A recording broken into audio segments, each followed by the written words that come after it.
Yo, what's going on, everybody? Good morning. Welcome back to another Yankees Avenue watch party. This is game number 98 of 162, and it's a special occasion this morning as, yes, we have some AM Yankees baseball for the first time this year, the only time this year as we gear up for a Roku special. Now, first things first, let me address this. If you're having any trouble or distaste for tonight or today's game being on streaming on the Roku service, I was kind of tweaking about it at first myself. It's very easy to sign up for. You don't even really have to subscribe for anything. You can go to the Roku streaming service, whatever it is, download it, go to the website, create an account, and literally it's like enter an email, create a password, and there you go. You're good. You should be able to watch the game. So if you haven't done that yet, it should only take like a minute or so. If not, the game, for those who watch on MLB TV, is still being broadcast on MLB TV. So that's how I'm watching it. But I'm kind of fucking hyped, chat. I'm kind of freaking hyped. Obviously, first time being here in the morning. So this is what would you call this? Like Yanks Ave? AM Yanks Ave? I'm not so sure. But, dude, huge freaking game for the Yankees today as they've taken the first two against Baltimore. Some pretty clean victories for the Yankees. Obviously, game one, they took that one with some good hitting. Jose Trevino came through. Jahmai Jones came through. Had the how else did we score that game? Whatever it was a good offensive showing. And obviously, Garrett Cole did his thing. Yesterday, Luis Gil did his thing. Had 3 homers, Austin Wells, Aaron Judge, Juan Soto. And let's get into our lineup because we have a new member. Speaking of Austin Wells going deep yesterday, a new member of the 100 WRC Plus Club chat. How about Austin Wells, dude? Austin Wells, we have a left-handed hitting catcher who's pretty damn good on defense. He can throw out base runners. That is now a league average hitter and climbing. His numbers since the start of June are pretty damn good, and that's awesome to see, especially when you look at the rest of the WRC pluses. Only 3 other guys above league average. But you'll notice Ben Rice is back in the leadoff spot. He's one of the guys that is above league average in this lineup. Verdugo goes down back to the cleanup spot. They switch them back around. Kind of a curious decision, although I understand why they would do so. Ben Rice has kind of struggled out of the cleanup spot and has started to strike out a little bit more than we were used to seeing in his first week or so, first couple weeks in the big leagues. He goes back to leadoff spot, Verdugo in the cleanup hole. You're looking at Rice, Soto, Judge, Verdugo, Torres, Wells, Volpe, Grisham, and then Oswaldo Cabrera rounding it out in the 9 slot, getting the start at third base. I probably would have, just for one more game to close the first half, kept Verdugo in the leadoff spot, Rice in the cleanup hole. But all things considered, I'm pretty cool with this lineup, yo. I like Volpe in the 7 hole, as I've talked about. Waldo getting the start over DJ, cool with that. Him batting 9th. And, Judge, I wish he weren't DHing, but what are you going to do? Can't imagine it's going to totally turn him into an egg of a hitter when he's still Aaron Judge. Although the splits are pretty clear that he succeeds substantially better while playing the field compared to DH. Still Aaron Judge, so I'm not going to get too worked up about that, although I would have liked to seen him in the outfield. But yeah, there's our starting lineup for today. And speaking of the 4 spot, the Yankees lineup arrangement, all that, we have some updates, and we'll start out with Giancarlo Stanton. This is from Brian Hoke. No decision yet on if Giancarlo Stanton will have a minor league rehab assignment. Remember, we were talking about he could just bypass that because he's not playing the outfield. They can just ramp him up with the high-velocity pitching machines. So he might skip a rehab assignment. No confirmation on that just yet. Aaron Boone says they do not expect him immediately after the All-Star break for the series on Friday. Our first series out of the break is Friday against the Rays at the stadium. Stan's not going to be around for that, it sounds like, but he will be close. So does he return for the Subway Series at Yankee Stadium on, I believe, is Tuesday, second series out of the break? That would be awesome if so, but either way, him being close to returning is obviously huge for this lineup. We know the splits when he's in there and when he's not. Other factors went into it, but no secret. The Yankees really started to play quite poorly once he went on the IL with that hamstring injury. So Stanton, not too far for coming back. Hopefully, second series out of the All-Star break. Some other news, speaking of the All-Star break, and once that's over, the rotation coming out of the break will be Garrett Cole, Nestor Cortez, Marcus Stroman, Carlos Rodon, and Luis Gil, which kind of cool news because that's obviously what will, barring any injuries, knock on wood, or anything like that, that is the rotation we'll be seeing in that order for the rest of the way. And one more thing about Juan Soto and his hand injury, which had me tweaking a little bit. And I ran into I don't know if he's a Yankees fan or what, but he knew me off Twitter, and we were talking about it in the this one wine store last night. The hand injury for Juan Soto, kind of freaks me out, or at least it was at first, because it doesn't make much sense to me that you can be going through that much pain, but also the Yankees say it's strictly that, a pain tolerance thing, and not anything he's got to worry about causing more damage to or anything. So I guess he's all good, and Aaron Boone says he has no issue with Soto participating in the All-Star game, saying, we're not concerned about that. As long as Juan is good with it, it's not something that we're concerned with, that he's going to injure more. So I'm not a doctor. I ain't going to dispute that that's the case. I guess, he can't get any more hurt, or maybe it's not even a matter of him being hurt. It's sore. It's going to be sore, but as long as he can deal with it, and he dealt with it yesterday, no problem. Actually, this series, Juan Soto has been hitting the ball really, really well, which is obviously a promising sign. As wasn't starting to get on him a little bit, but we pointed out during the Rays series and entering this one that his power has kind of gone out the window. Ever since the forearm issue, missing that series with the Dodgers, he's been getting on base, so the WRC plus has been good, his OPS has been good, but his power had kind of gone out the window for 2 or 3 weeks. And we're seeing that return in this series against Baltimore, which is fantastic. Not that you ever really worried about it, but it was something to note that if the Yankees want to get this offense going, you kind of need Juan Soto to do more than just walking. And he's doing that in this series, which is pretty awesome. But yeah, on the mound for the Yankees today will be, and this is why winning the first 2 games was so important. We'll see how this goes today. Carlos Rodon obviously has been struggling massively as of late. Did have one decent start in the mix of 4 really bad ones. Obviously the game against the Reds, he was solid. Threw I think 6 innings, 3 runs, had 8 strikeouts. Last time out against Tampa, he finished decently, but as we've seen a lot with Rodon, during this bad stretch at least, it got off to a pretty shaky start. 4-run lead for Tampa Bay before he even recorded an out last week. And we'll see what he's got today against Baltimore. It's been a rough go, and his fastball has been getting tagged. His command has been off for some of these starts, but at times it just looks like the pitches he's throwing are hittable, and they're tagging him. So we'll see what the deal is today. He's really the only guy in the rotation that I'm concerned about at this point, especially with Heel pitching well again yesterday. That's 2 really good outings for him in a row. I guess we can safely say that he's back, which, by the way, man, Heel not making the All-Star game is even more ridiculous now. Even with those couple bad starts, it was kind of absurd at the time that just a 2-week bad stretch took what was one of the better seasons in baseball this year and has him not in the All-Star game, and it looks like that might actually hold up. He may not be in there, which is insane. And then especially after the last couple of starts. So I'm holding out hope that Heel could maybe find his way in there via, a reserve or somebody pulling out the last second. I'm not sure, but it is quite ridiculous. Anyways, Rodon remains the only guy that, with the rotation, that I'm actually concerned about long term, because now you look at the larger sample size. Last year was awful. We know that. Got off to a really good start this year. Even just a month ago still, he was 9-2 with a 2.9 ERA. And you see what the ERA is at now, his season has fallen off dramatically. And we'll see if he can bounce back with that. If not, we've talked about this, it's not the end of the world if Carlos Rodon is bad. It obviously sucks, and the contract right now looks brutal.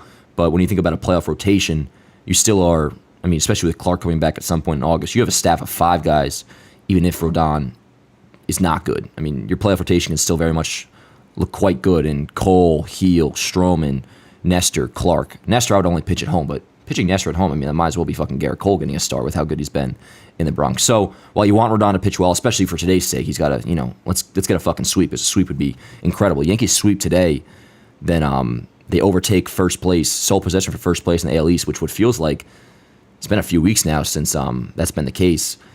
And obviously Rodon, like I was saying, if he's not good, it doesn't kill the season or anything like that, but you obviously want him to pitch well today, and ideally he does turn things around. And on the mound for the Orioles will be a familiar face we've seen plenty of times, Dean Kremer, who's having a whatever season. 11 starts, 4-5 record, 4.42 ERA. Not awful. A 1.19 whip. That's okay. 60 strikeouts and 59 innings pitched. Coming off a not so great outing against Chicago last week. 4 innings, 5 earned runs. Of course, Baltimore got swept in that series, so I assume that in part led to that. But yeah, we'll see what Dean Kremer's got today. Again, we've faced him so many times. Doesn't ever really wow you with his stuff or anything like that, but there has been times, I'm pretty sure, where he's just stepped up and shoved against us. So we'll see how that goes. But yeah, we got first pitch coming up in about 8 minutes. Reminder, this game is on Roku, and it's very easy to sign up for. You can do it even if you haven't done it yet. You can do it right now. You don't got to even subscribe for nothing. You just you create an account, and it's the easiest thing ever. You don't got to even re-enter your password. You put an email in, you submit your date of birth, and then create a password, and you're pretty much good to go after that. You don't got to sign up for nothing. Don't got to enter a credit card. So if you haven't done that yet, go ahead and do so. And the broadcast crew, guess who we got calling the play-by-play today? Matt Vasgersian, which is pretty fucking hype, yo. Ideally this would be on Yes, but if we're gonna have a nationally broadcasted game for what at this point is, let's be honest, the fucking biggest game of the year at this point, very quietly the biggest game of the year. Because again, entering this series, man, I was on a low and holding out hope they would somehow salvage 2 out of 3. But I wasn't anticipating the series going as well as it has, especially because again, the Cubs just swept the Orioles last week. Shit can happen. It's baseball. It's a weird sport. So I was still holding that hope, like maybe they can run into a couple wins, but it doesn't even feel like they've run into a couple. Like these have been 2 really nice wins for the Yankees, and you have a chance now to sweep today, go into the All-Star break, and I mean I mentioned how 2 out of 3, if you take that, it doesn't necessarily like erase the last month of poor baseball, but it definitely gets you into the All-Star break, leaving a much better taste in your mouth than you had just a few days ago. I mean, goddamn, if you end up sweeping today, dude. It kind of does erase the bad first half, or not the bad first half, the bad last month. Because remember, when we went into that series with Baltimore, which you could argue kind of started to spiral it a little bit. There's many different marks you could point from when the Yankees season started to, be in the beginning of a collapse. But that Baltimore series, when Judge got hit, missed that one game, we lost 2 out of 3. Then you go on to lose 2 out of 3 against Atlanta. I believe that was before the Boston series as well. Maybe it was right after. But anyways, I'm pretty sure we went into that initial Baltimore series at home a few weeks ago with like a 1-game lead in the East, maybe 2 games. So I mean, all things considered, after this brutal month of baseball, if you sweep today and you go into the All-Star break with a 1-game lead in the AL East, in sole possession of first place, you got to be feeling pretty decently, all things considered, as a Yankee fan. So obviously today's game is huge. I know we say this about every week, but shit changes, and every time you're put in a position like this, the game instantly becomes quite important. So I don't think it's that crazy to say this is the biggest game of the year, and we'll see how Carlos Rodon does, getting the ball coming off a rough start against the Rays, and obviously a rough stretch over his last month. We'll see how he does. But I'm feeling pretty good, chat. Feeling pretty freaking good. And I hope you guys are doing well, yo. And as I mentioned, I, of course, would be having my morning coffee, which is kind of on some, Dunkin', there's always a joke of it's either really good or it tastes like creek water. This is somewhere in between. As you can see, the color is not great, but it's also not awful. And, chat, not to fucking gas myself up here, but, like, I did buy a homeless man coffee this morning. The Yankees better fucking sweep. Just had a good karma. Although, the guy at Dunkin', because at first, he wanted like some frozen s'mores drink. And I was like, yo, can I get this? Whatever. And the guy was like, we actually don't have any frozen coffee. And I went to ask the guy outside. I was like, yo, they don't have frozen coffee. You want something else? And he was like, yeah, give me cold brew. He was really nice, whatever. And then the guy at Dunkin', when I said, I'm like, oh, actually, I'll do a frozen cold brew for the guy or whatever. And he was like, are you sure, man? This guy's been asking like 4 or 5 people have already bought this guy drinks already. You sure you want to get him one? I'm like, oh, fuck it. I guess he just wants another cup of coffee. I don't know. But I'm half kidding here when I say this. But karma's on my side today, chat. Karma's on my freaking side today. Yankees better fucking sweep, because if they do, holy shit, are we feeling good going into the All-Star break, which starts tomorrow. We got, I believe, the Derby's tomorrow, All-Star game on Tuesday, or maybe it's switched around. And then we're back on Friday. But let me pull up the chat, see how you guys are feeling. Good freaking morning, yo. How the hell are we, chat? Good to see you. We already got, Then we're back on Friday. We got, already like 200 people in here, which is fucking awesome. But let's see what's going on here. Yo, Skylar says, bros at night where you are. Skylar, I was like looking at my setup and I was like, man, it could be fucking Yanksev after dark. You can't really tell. But like the only problem is I can't, if I open up that window behind me, obviously that's, light from the back, and that would kind of just like mess up my shot. So, I am on the East Coast. It is 11:30. The way my lighting works, I kind of have to make the background dark. But yeah, that's pretty much it. But what's going on, yo? How's it going, everybody? Morgan, how are we doing it? Yo, Morgan mentions a terrific point. If you could drop a like for vibes, helps with the stream, promotes the channel, gets these out there a lot. So if you could do that, would appreciate it. And yo, so good to see all you guys. We got the chat popping this morning. Let's go. We got Jared, Ethan, Ryan, Blue Army, NYY fan, Blackjack, Ty, my man, Logan. What is going on, guys? Abe, how's it going? Dan, what was your reaction to what happened yesterday? Are you talking about the Trump shooting, bro? We react live in person. That was on the stream. That was fucking nuts. But he's all good, so that's good. What's good, Travis? Sinker Ball, how's it going? And you guys are mentioning first pitch coming up soon, and it looks like we are just about good to go with this Peacock broadcast. Or Roku, excuse me. Actually, no, we got a few minutes left. Again, Matt Vasgersian, Jeff Nelson will be doing the Yankees side of analysts, and I assume this is something I always liked about the Peacock broadcast, and I guess they're keeping that with this Roku, where you have the play-by-play guy, which is Matt Vasgersian, and then they pull somebody from each side of the broadcast. So we get Jeff Nelson from the Yankees side, and I didn't catch that guy's name in time, but I assume that's somebody from the Orioles broadcast staff, which is a great way to do it. That's Peacock broadcast, and obviously this isn't Peacock, this is Roku, but just the way they do this slot, That's awesome. That's how I think a lot of national broadcasts should be. You got your, standard unbiased play-by-play guy, but then you pull somebody from each side, from each network. Jeff Nelson for us, and then whoever that is for Baltimore. I think it's awesome. And it looks like, because again, I think the Peacock deal fell through. So this may have been a last-minute insertion with the whole Roku deal, but it looks like we're getting MLB Network graphics for it, which this isn't a big deal anyway, so it really gives a shit. But kind of excited for this broadcast, Chad. I'm feeling good, yo. I'm feeling good. What channel is it on? It's on Roku TV, Christy. So as I was saying before, it's on a streaming service, but it's very easy to sign up for, yo. You don't got to subscribe for nothing. You don't got to enter a credit card. If you just go to Roku, literally create an account, and you enter email, enter password, date of birth, and you're chilling, yo. You should be able to watch the game. So you still have time to do that really quick. But yeah. So why does Roku have a phenomenal intro to the series, bro? I didn't catch it, Andrew. Was it good? I didn't see the intro. I have the game going on right now, but it's on mute till it actually, we get going. What's good, SP? It is early for a game, yo. And listen, I don't know if I would like this all the time. I could see a world where I could get used to this, an 11:30 start time on Sundays. But at least as for today, dude, I know I fucking love this shit, dude. I got my morning coffee. It's it feels early, and obviously it is. It's 11:30, but we're getting more AM fucking baseball. It's pretty cool. But yeah, so Rodon against Kremer. We'll see how that goes. Ben Rice back in the leadoff spot, which is fine. I think one more game, I probably would just let him, ride it out and keep Verdugo in the cleanup spot. But it is curious. I thought Yorba Vivas would have ended up playing today, but also Gleyber Torres had 3 hits yesterday, so I guess it makes sense to keep him in the lineup. Still curious about what the Yankees' plan was with Vivas. Is he strictly just a guy off the bench, which I would not have guessed would have been the case, because like we've been talking about, the Yankees usually don't like to not give their prospects they buy into, not have them get everyday at-bats. So I figured if he was just going to be on the bench, you might as well have kept him in AAA. But whatever, not getting the start today. I don't really care how it happens, yo. Just find a way to freaking win. And it's baseball, yo. Shit can change fast, and that's the way it worked for me, and I'm sure you guys too. I know a lot of people have had negative vibes over the last month or so, and rightfully so. But that's the beauty of this game, yo. Shit can change like that, and all of a sudden here we are after losing another series, disappointing in the Trop. Few weeks of just miserable, brutal baseball that really, testing your faith a little bit. But here we are, 2 games, first 2 taken in Baltimore with a chance to sweep today. And so we are getting MLB Network graphics. This broadcast, I don't know about you, Chad. I'm fucking with this broadcast, yo. This is looking good. I'm still waiting for the box score to pop up on ESPN. But we're just about ready to go. Dan, I predicted the sweep. Adam, I think I remember you predicting the sweep.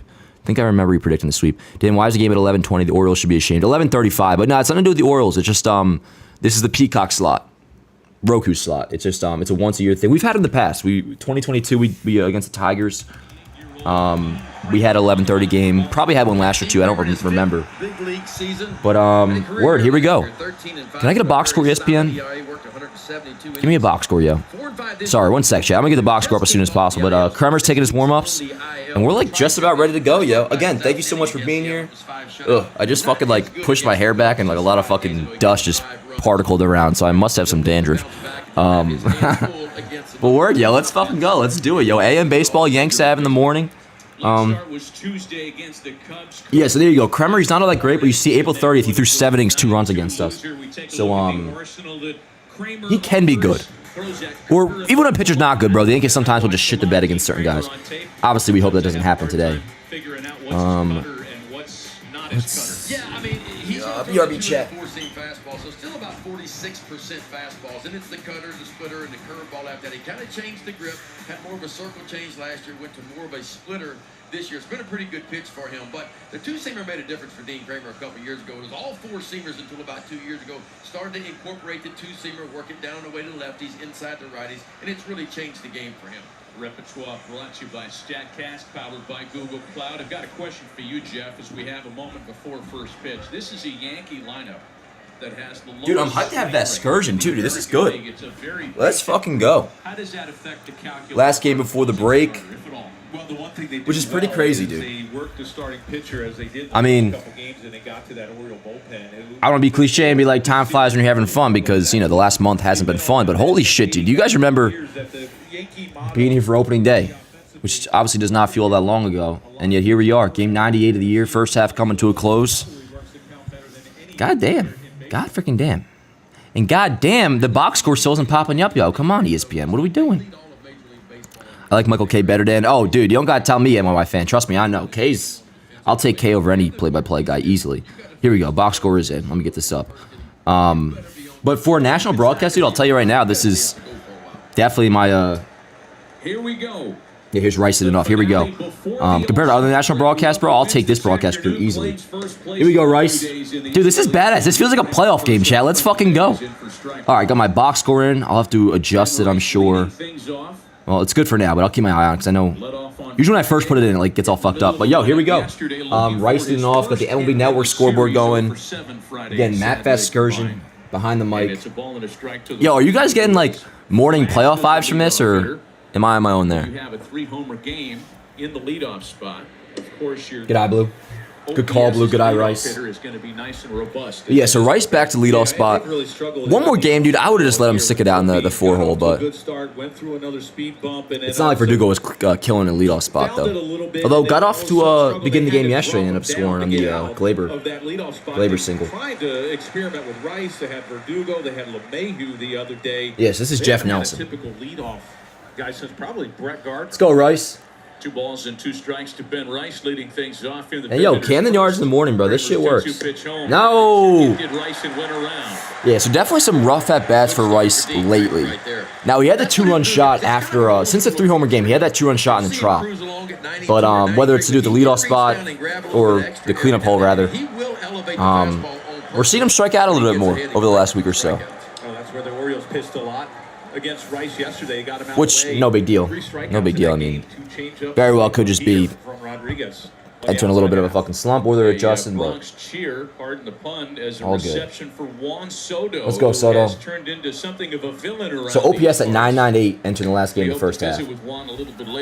Would be nice for an extra .002 points, chat. I think they should have played Vivas at least one game. I thought they were going to Samurai. I'm surprised Vivas didn't play one game. I thought at least, even at the conclusion of yesterday's game, or mid-yesterday's game, that Vivas would end up playing today. But Glaber did have 3 hits yesterday, and he's been kind of hitting the ball well lately. And we mentioned how Austin Wells is now a member of the 100 WRC Plus Club, at least as of right now. Glaber Torres is now up to a 90, which is on the higher side for where he's been this year. Soto against the... Let's go, dude. Oh, no, he's out. I thought he was going to beat that up. Bro, I was 2 seconds away from being like, good fucking idea, so that's good baseball. Why the fuck are we bunting, bro? I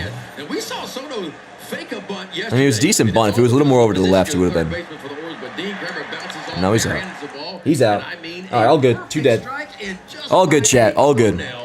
Get Soto over at first base. Yeah, pretty impressive. I don't love bunting, but like Soto, I kind of respect what he does. Like,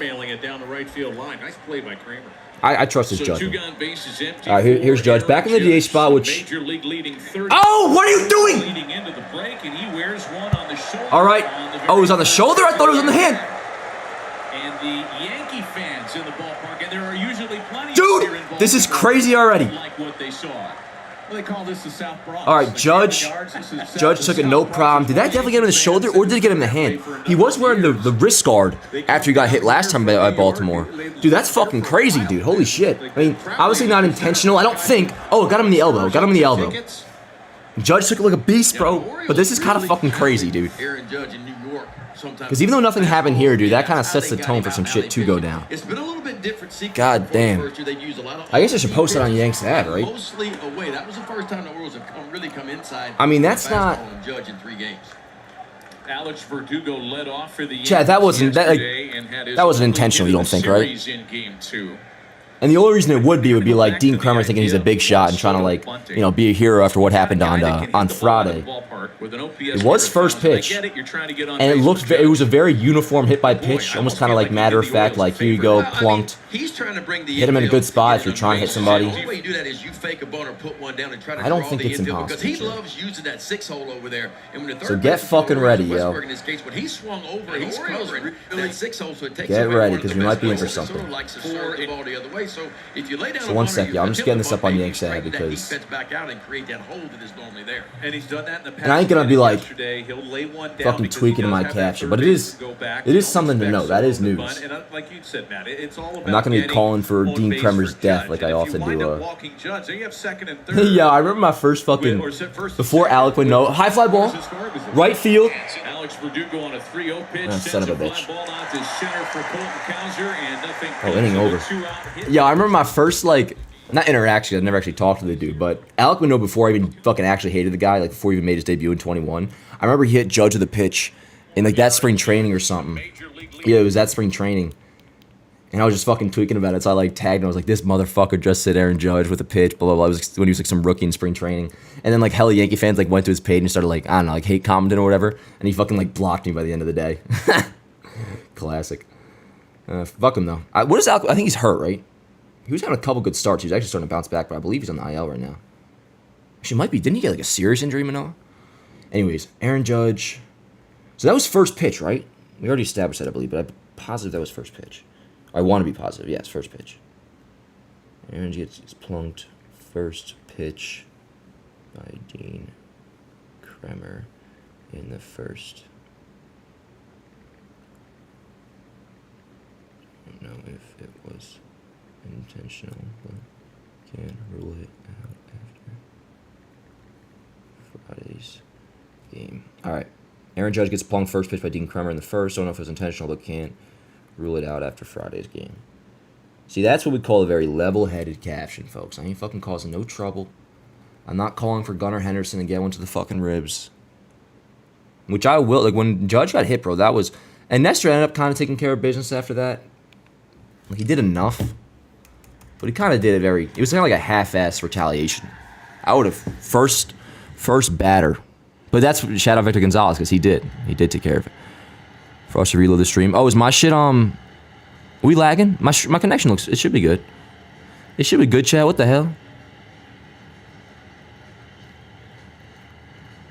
I got it, but behind. How we doing on, Is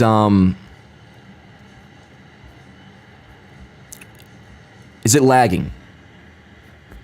Are we all good, connection-wise, chat? I apologize if there was an issue, but we should be good. Shows I got good connection. All right, but anyways, Yankees don't score in the first. Judge hit by a pitch, first pitch. Oh, dude, and Rodon is kind of a fucking psychopath. All right, we're chilling. Oh, it says somebody says we're lagging. All right, I'll keep my eye on it. I'll keep my eye on it. But Rodon is kind of a hothead, as we know. So I'm curious if there anything goes on here. All right, but as for being on time, I just saw the first pitch by Rodon slide a first strike. Let me see where my box score's at. Or it's pretty much in sync. Took a 5-3 loss to the Rays, and after winning 9 of his first 11 decisions this year. Word, it's like perfectly sync my box score. I just saw the ball and then now there's a ball. What's good, Luna? How's it going, yo? Thanks for being here, guys. Reminder, buy 3, get 1 free jerseys. Link in bio. $55 each and free shipping. And then, what's it called? SeatGeek, code YanksAv, $20 off. First purchase, and then Manscaped, code YanksAv, 20% off. Yeah, look at that. First 14 starts for Don, 9-2, 2.93 ERA. Last 5, 0-5, 10.57 ERA. Just fucking nuts. Just nuts, chat. To make it 2 balls and 2 strikes on Gunnar Henderson, who has a couple of hits in the series. Let's go, Rodon. Yeah, we talked to Aaron Boone about Rodon earlier, and he said, look, the numbers don't tell the story. Like, it's not been that bad. Like, he said he cruises along and pitches really well and just seems to make a big mistake every now and then with runners on base. That's kind of what happened to him his last time out against Tampa Bay. Gave up 4 runs there in the first inning and then really settled in and stacked 3 zeros in a row. And that's been the case over this year. In the first couple innings, a 9 ERA in that first inning, almost a 6 in the second. And a lot of deep counts in those last 5 starts. A lot of deep counts. A lot of. Chad, I'll tell you, I'm kind of fascinated with what's going on with the Yankees and Orioles right now. It's officially a rivalry. It's still really good. I mean, 14 of 19. Like, there's some fucking just juice around this now. Even that little, whether intentional or not, hit by pitch to Judge, like that just adds to what was already starting to become something. It's legit now, bro. It's not even just so much like, all right, you're close in the standings. And good shit, Rodon. First batter strikes out Gunnar Henderson. And sorry, I'm just posting this up on Yanks on Facebook. forgot to. But a really nice But, pitch. He needs to throw that for a strike. You see the four-seam fastball. It's like a real rivalry, not just a matter of how close they are in the standings. The changeup is a pitch that I'd like to see him cool. throw a lot more. I'm all for it. He has a good one. He needs that pitch to right-handed hitters. Something going away. Everything is in. Slider in, four-seamer in.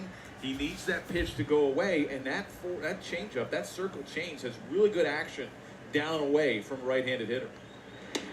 There it is right there. And if you look at the whiff percentage. It's good, chat. How we feeling, yo? How we feeling? Highest whiff percentage, 50% swing and miss when he throws that pitch.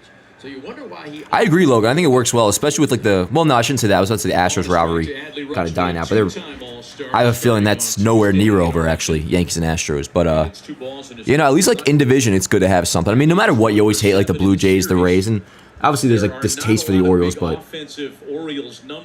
now it's more than just like because of fucking jersey. Like I actually have a reason to hate them, which is a good feeling. Even after the Boston game, bro, it's like my hatred for Boston is kind of reawakened a little bit. It's always there and dormant, but like we've talked about this, it's a revolving door for me usually, like who's my number one hated team. Because when Boston's bad, obviously I hate them by default, but it's not a passionate hatred at that point in time. Whereas for Houston, it's always there. Toronto, it's usually there. But I remember when Devers hit the home run, I think it was maybe after Cole, but Devers pimped it. One on one, he like really pimped. It was after Verdugo pimped his, so the day game. And I remember just feeling that hatred for Boston again and like enjoying it. It's good to fucking. I think we're at our best when we passionately hate, like whether it's rivals or like rivals fan bases too, which Orioles fans are obnoxious as hell. If for those who are on Twitter, they're fucking brutal. I mean, especially. Someone like Dan Clark, dude. I mean, holy shit. I used to think that guy was cool, but goddamn, bro, the shit he puts out. I mean, a lot of it's definitely just like engagement bait. He's got the blue check, so he's probably trying to make a buck. Who isn't? I understand. But man, he went from being somebody I thought was like, decently cool dude a few years ago to like, bro, he's been muted for a long time. Long time. He's basically a Yankees hate page, bro. But there's a lot of Orioles fans that are obnoxious as shit. Although I'm probably looked at as obnoxious as shit to other fucking fan bases. So whatever, I guess. But I enjoy it. Pretty badass. Too dead. Throughout this losing streak, this rough patch over the last month. Yeah. Dan, the White Sox want Spencer Jones no matter what for Crochet. Would you do it? I would not, Taylor. I would not. I'm not against dealing Spencer if like the right deal came up, which really is I'm not okay because I don't think there's a deal out there that's worthy of Spencer Jones. But in terms of just like in the generic sense of blockbuster trade, if there's a return you can get of like a star player, I don't know, fucking who's a guy that's I'm talking like really good. Like there's a world where I would trade Spencer Jones, but I don't think there's any player like that out there right now, and definitely not Garrett Crochet. I'm weary about Crochet to begin with. I wouldn't trade Spencer Jones for him. And the Orioles for the last couple of years now have had that kind of starting pitching. Not too many people there, yo. The whole upper deck is totally empty. They're not the only team looking for starting pitching, and again, that's all right, 1-2. Let's go, Rodon. Later on today, given some of the injuries that they've dealt with. Nice pitch, dude. Let's go, chat. Dude, good ass first for Rodon. That's huge. Especially first inning, dude. Let's go. All right, and he looked good. He looked good. All right, Glaber Wells Volpe coming up. Excited for Austin Wells' at-bats too, yo. The 100 WRC plus. We are at our best when we passionately hate. It's true though, King Breezy, yo. If you passionately hate your rivals, man, I feel like that's where baseball's at its best. It's simple as, when the Yankees and Red Sox are both good, it's good for baseball, for in part that reason. Do we still need Christian Walker? I don't think so. And also, the same way I talk about the rotation where it's like you can't worry about them, they just got to figure it the hell out, so don't worry about them at the trade deadline. I'm kind of, we don't know exactly what Ben Rice is going to be this year. I mean, he's been pretty damn good so far, but we'll see what the end product is. I kind of look at first base that same way now, where it's you got to assume Ben Rice is going to be good, as in above league average, improvement over Rizzo good. And you just kind of don't worry about first base because you got to upgrade second and third. So I go back and forth with what I think they're going to do about Glaber. I guess it's my recency bias, or not even recency bias, but like a concern of their recency bias maybe, where they see Glaber 3-hit day yesterday and has a couple good games, which he will have good games. And when Glaber's good, he's really good. 2023 Glaber was awesome. But the concern of the risk there is that he just goes back to being the Glaber Torres that can lose you a game. And the Gleyber Torres that's just like sometimes insufferable to watch, which is so frustrating because we saw it yesterday with that play he made up the middle, or maybe it was a couple days ago. It was a gorgeous play. It's like he has all the fucking talent in the world, but for some reason, whether it's mental, I say whether it's mental, it definitely is mental, but the risk of there being like a Gleyber being Gleyber moment in October and that costing you a playoff game, it feels too high, even with him like at times looking good. Like as of they had 3 hit day yesterday, you think like, okay, maybe Gleyber's on his way back. But we've said that a lot now. This is coming from me, I wanted to not extend Gleyber for this year, but I wanted to, like, I was making scenarios where it's possible you can still bring back Gleyber even with Juan Soto. I wanted to bring him back. Obviously not anymore. But, like, anyways, curious, which I've been saying, like, a broken record this whole week of streams. My only concern with the deadline is not the bullpen. I think the Yankees will take care of that. Not getting an infielder. I think the Yankees will get an infielder. They'll upgrade the lineup with at least one bat. For me, it's a question of will they get 2 bats? Are you getting 1 infielder or are you getting 2? I think they need to get 2. 2 infielders, 2 relievers. And here you go. Here's the, so they're showing it now. Wild scene here at the ballpark as both The hit by pitch on. And speaking of, there's Gleyber wearing high socks again. Ground ball left side, 1 dead. As a ground out, so Jordan Westburg, Ryan Mountcastle 1 away. And cooler heads prevailed, gentlemen, but it was a scary and then a very wild moment Friday night. Heston Kjerstad yesterday was in the original starting lineup. He was scratched, and right now is on the concussion IL for at least 7 days. They had him in the lineup hoping he would be able to play, and I guess when they went to the cage yesterday and started taking BP and moving around a little bit, things just didn't quite feel right, so he ends up going on a concussion protocol in the IL. 1 gone, meanwhile, for Dean Kramer as Gleyber Torres grounds out on the first thing he sees here to start the second.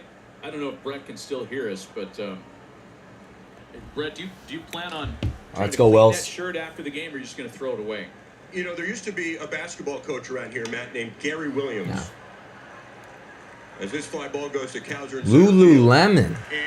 There's a Lululemon right down the road for him. Aren't they like, is it like $100 for like a pair of pants there or something? I can promise you I don't know. They're just advertising the center field scoreboard. What's good, Jacob? How's it going, yo? field level here today. I'm doing good, yo. I'm doing good. Logan says, you know the song, We Still Don't Trust You by Future?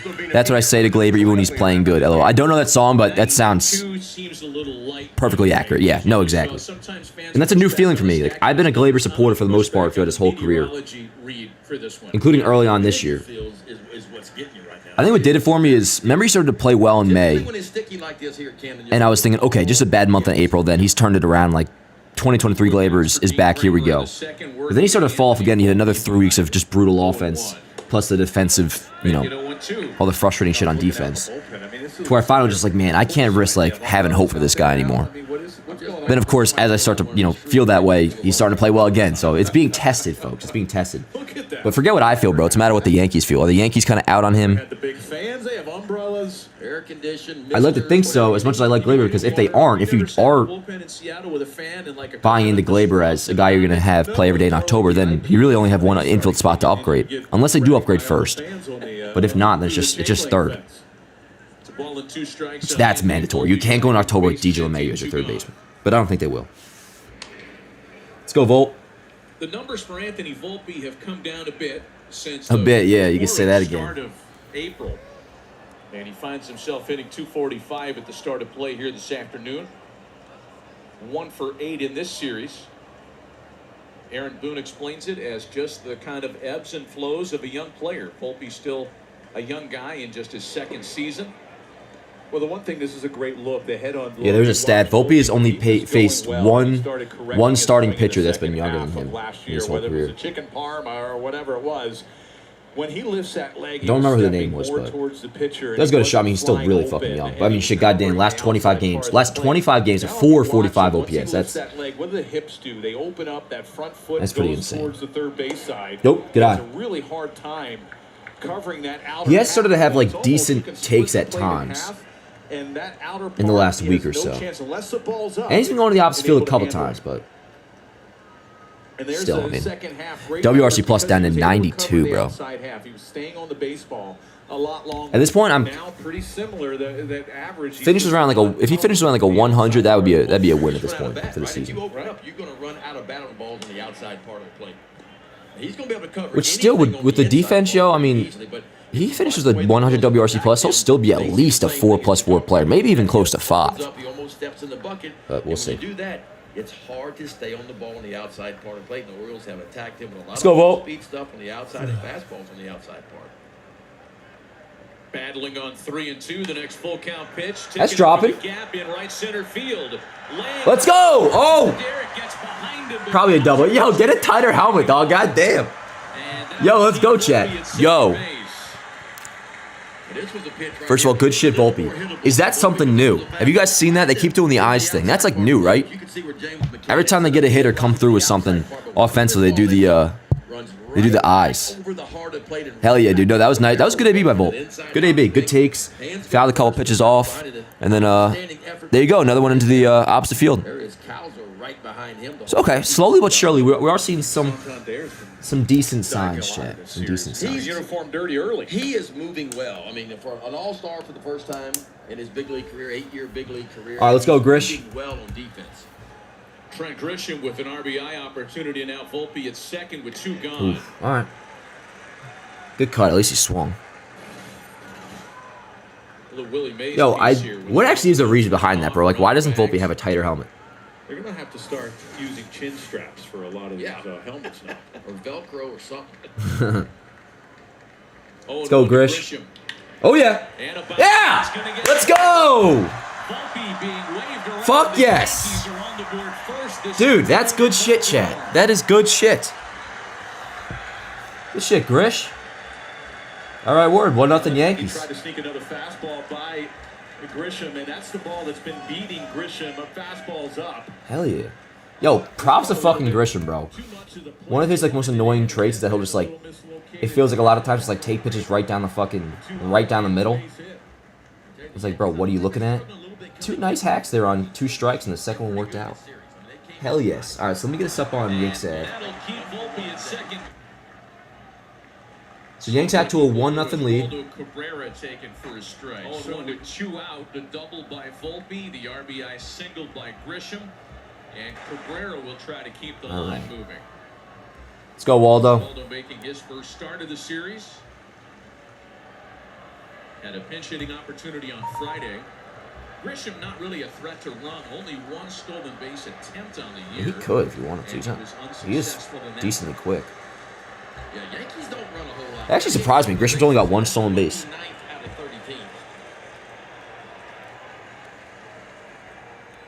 Let's go, Waldo. 1 sec, check. It's up on Yanks Ave. Volpe double. And scores. Let's go, O's. I think the home fans take offense shit. when Yankee fans show up on their turf. I mean, just ask the folks in Milwaukee about that when the Cubs play at American Family Field. It's no fun when the visiting fans are louder than your guys. Well, Daly touched on it. There was a time 4 or 5 years ago. Fuck yes, Chad. 1-0. It's not been that way. I mean, the fans are really starting to come back to Baltimore. The product on the field has been outstanding, really since 22. Second half of 22. 2 balls and 2 strikes. Well, the Yankee fans travel well, and that's pretty much all around baseball. Certain spots, even in Boston, during the regular season, you'll get half Yankee fans, half Red Sox fans. Playoffs a little bit different. 9,821, and it has gone up big time here in 2024. All right, all good, though. All good. Good fucking inning, chat. And that was all with... That was all... Yeah, 2 outs. That is fucking good shit, chat. That is good shit. Hell yeah, Yankees are back. Well, yeah, I'll tell you, man. Luna, can anybody hold it against me if I say Yankees are back if they sweep today? I really just like the O's logo too. Looks so minor league / cartoonish. I'm used to it now, Morgan. But when they first went back to that, I remember it was 2012 because I was on the Orioles in Little League, so we went to that logo as well. I remember feeling that way at first. I think I'm so used to it by now that just like whatever. But it is a funky looking logo. I think it's one of those things that gets excused just because like it's technically traditional, like it's their logo they had way back when, so they brought it back.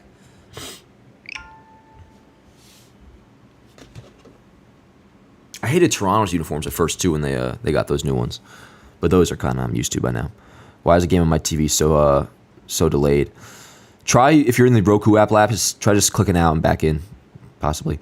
DJINN says favorite Yankee growing up, A-Rod. A-Rod, 100%. Waldo isn't the answer, but he does have clutch hits and solid D. Yeah, that's exactly why I feel TQ. I think, if you think Oswaldo Cabrera's the answer at third base come October, you're kind of fooling yourself.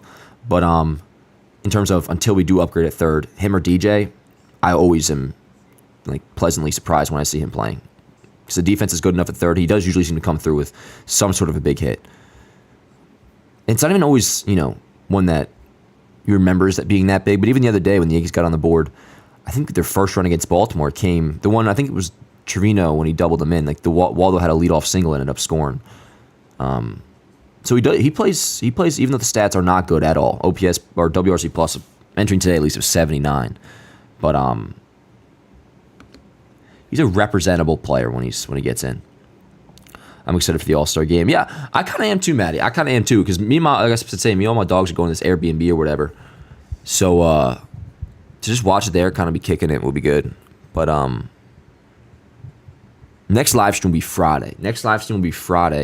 But I am gonna probably have to test out my live stream capabilities at this Airbnb because I have to do baseball today from there. If this goes well, so I actually might pop on for a stream here over the next couple of days.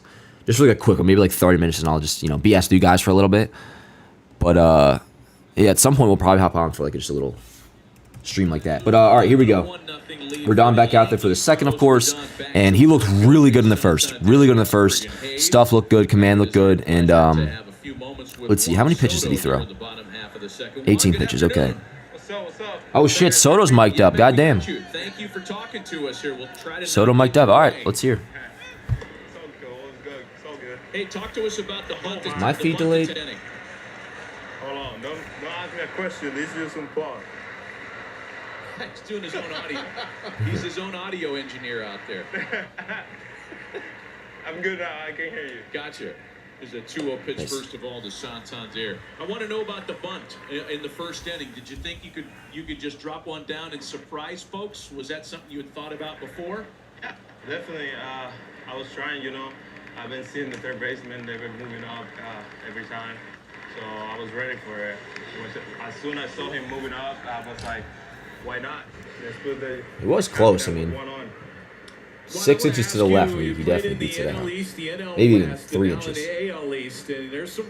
Nice, let's say 97, yeah, word. Here in Baltimore has become a good rival here the last couple years. What's that been like for you to be part of the East? It's just great. It's been fun, man.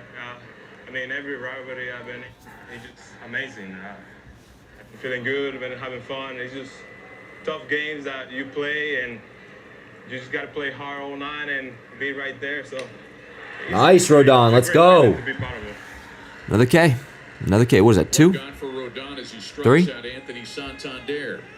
It's just great as Soto's catch rate. Yo, facts move missed. For real. Am I stupid or how to get this game? Roku, mad confusing. You should be able to, whether it's on your TV or whatever, download the app, Sports Fanatic, download the app, and just create the account. It's really easy. You don't got to enter a credit card as far as I'm concerned, or as far as I'm aware of. Just download the app and create an account. You should be good to go. Or if you watch on MLB TV, that's what I'm using. It's just great.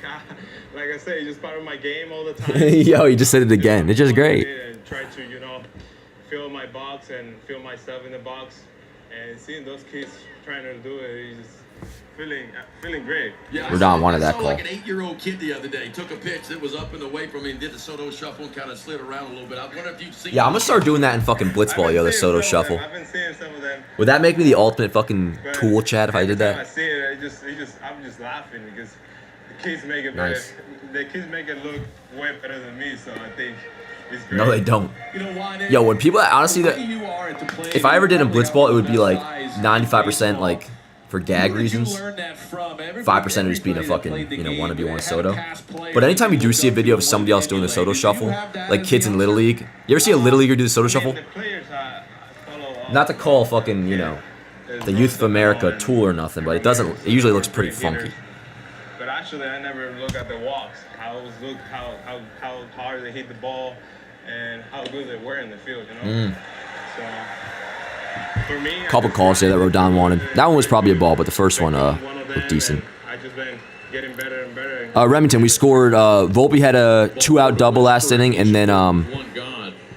Trent Grisham, RBI single. 1-0. Home and Derby kind of sucks this year. Yeah, it's not great, Ams. It's not great. Not great. Tell me, what's your favorite ballpark to hit in? To hit in? Oh, there's a lot. When you can hit it, doesn't matter. This one should be one of the best ones here in Baltimore. But since they moved that wall back, it's just been a nightmare for me to hit the ball that way. So I think Atlanta is one of the best ballparks for me. Juan, when you come to a ballpark like this and you see left field pushed way back, does it change your approach at the plate and what you do? Do you think about pulling the ball more here, or you just kind of stick with your same approach? No, I try to keep my same approach. Definitely you're trying to go away from it, but if you hit it that way, it just stops. So I'm trying to look at that pitch and say to put it in the middle. That's a foul ball. Hey Juan, I got Soto's a question cool, man. for you. This comes from the audience. People want to know what you're going to wear on the red carpet.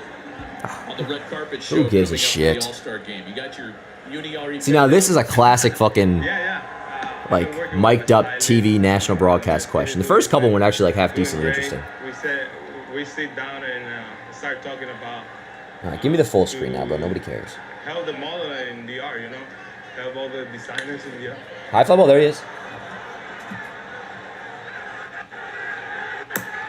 Nice. Hey, nice Two catch. dead. Mic'd up during the game was an excellent idea by MLB. I don't necessarily agree, Matt. I don't necessarily. This one isn't bad. This one's half decent. And in part because it's fucking Juan Soto. I usually don't love it. But if it's like I hope they don't overload it with mic'd up moments. Hey, Juan, how's the hand? In part just because like I don't like having the split screen up. I want to have the full game. Yo, Soto's funny as hell. It affects you on some of the swings, especially when you hit it. No, I've been grinding through it, See, this is good. It's right there. It's good so far. I just got to make sure I hit the ball. Whenever I miss it is when... I like the mic'd up shit when they ask questions like this. Like I'm getting an update on Juan Soto's hand from him right now. Like that's worth my time. So this one isn't bad. Feeling good at the plate, so A lot of the ones I do on ESPN though are just fucking brutal. I'm gonna keep trying. It doesn't matter. Do you hear that lady yelling in the background? I just heard like, everybody get the hell out of my way. You hear that? It's probably like a mom taking a bunch of kids and like their friends all to a game, and she's just fucking, she's probably fucking boiling in the sun, like miserable. I'm hoping to sneak in one more. All right, I'm going to sneak this in quick. Is there another left-handed hitter in the league that you think gets on top of a high heater the way you can? Because you're one of one for many of us. I think, yeah. And he's in the A. I think Rafael Devers is one of those guys that can get on top of that heater. Yeah, that's probably honestly the most accurate answer. There's a high heater that misses, and it's two Or like balls Freddie and Freeman two or strikes something. on Jorge Mateo. Yeah, you heard that, right, Samurai? Yeah, what the hell? So many things that hitters talk launch angle. Yeah, Morgan, if it's that they're just going to, yeah, you're probably right. They're going to mic up an Oriole as well, and then when it's done, I'm cool with that. Top of that baseball. How did you get away from not going towards the launch angle? Let's go, Rodon. I mean, I've been doing my stuff, and it's been working since day one, so why should I change? I just stay the same way, and That animation was fucking weird, bro. playing to the ball, that's all I try to do. Full count, 3 balls and 2 strikes to Mateo. Oh, I hit him. Full count pitch and Oh, Westbrook foul did ball? not get much of a break Oh. off the bag. Foul ball. With 2 out, thought he'd be on the move. I think he's just waiting. Oh, sure yeah, he definitely was picked foul off. ball. The idea with 3-2 count and 2 I would say outs. maybe hit the knob. I was way off. Make sure Because we had that pitcher goes split to the screen plate. on. Let's see if he's a little more comfortable with it here. 3 balls and 2 strikes to count to Jorge Mateo. Ooh, good pitch. Ah, son of a bitch. I was going to third, goddamn. Oh, man. All right, bro, first and third, 2 dead.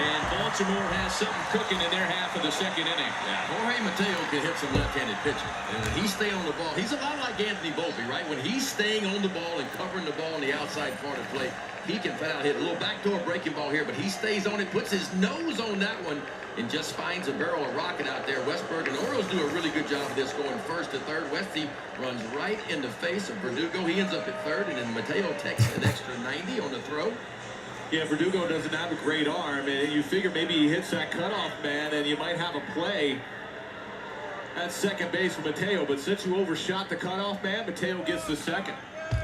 So now a chance for Colton Cowser, who's making a rare start against a left-handed starter.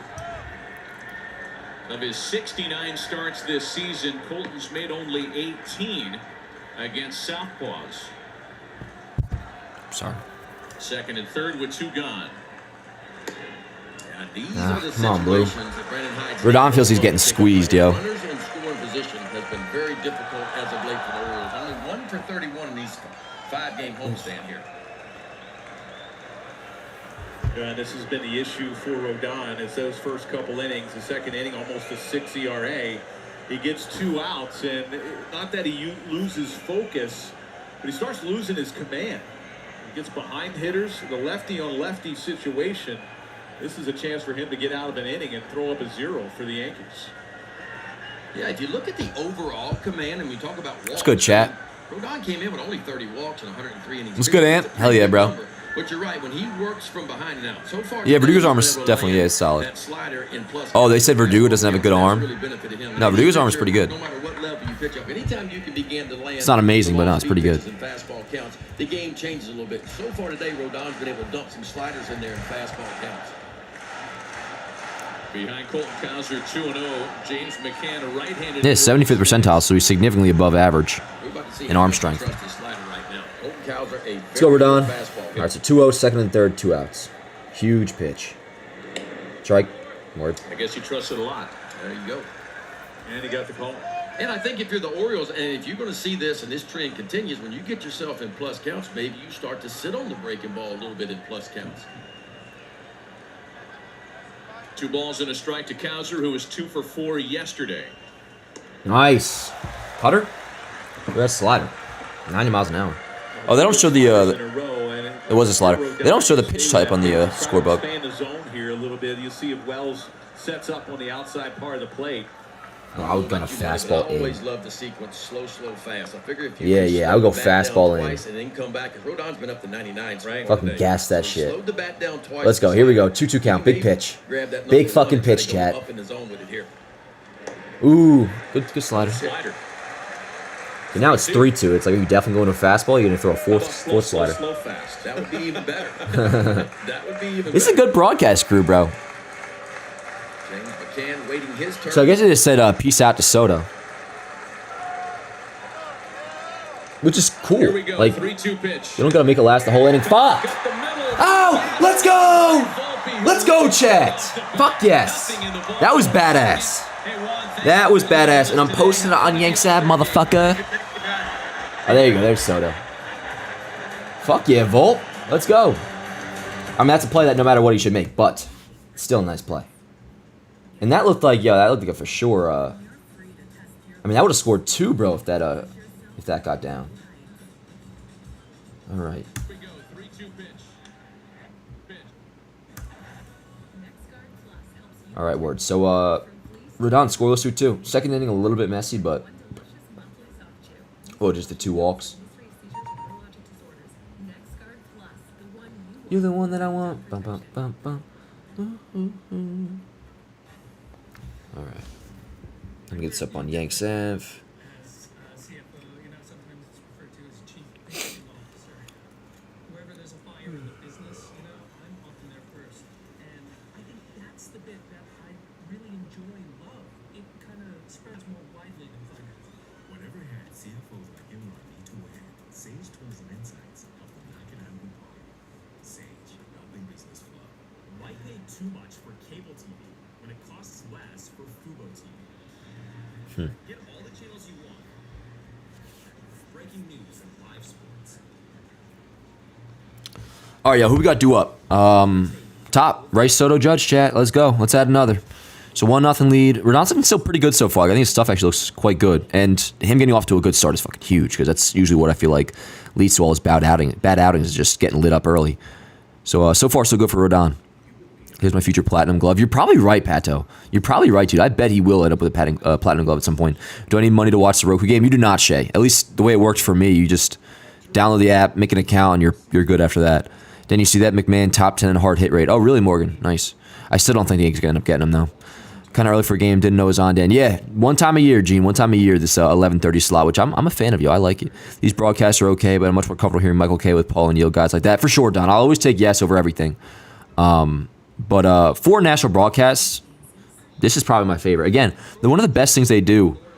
Okay, so now you get a little manager interview. Hopefully it doesn't bleed into the actual game. That would be annoying.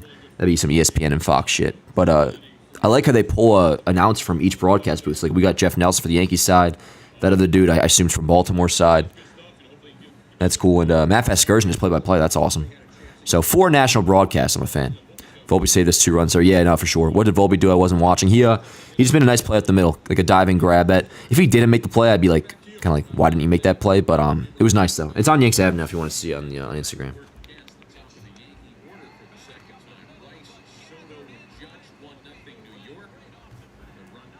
Let's go, Rice. Grisham 2-out RBI single.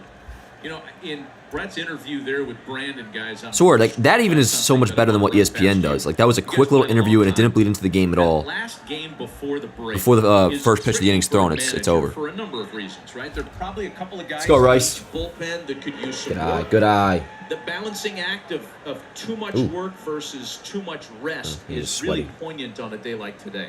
And I think it's tricky for a player as well. I mean, you start looking for the break. I mean, this is a key series for both sides as far as trying to get into first place.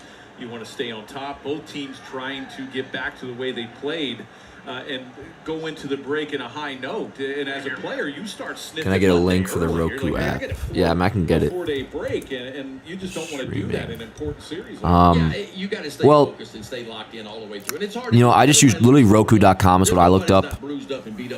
How old is Rice? He's 25. Rice 25. What even is Roku? Dude, honestly, I was kind of asking that question myself. I knew what Roku was with the whole like a stick. It's like another Fire Stick type thing. I didn't even know they had their own streaming service. I'm watching MLB TV though. Both of those guys will throw at some. So at least that is still good. Because I wasn't so sure if I could screen record off Roku. Popped him up. Where Kramer got off the hook on a 3-1 pitch as Rice pops it up into One dead. shallow center for Henderson, 1 away. Oh. Some fucking AM baseball chat. Well, we showed you this I like run earlier during our pregame coverage. It was back in late April when Juan Soto hit a ball 447 against Dean Kramer. Over the scoreboard, out onto Utah Street, it was a spectacular blast. A spectacular that blast. led to a stare down between Soto and Kramer. Really, Juan staring to Kramer. Right, yeah, I remember that. Speculating as to whether or not there was a backstory between these two. Apparently, the answer is there was none. I mean, it looked like there was a backstory, but apparently there was not one. It was just Soto being Soto, if you will. I love it. To 2-0 now. I fucking love it, chat. You know, I never really had a problem. Can I get a link to Roku? Yo, I don't know what the link is. Just like look up Roku on your streaming service.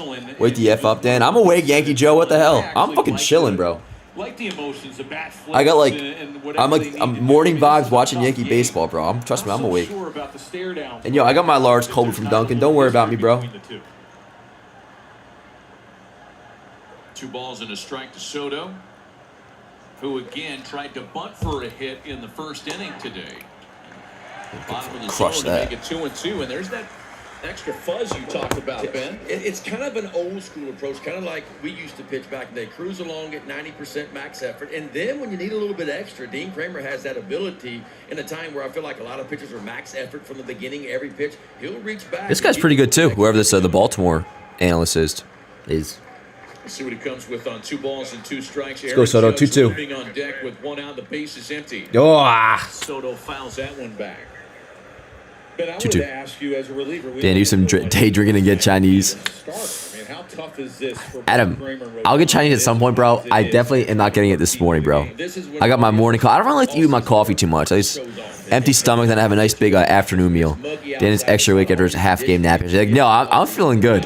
Yo, Geeter Roop goes, Soto on the strikes. What happened here? Soto's pissed. I'm going to watch replay on this. Soto negotiating with Emil Jimenez, thinking He ain't negotiating. It's not like he can... discussion, and there are 2 gone. And I think Soto wanted Oh. the third base umpire. See, that's annoying when the home plate umpire makes the swing call. Like, why not just check at third base? Let's see. Well, this is a good shot. Holy crap. Looked like a little changeup, maybe that split finger fastball working. To Oh, yeah, the he probably outside went. part. From that view right there, it looked like Soto definitely went.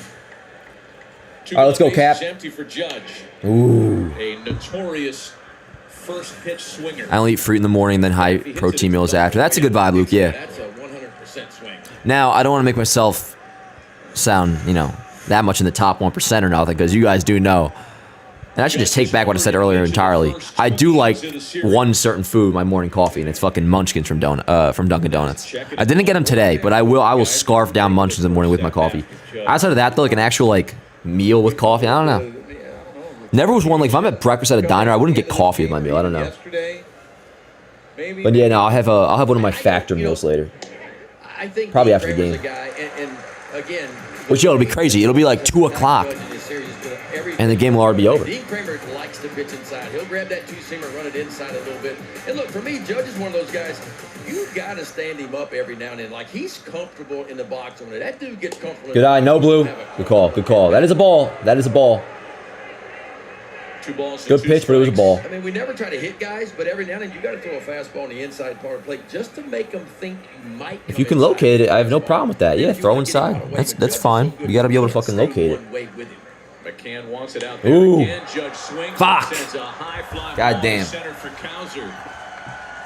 And Dean Kramer gets All right. through the top of the Yankee lineup. Through 2.5, chat. We are through 2.5. Still 1-0 New York. I'm intrigued by Rodon the way he's looking today. I'm excited to see how he pitches in the third.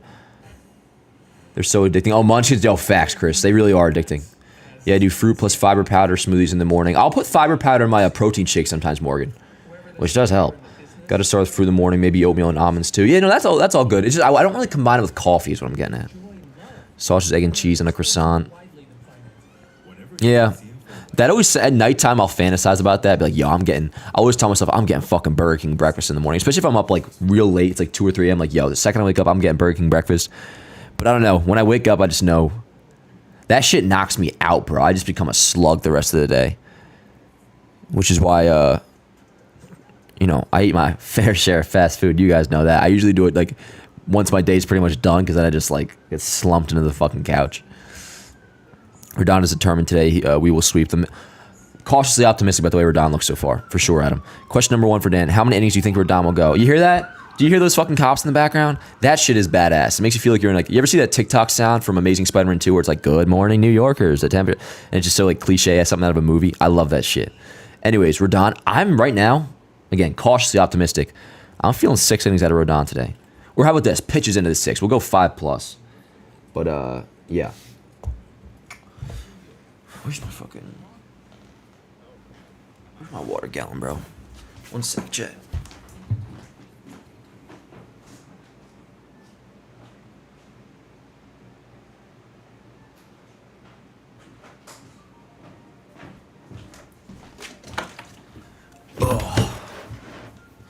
As long as I got my suit and tie. All right, so let's see where the Orioles at in there.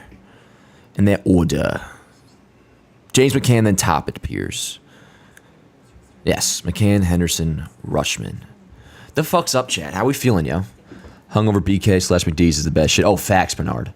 Because at that point, I'm already kind of feeling like crap in the morning, so there's really nothing to lose. And that kind of takes a hangover away a little bit. I do the exact same thing, LAO. I also have no appetite in the mornings. That's in part for me too, Chris. Yeah, when I eat in the morning, it's more so out of when I kind of telling myself, okay, if I have something big coming up, or maybe if I want to do a gym session more so earlier in the day than later, because I don't like to go in the gym with an empty stomach. That's my only thing with that. Anyways, if I eat in the morning, it's usually kind of forcing myself to eat, because... Nah, man, I'm the same way. Through a tough stretch, they're all important, they all matter, and but definitely against a club like this, to get a couple and hopefully we can finish it off today. Let's go, Rodon. Thank you so much. Good luck. You bet. Matt, back to you. See that? Brett, Quick, the next efficient. One more series between these two teams that comes after the All-Star. I might even give him some love on the tweet. James McCann leading things off in the third. Swung the bat to make it 0-2, leading things off. Gunnar Henderson and Adley Rutschman to follow in a 1-0 Yankee lead here. I guess this isn't huge news, but Yoshinobu Yamamoto has been transferred to the 60-day IL, leaving him inactive until at least August 16th. The rebalanced That's pretty crazy. schedule, where teams aren't in the division as much. I don't know. I mean, I think I'm one of many who would like to see more Baltimore-New York games this year. It's turned into a really fun rivalry the last couple seasons. Yeah, I mean, look, 3 or 4 years ago, 5 years ago, it wasn't that way. I mean, the Yankees absolutely dominated the Orioles while the Orioles were going through that rebuild. Now, the Orioles have been punching back the last couple of years, and won 101 games last year. Oh, I just saw the First time in a while. from Bob Nightingale, the Spencer Jones report that White Sox are insisting that Spencer Jones be involved in any trade involving Garrett Crochet. No, thank you, bro. I'm good. But yeah, it's a big-time rivalry now, and it's fun to see the Orioles and the Yankees. Bring him up, Blue. Come on, man. Dude, Rodon is definitely getting squeezed today. You can tell he's pissed by it, too. Look at his body language. Not happy. Do you run it all day? And I don't run, nah. I don't really ever do cardio, Samuel, which is, for somebody who's a big fan of Sam Sulek, he wouldn't be happy about that. But, I will say, being back in Hoboken, though, like the amount of walking you do, not that it's cardio, but I'm burning a lot more calories now, even just like outside of the gym. I usually will burn a good, honestly, usually a good 400 to 500 in the gym. But I also feel like throughout the day, just walking around, I'll burn like 300 or 400 throughout walk. That sucks. Speaking of walks, went out, or leadoff walk for Rodon. But nah, I hate running. If I ever do cardio, it would be like on the bike, like the stationary bike at the gym. To get to a full count, McCann fouled off a heater, and then he went back to a breaking ball and missed. So the leadoff hitter's aboard for. That's tough, man, because that 2-2 pitch, unlike the first couple ones Rodon was upset about, they were kind of, you could argue they were definitely balls. That one looks good to me, that 2-2 pitch. So that sucks. 9-hitter too, man. So now top of the order, Gunnar Henderson. Fastball's still looking good, which it has even throughout the whole thing. Dan, you can take the path train at NYC. Yep. Yeah. No, I've done that plenty of times, Adam. Push-ups are the best. 10 push-ups, 10 times a day is 100 push-ups. Almost anybody can do it. Yeah, for sure. Now, that's something I would do if I, if, I don't know, if I ever get fucking involved in a white-collar crime and I'm in prison and then got a gym to work out in, I would do that type of thing. Same with the crunches and all that.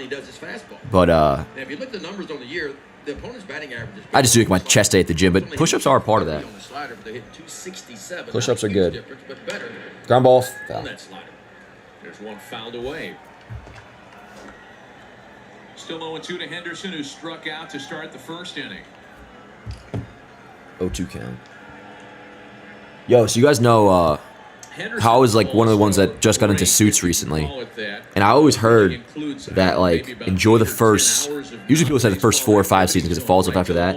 I actually really enjoyed season 6, but I started season 7 the other day, and I can just tell like this is definitely where the show starts to turn to shit. I'm not sure I'm even gonna keep watching. I mean, he just turned 23. Nobody gets tired when they're 22 or 23. That shit was, I don't know what was going on with that. So I might be out on Suits for those that were. Saw somebody mention that in the chat before. Let's go, Rodon. 0-2. Busy time for Gunnar Henderson. It's good, Johnny. Chilling, bro. Low-key miss Marnaccio. Hope he gets a call back up after the break. I don't know, yo.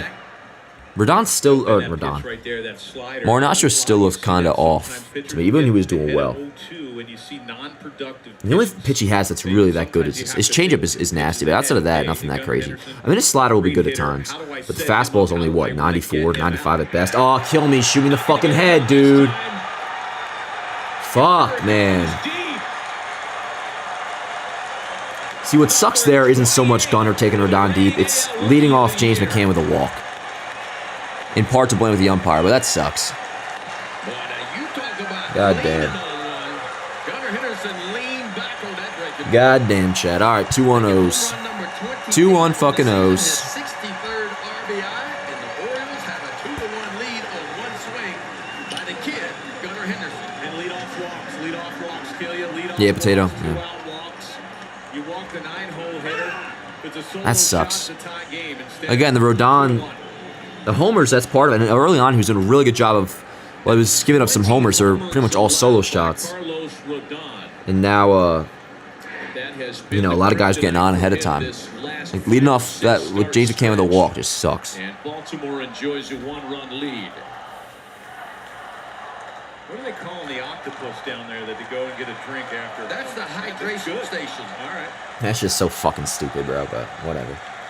Hydration station. Because I call it the hepatitis helper. Yo, word. The hepatitis helper. Yo, for real, Matt Excursion. For now, okay, or somewhat over. I mean, what are you going to do, bro? That was a hanging fucking pitch. That's just... Rodon has leaned heavily. And when I say what are you going to do if you're going, no shit he's going to hit that out. Right over the heart of the plate, and Gunnar Henderson knew exactly. Oh, kill me, foul. And Rutschman, Yeah, word. 2 irons that one foul.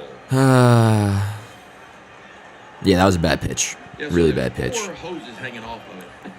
And So, he hit a all right. solo home run, obviously just one. All right. 2-run shot, as you saw McCann and Henderson. Yep, exactly, Vince. Just got to score. Yeah, keep it at 1. Keep it at 1. There's still nobody out, and you got 2, 3, 4, so we'll see how this goes. But he's getting ahead of guys. I mean, he's got a 1-2, had an 0-2, now 1-2 count on Did they Rutschman. actually clean that off? I'm scared to ask, honestly. Probably put a little chlorine in it every now and then, some Clorox. Chlorine? Wash it out and go again the next day. Cleanse the body and then Look, we grew up drinking out of a water hose. Yes. At home, so we're still here. eat dirt. Ate dirt. That might just be you, Jeff Nelson. Yeah, I'm not sure. The other guy's probably like, well, I didn't fucking eat dirt. With a slider that time. Yeah, you don't see Adley Rutschman chase many balls, especially from the right side. He's obviously a switch hitter, but from the right side this year, Yo, he was like, ate dirt. What the fuck? against left-handers. That sucks, but 1 run isn't exactly good offense either. This game ends 2-1, 8 Rodon's fault. He lost. For sure, Ben. Yeah, no, for sure. Right in front. Which I would always say that all the time, because like last time, his last start, you would like to think the offense would score more than 4 runs or whatever it was. But, it's like Rodon gave up 4 before there's even an out. But if he ends up, you know, battling through this and only gives the 2-run homer, I mean, yeah, no, that wouldn't be on Rodon. Yeah, when he said stylist, And at least it came after, like that in the first would have sucked way more. You'd be like, all right, here we go again, but we'll see. Pitch count's getting up there, though, yo. I mean, it's kind of been up there. But he's at 64 now. 2 pitches, 1 out into the 3rd. He's got the camo 2 pitches into shoes the going on the high tops. at that with Mountcastle. Yeah, I don't go anywhere without my camo now. It's kind of like my American Express. I never leave home without it. You want to show America the camo? I mean, that one game was 4 runs from the get, but it was tough. Yeah, that's the only thing I'm saying about it, though. It's just like it sucks when it's. I mean, the Yankees had 1 turn up at bat, and they next time up they were already down 4-0. That shit sucks. And you can also dub him as Even his good start against Cincinnati, decent start against Cincinnati, it was pretty sure he gave up a 2-run homer, so like it was 3-0 by the time Carlos Rodon it was a 3rd inning or so. Ahead of each of the 2 hitters that he's faced after walking McCann and then giving up the homer to Henderson. All right, let's go, Rodon. 0-2. This is the first lead the Orioles have enjoyed in this 6-game homestand. God, he's just not putting guys away, yo. I mean, it's hard to imagine this team losing 6 in a row. Me too, Vincent. Me too. They're in the midst of that, but not to have Yankees should trade Spencer Jones for Garrett Crochet. I'm good off that, Travis. I'm good. Yeah, and it's kind of Logan says Rodon gets too intense in his own head. Cole's the same intensity, but use it to lock it and stay cool if that makes any sense. Yeah, I don't even know so much it's about. I mean, that could play a part, but a lot of his pitches, man, are just. I mean, the slider is not good enough to strike guys out. So, you know, he's getting into a lot of like 0-2 counts and getting ahead, but the slider's not putting guys away. The fastball, well, his velocity's been good, but it was good last year too. And throughout this whole rough patch, it's been technically good velocity-wise. I think the main difference more so with Cole and Rodon, the intensity's the same, but like Cole's stuff is just so much better. If Rodon had Cole's curveball, that would change a lot. 2 strikes account to Ryan Mountcastle. Anthony A Santos lot. there waiting on deck. Yeah, you should like change up here or something. Let's see. 1-2. Into the opposite field. Man, every breaking pitch, bro, is just hanging. A little shorter approach for a guy known for his power. Yeah, so my prediction before about Rodon possibly pitching 5+ may actually be not looking too great. Do I think heat's a factor? I don't know. I mean, he was in a dome last time and didn't pitch that great. He does swell like an MFer, though. He's a 3-pitch pitcher. Rodon will continue to struggle without a 4th pitch. Yeah, or, I mean, if just the slider was better. But yeah, no, you're not wrong. Rodon isn't asked this game, but he's certainly not pitching well. Yeah, that's kind of what it's turning into now, Samurai. Yep, not putting people away. That was a horrible pitch, but screwed him so hard. Yeah, no, that too. That 2-2 pitch was on James McCann was certainly good enough for strike 3. That's what happens. I mean, runs per game tend to go down just a little bit.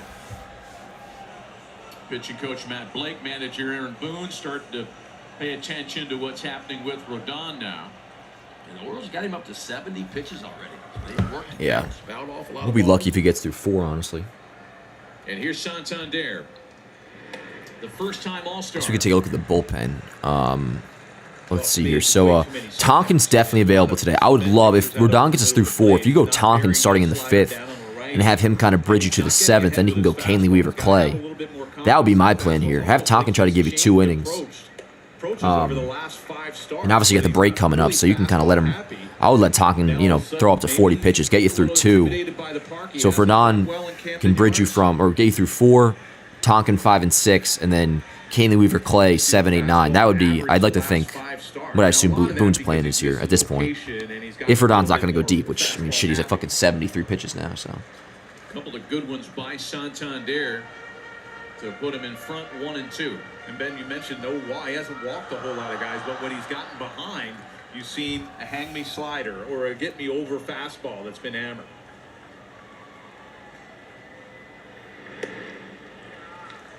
Not a I wish they would show the ground pitch ball type. guy, but a ground ball would certainly serve him well here to stem the tide. Right, of Pat. what Oh, could no, I turn know. into a longer inning on a hot afternoon. Maybe scared to throw inside because of Kershaw getting hit.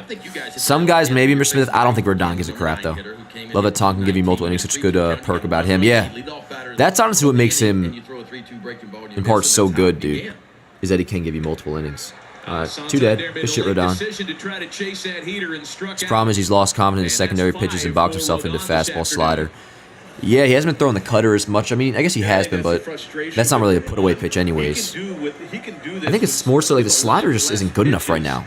If his slider was really good, then I think he'd obviously be in much better shape. But Just for instance, that Gunnar Henderson home run, you had him 0-2. he needs a fucking good old-fashioned lefty curveball or something, bro. Fastball and then go with that slider. You Had a big break and a big jump, and he's able to Good throw would have got him.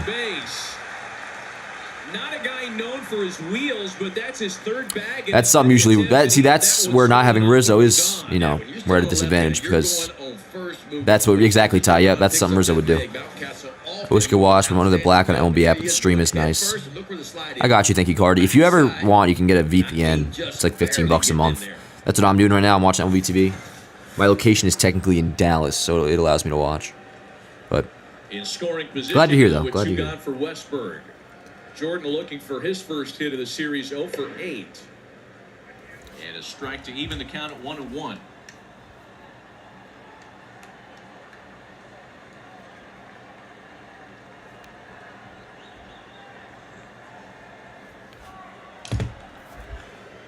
Come on, Rodon. Austin Hayes waiting on deck for Baltimore. Pitch. See, that's a good slider there. Boy, that was strike 3. All right. Has been pretty sharp and tough to lay off Yeah. today. It's like when he throws it outside, it's nice. All right. Hey, not the end of the world. Again, the thing that sucks about the inning was walking James McCann. But all right. Oh, it was obviously 2-1. And who do we got coming up? Verdugo, Glaber, Wells. Just score. Let's score, chat. I think it was Rice that ended the last inning. Oh, no, it was Judge. It was Judge, yeah. Yeah, a lot of pitches, Nick. A lot of pitches. So he's at now, Rodon's at 78, so maybe he'll get into the 5th, but I imagine Tonk will be ready to go at that point, so. I mean, at the end, 2 runs. It's only had 2 runs, so that's good. We will take that. Be right back, chat.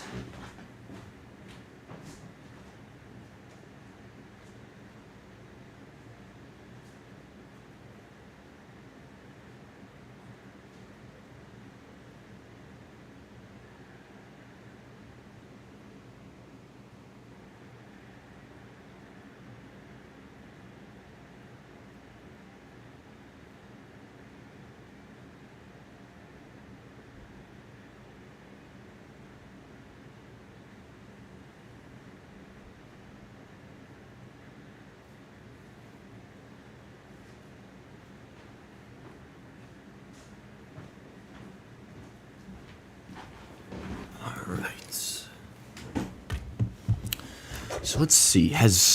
No, we're actually probably the only game going on right now. Yeah. When does Boston play today? So Royals and Boston play at 1:35. So that'll get going by the end of this. Dean Prod says, do you think we should fire Aaron Boone and the pitching coach? No, I don't. And the pitching coach, Matt Blake? No. All good, yo. Hey, you woke up in time, man. You woke up in time, and still a lot of ball game left. 2-1, entering top 4. So you just missed the first start. You woke up just in time, bro. His cutter and curve usage when he was cooking were both above 10 and 12% usage, and his cold stretch, it's been below 8% for both. I'm curious what it was the first couple starts of the cold stretch, Aaron, because he adjusted his approach a few starts into it to where a lot of the pitches he was throwing were getting hammered, particularly the fastball. I mean, the fastball's just been getting rocked. But, I mean, right there, no matter how good your slider is, the location that he threw to Gunner, I mean, that's just going to get tagged. But, all right, here we go. Verdugo, Glaber, Jeff Nelson, Matt Vasgersian, and Wells. Nice to have you with us on MLB Sunday Leadoff on the Roku channel. A 2-1 lead for Baltimore. And Alex Verdugo leading off. Torres and Damn, Wells bro, Verdugo's OPS is really falling down. 674 now. Yeah, biggest inning of the day so far for Dean Kramer right here. Your team went out, gave you a 1-run lead on a 2-run homer by Henderson. Now can you go out and stack a 0?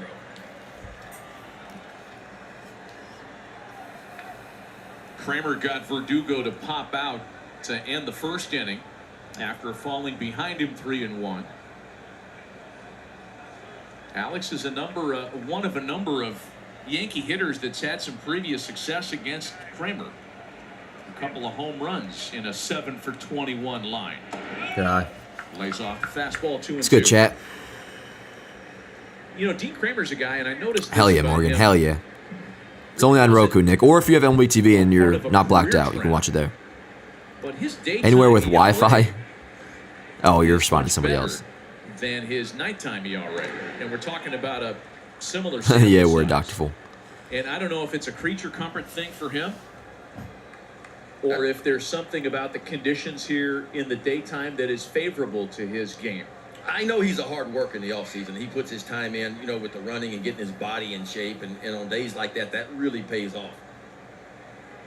Good eye. I mean, Dean Kramer's on record saying he wants to get to 200 innings pitched. That's a number that not many starters get to these days. I mean, Obviously Garrett Cole has done it, 6 times, and he's a horse. And Dean Kramer wants to be that guy. He got to 172 last year in that career year that he had, won 13 games back in. I mean, he's only made 11 starts. I don't think he's getting to 200. And a boy, Verdugo, let's go. Lead off walk, chat.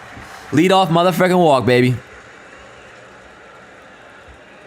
Lead off walk. I'd imagine Verdugo can get back to it. He's always been a decent contact guy. Yeah, I can't imagine it's going to go on for that much longer. I mean, he had a couple decent games.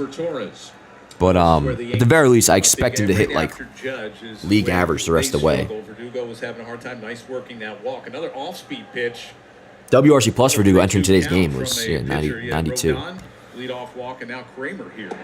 Yeah, I feel like there's no such thing anymore as a fastball count. I mean, this is the 3rd consecutive year in Major League Baseball. We're going to throw more off-speed pitches than we do fastballs. And it used to be, 2-0, especially like this. You got a 1-run lead facing the first batter, 3-2 count. You're going to give him a fastball, right? You don't want to walk a batter, but not anymore. Oh, Glaber could have fucking nuked that, bro. Tried to check it. It's a ball and a strike. God damn. Glaber grounded to third in his first at-bat, trying not to hit the ball on the ground here. That has been one of the flaws in a very potent lineup. The Yankees lead Major League Baseball's in double plays hit into. Bunt. Stay out of the double play that way. Verdugo to second. It worked. With 1 gone now. Runner over to second, 1 dead. And that's going to go down as a was judges WRC plus over 200? Yeah. Yep. Not put on. He did that by 207. Entering. This is entering today, of course. But just did not feel comfortable in that AB. It's been at over 200 now for a good little bit. Somehow. Lowest I got down to in the last week, I think I got to like 202 at one point, but then he well, providing maybe a better opportunity went deep back to back for a hotter first 2 hitter. games. Austin Wells hit a 3-run homer in the first inning yesterday. He's hit 4 in his last 8 starts, and he's got a runner in scoring position.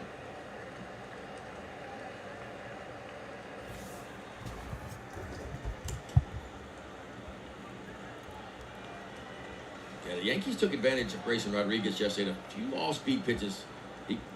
When you talk about Austin Wells, he got a cutter kind of right up in the heart of the plate for a 3-run homer in the first inning. The Yankees scored 4 yesterday. Come on, bro. That pitch was so similar to the one that Rodon didn't get called on James McCain. In terms of the height on it. Look at that Wells homer. That was a fucking bomb. That was a fucking bomb. Sixth homer of the year, his 20th RBI. Let's go, Wells. 1-2. Every time I see Austin Wells, I think that there's somewhere in the world Nick Johnson is watching a Yankee game Nick saying, Johnson. hey man, you stole my look. You never used to, you never used to have to, you weren't allowed to have that mustache go past the sides of your lip. It's like stretching it out now. Well, like Ben said, the game has changed. It has. Ball and 2 strikes to count. Into the opposite field. Not a lot of love there with that deeper dimension. 2 dead. And an easy play 2 dead for Volpe. Hayes. Which is another opposite field base hit for Volpe in his first at bat, which is nice. And he ended up scoring. Left-handed hitters have gone So this goes. opposite field. It is a poke to get it out. Shooter McGavin. I think these first couple games. Don't call me an idiot, Dr. Full. I know that fucking name. But like, who the hell is Shooter McGavin? Oh, no doubt. I mean, we see it pretty much every series, you know. I mean, Oh, I know Shooter McGavin, the actor. Word. Okay, yeah. It really wasn't even that far. He was in Here's Anthony Volpe. in hella movies. That's a guy from He's only run back in the second, trying to cash in on the leadoff hitter reaching base. like superhero movie with Drake Bell. He was in that, I Scoring think. Position with 1 away. Wells flies out, and now it's up to Let's go, Volpe Volpe. with 2 gone. No. To center God damn, field. bro. That was a hittable pitch, Hauser dude. drifting Fuck. back on it to retire the side. Nothing All right. comes of this. Dude, Volpe could have tagged that shit, bro. God damn. Still 2 Orioles. All right. So Rodon will be back out there for the 4th. Hopefully a bounce back. Keep this shit at 1, yo, and I'm all right. Keep this shit at 1, and we're chilling. Should have scored that inning, but what are you going to do? Shooter McGavin. Shooter. Oh. So that's the name of the character in Happy Gilmore. What's the name of the actual actor then? Because honestly, I don't know if I've ever seen Happy Gilmore, which I know is a fucking good-ass movie. Oh, Christopher McDonald. Right. So that's who I know Christopher McDonald. I just saw the picture of him when I looked up Shooter McGavin. But that's the character in Happy Gilmore. Fix my audio. Is the audio all right, guys? If it cut out at some point, I mean, that'll happen, but hopefully it's all right now. Devontae asks, Dan, what up, Devontae? Says, Dan, are you watching the draft tonight? Honestly, I didn't know it was tonight. I knew it was coming up, but yeah, I definitely will watch the draft tonight. What time is the draft? For sure. Question number 2 for Dan. Hamburgers or hot dogs? Hamburgers, easy, Loon. I fucking love hamburgers. Might honestly have one today at some point. It's drafted at 7, word. Thanks, Ty. Audio's good, word. Yeah, at some points it might, like, if it pops out, just, I watched it recently and it doesn't hold up anymore. Really? That's odd, because that kind of movie shouldn't really have to hold up. It's not a matter of, sometimes you watch a movie from like the 80s and 90s and because it's a superhero movie, it just feels so dated. Part in like maybe CGI was bad or something. Usually comedy movies hold up pretty well over time regardless. But I don't know if I've ever seen Happy Gilmore anyways. But Adam Sandler movies are just... I'll have to watch it because I rewatched Big Daddy the other day. That movie's a fucking classic. Who does Baltimore have due up? Let's see. Hayes. 6-7-8. Hayes, Mateo, Kauser for Baltimore.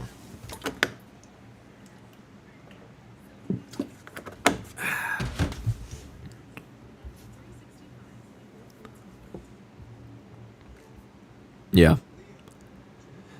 And I assume it's just on what, MLB Network? Most definitely. So yeah, I'll be watching. Even though the Yankees don't pick till, I believe, 26th.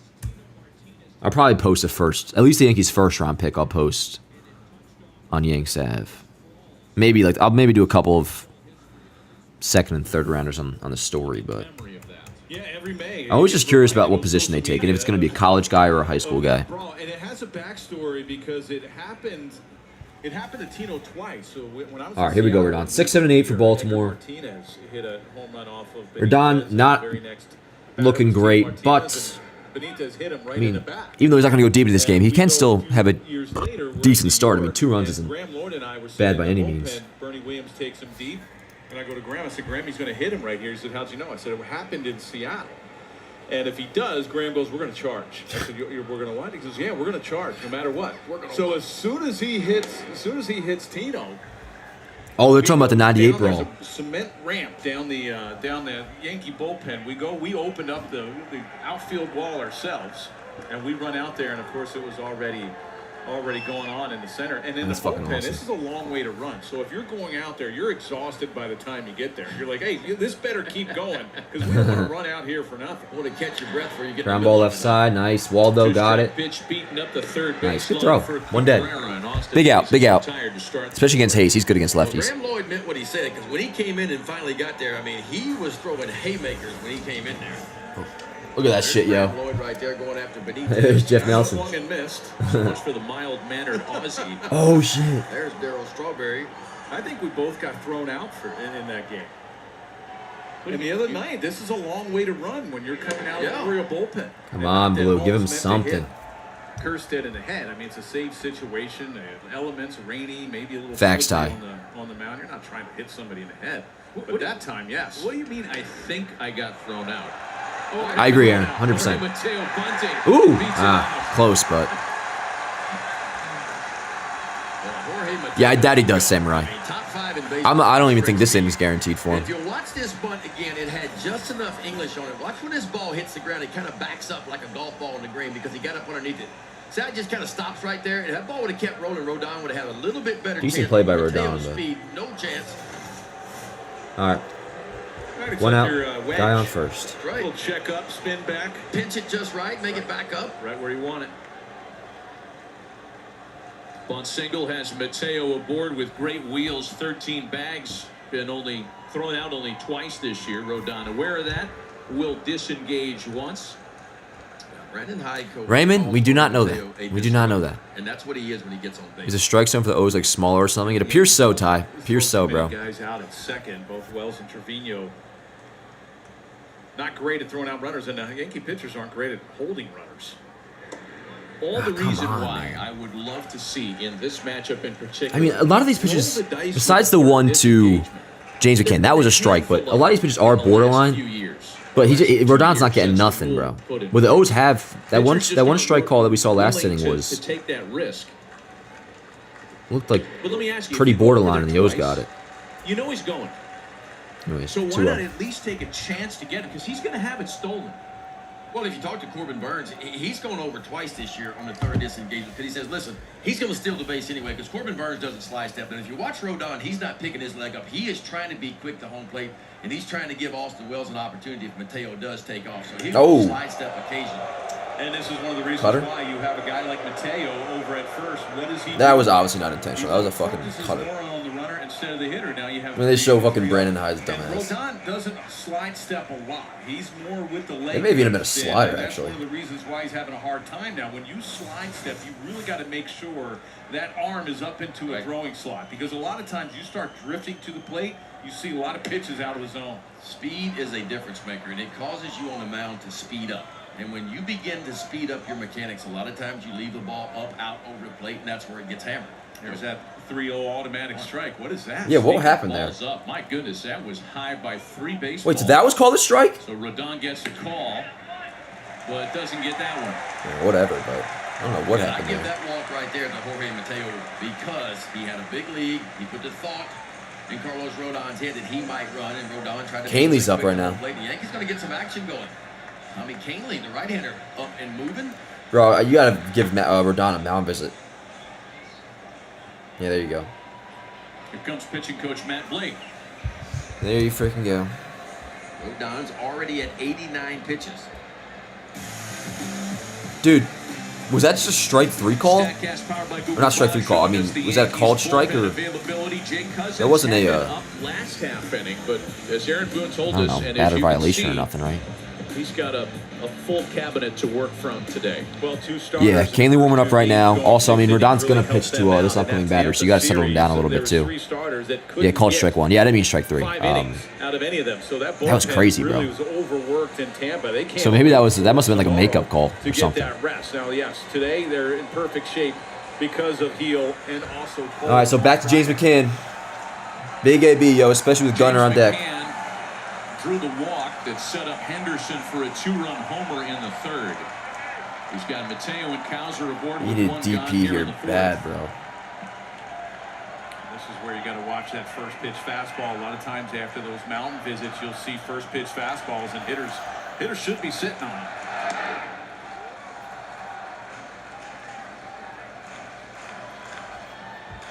Boy, strike one is so important for everybody, but for Carlos Rodon, when he's behind in the count, he's got the lowest ground ball rate of any starting pitcher in the sport. And he's trying to dial up a ground ball here.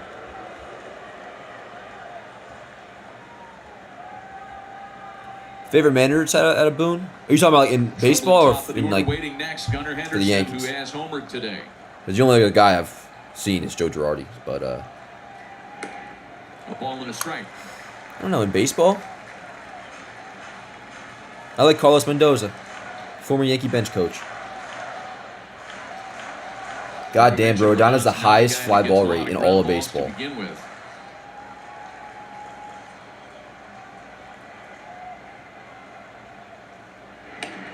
One pitch almost hit him. Yeah, and these are situations we're talking about, right? 2-1 count now. He's missed back-to-back with the fastball. He doesn't break ball from strike. That was a great shot of Boone, bro. He got like gum all over his lips and he's like a big fucking cow lick at it. He's like, If you the heater, you just take it, you live for another pitch. But if I'm James McKenna, I'm sitting all over the slider right now. popped him up. Popped up. Please, slicing please, toward the stands. please.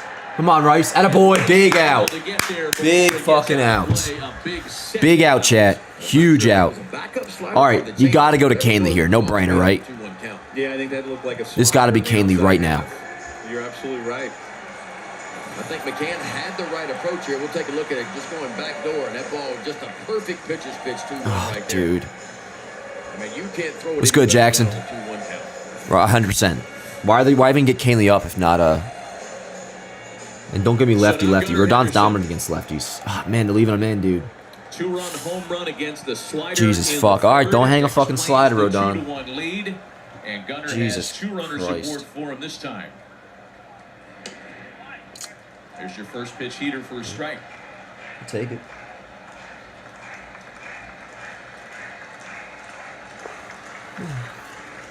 Come on, Rodon. Come on.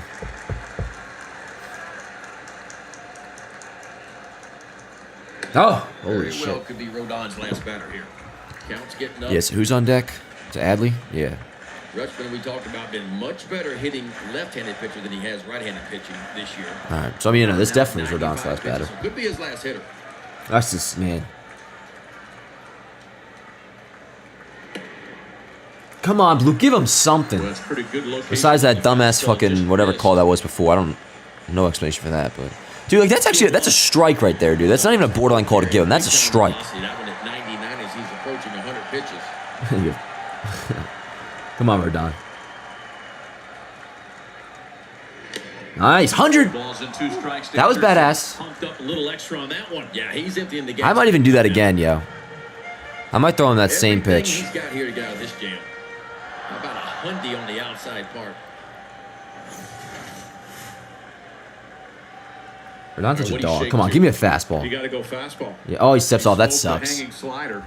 Rodon was in the zone. And now at 97 pitches, that slider might not This guy's reading my be as messages sharp on as in earlier in the game. You got to go away with something. Least favorite baseball player right now? There's a Great bunch. swings. I'll have to get back to you. 2-2, 2-2. The No, 2-2, 2 outs, 2 on. Hey, let's go! Was that the slider? Dude, on the hanging fucking slider. Let me see this. Dude, that was like the same. I mean, actually had a little more height to it, so he got away with it. Huge fucking out, dude. That was very similar to the one he took deep. God damn. Huge out, yo. Shout out Rodon. Shout out Rodon. I thought they should take him out, but his day is definitely done, I assume, now. 4 innings, 4 hits, 2 earned, 3 walks, 7 Ks.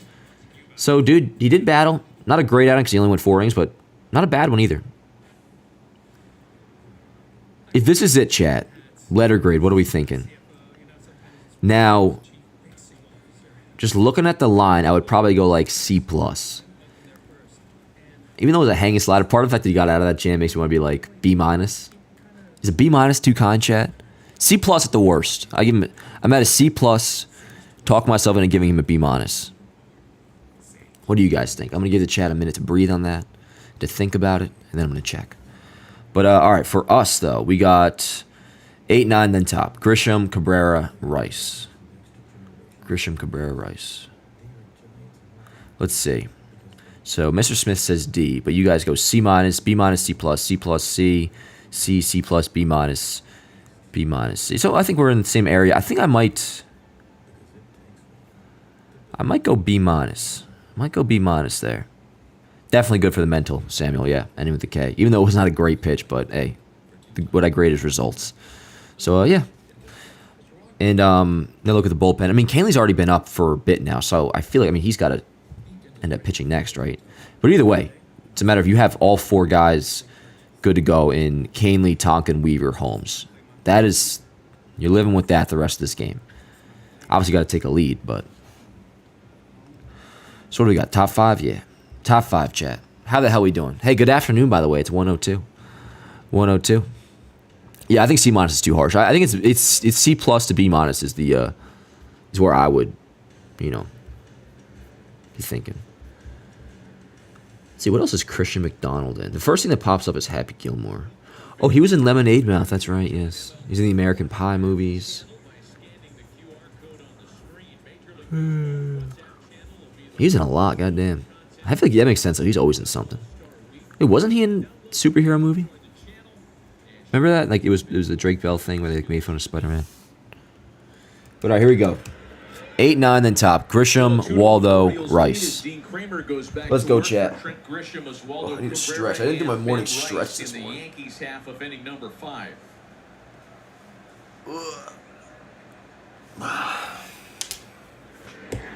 Good eye. 2-0. 2 balls and no strikes to Grisham, who drove in New York's lone run with a 2-out single in the top of the second. Rodon looks he was sweating up a storm, yeah. I mean, it definitely is hot. And then Jason says it, yeah, 96 degrees. Thanks, Jason. That is hot. Yeah, that is fucking hot. And now Matt Vescursion just mentioned that it's hot. Conditions have not abated since when we went on the air. But yo, we did avoid there was a lot of talk going into this series about the rain or whatever this weekend, and I mean, it landed somebody on the concussion IL, but we didn't have any rain delays or nothing at least. Say that jokingly. I'm glad, or hope Kierstedt's okay. Kierstedt, however you say his name. 8-9-1 hitters, and anybody get on. Then you got Soto and Judge coming up. Hey, 3-1. 3-1 count, chat. Ooh, Gerald! Get out, ball! Let's go! Fuck yeah, dude. We always say it. When Grisham gets a hold of one, bro, he fucking smokes that shit. That was a nuke, yo. And just like that, we're all tied up, chat. We're all fucking tied up. That's about a short Dude, for being like such a shitty hitter, I mean, look at his stats. They're just not good, obviously. His stats. Trent Grisham's got some fucking dog in him, yo. That was badass. And that's a big homer, obviously. But all right. Let me get this up on Yanks Ave. Hurry up, clip. Come on, a fucking load. Dude, that shit was smoked, bro. Grisham homers might be like top 5 at least favorite homers on the team for me when they're hit. 'Cause, man, he just fucking. He's very selective. Too selective. It's annoying. But when he gets the one that he likes and he makes contact, like, god damn. Right on top of the bat. Got to get on there. You got Soto and Judge chopping wood. The head on that one. All right, so let's get this up on Yanks Ave. Airdrop this to And a myself. couple of breaking balls squirted And, out of the just hand like that, of we're all Dean tied up. Kramer. It draws a quick All tied visit up. from McCann. My hands are shaking and my knees are weak. Can't see me stand on my own 2 feet. I'm all shook up, or we're all tied up. Boo-doo-doo. Boo-doo. That homer sound. No, like a dud. Yeah. That sound Yeah. High pitch crack, did it? No, like a Fucking like a Matt Vescursion. fly ball out there. But it sure got out there a ways. Going to the flag court.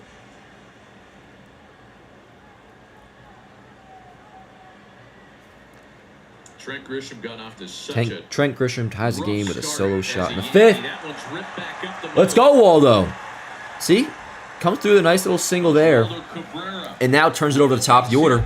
That could prove to end up being a pretty important hit. Come the Yankees in We'll there see what in the happens, fifth. but Yeah, you mentioned Waldo just Grisham. shows up to a degree. Nothing crazy, but he contributes. Very little time. Hell yeah, yo. Let's fucking go. Most of the time was Let's fucking go. And you had Judge out in the outfield, but now that Stanton's on the IL, could come back at some point, maybe before August 1st. Grisham's getting those playing time, a lot more playing time. They'll use Judge as a DH. That was badass. All right, 1 out, 1 on. Grisham can get some more reps at the plate. Game tied at 2. Back to the top of the High drive! Rice, who Rice! takes a breaking ball high in the air out to center. No! Too high. No! Those are measuring Fucking up bastard, for man. the catch. Just That shit was smoke, dude. Fuck. God damn. Anytime the ball's in the air here at Camden Yards, I really thought that had a chance, bro. That was smoked. And just praying that stays in. That was a hanger and then some, dude. Holy shit. Did nothing but spin up there and hang up there for Rice. All the way Damn, to that the was wall. so close, bro. God damn. He pushed Cowser all the way back to the biggest part of the ballpark. God fucking right damn back shit. towards 410. All right. But hey, here's Soto. Here's Soto. according to StatCast, that's a homer in 12 Wait, so I said 1 out before. Now there's 1 out. 30 ballparks. Yeah. And here's Juan Soto now with a run in, 1 out, 1 on.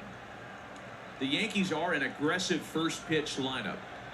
They've got the best slugging percentage on first pitch. Did I? Yeah, and Aaron Boone's got to be happy about what he's seeing from the bottom part in his lineup. We know the top part gets it done. I mean, Soto and Judge the top, but you look at the bottom part, Volpe, Grisham, and Cabrera, 7, 8, 9. They're responsible for all 4 hits so far by the Yankees today. Juan Soto is due this afternoon, 0 for 2. He's strung together 4 straight multi-hit games. Yeah, he's heating up. He's Cabrera has heating some up. speed over there. Only 2 stolen bases on the year, but with Soto and Judge coming up, the running game sometimes gets shut down.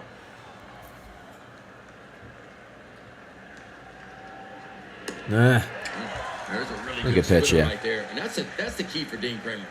When he can start to land that split finger fastball, and again, it's a new grip for him this year. Threw more of a circle change last year, kind of changed to a split finger fastball, and at times. I thanks it's John been a Fury, big factor John for Fury, Jacob 316. begins to get heated We up. got some sort of podcast thing coming soon. Just stay tuned.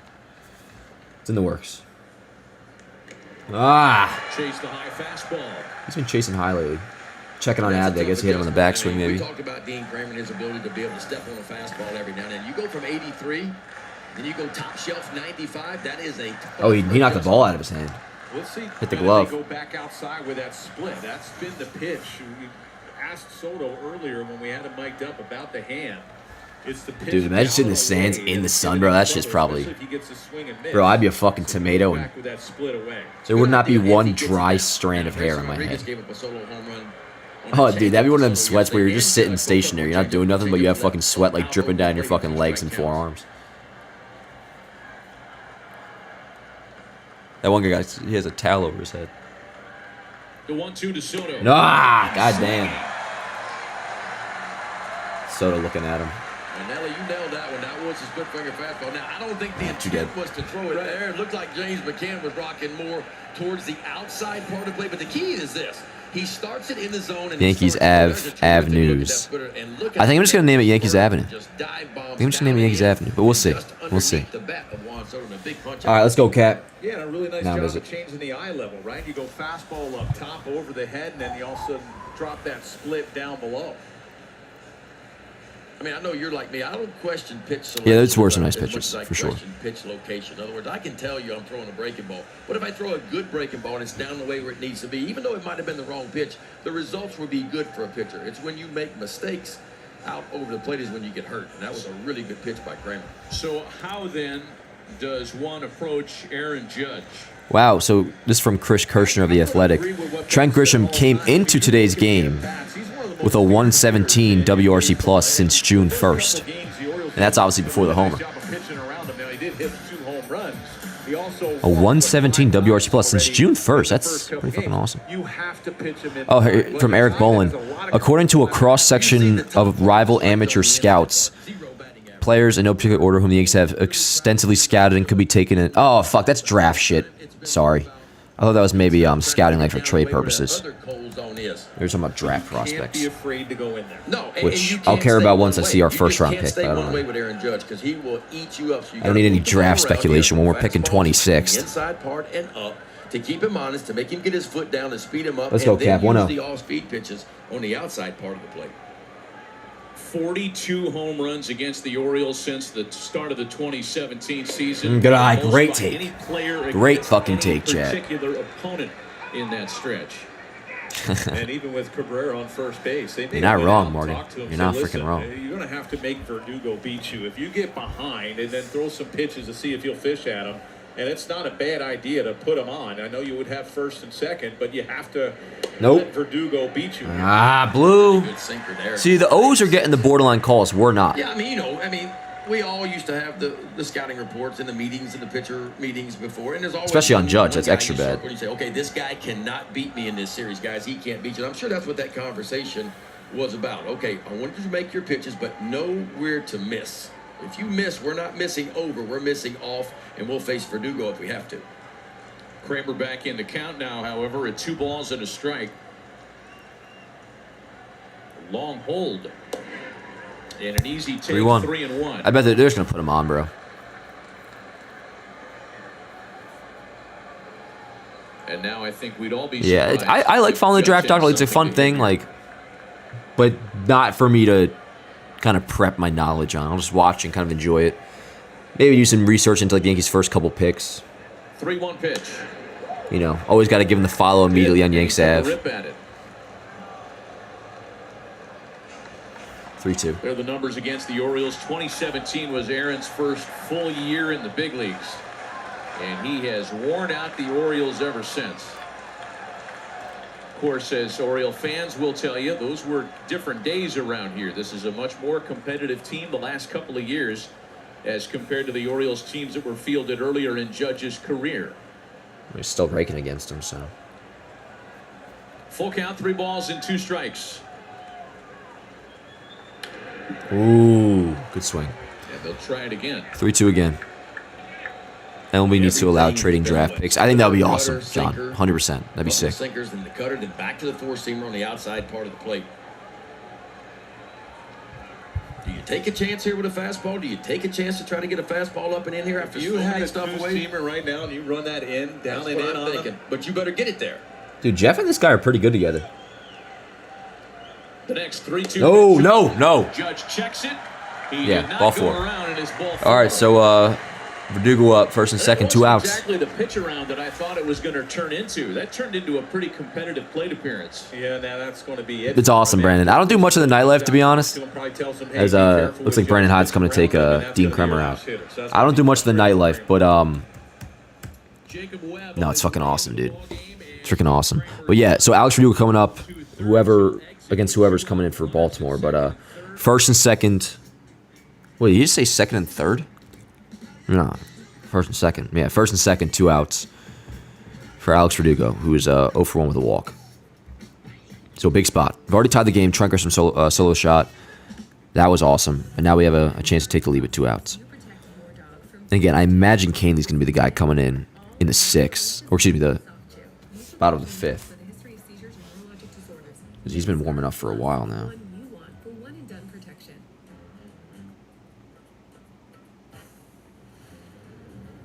I wear a few different hats as CFO. You know, sometimes it's referred to as chief fixing. What's good, chat? Wherever there's a fire in the business. Yeah, Kremer is out. Let's see. Do we know who they're putting in yet? Oh, Webb. Who's that? Jacob Webb? Yeah, Jacob Webb. 2.61 ERA with a 1.11 whip. He's been pretty good. He's been good against us. This year, 4 1/3 innings pitched, 1 hit, no earned, 1 walk, 8 Ks. No runs, period, he's allowed against us. So he's pitched well. We'll see how this goes. Kahnle to Tonkin then. I'd like to think so. I mean, my only thing is just a matter of like who you're using, and I think it's quite clear they just go with Tonkin, Kahnle, Weaver, Holmes. I mean, definitely Weaver to Holmes, that's solidified. I'm just thinking like they might go to Kahnle because of It's time to feed the dogs real food. Highly processed pellets. he's been warming up like all day. So they might go to him first and then Tonkin. It's not dry food. It's not wet food. But those are definitely like those are the 4 guys you're living with the rest of the way. Hate to say it, but Trent Grisham might be Joe Gallo 2.0. Good glove, lots of walks plus homers, low average. Well, the difference though, Ty, is like nobody expected Trent Grisham to be a good hitter though. Gallo there were expectations for.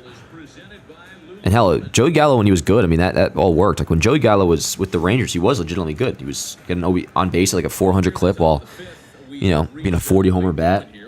Problem with the Yankees wasn't that he was walks only and home runs. He had like a 600 OPS with us. He was just bad. But, Grisham's been real good lately, though. But, Ben, as you know, Jacob Webb has been deadly against left-handed hitters this year. Yeah, and the difference maker for him is the changeup. He has got an outstanding changeup. Matter of fact, opponents only hitting 114 off that changeup, so it's kind of the neutralizer for him against left-handed hitters. But all of his numbers are good, and I don't know where the Oriole bullpen would be without Jacob Webb. He has had an outstanding season. He's been busy now. See, that too, man. Like, that's probably a strike, but it's borderline, and the Orioles are getting all those calls. Rodon didn't get that at all. Run that four-seamer both inside and the lefties. He'll elevate it when he needs to. Got a little sweeping. What's good, Narco? How's it going, bro? Of course, his best pitch, as we mentioned, is the changeup. And what up, CD? Quickly in front of Alex Verdugo, nothing in All two. right, 0-2. He's probably doing that changeup, right? No, but whatever. A bouncer for Mateo. Heads up now. Oh, shit. Oh. And Fuck. Jacob Webb on 3 pitches is able God to damn. shut All right. the door in the 5th. Hey, we did just tie the game that inning, though, which feels like a while ago now, but we did just tie the game. Trent Grisham solo shot. We're all tied up. In chat, I think I might have to crack open an ice-cold Coke Zero. What do we think? Bullpen still up? Oh, my bad. Thanks, Fall. Not gonna lie, I could see Grisham hitting a clutch home in the playoffs. Dude, me too, Vincent. Me fucking too, dude. Gallo was cringe. Hey, that's my cousin you're talking about, Mr. Smith. My cousin. Never met him before, but that is true. Not gonna lie, Verdugo blows. Yeah, I mean,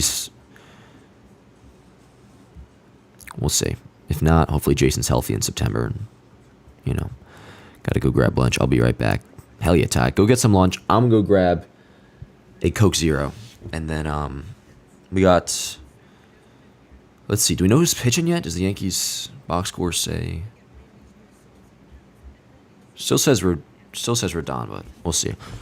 1 sec, chat.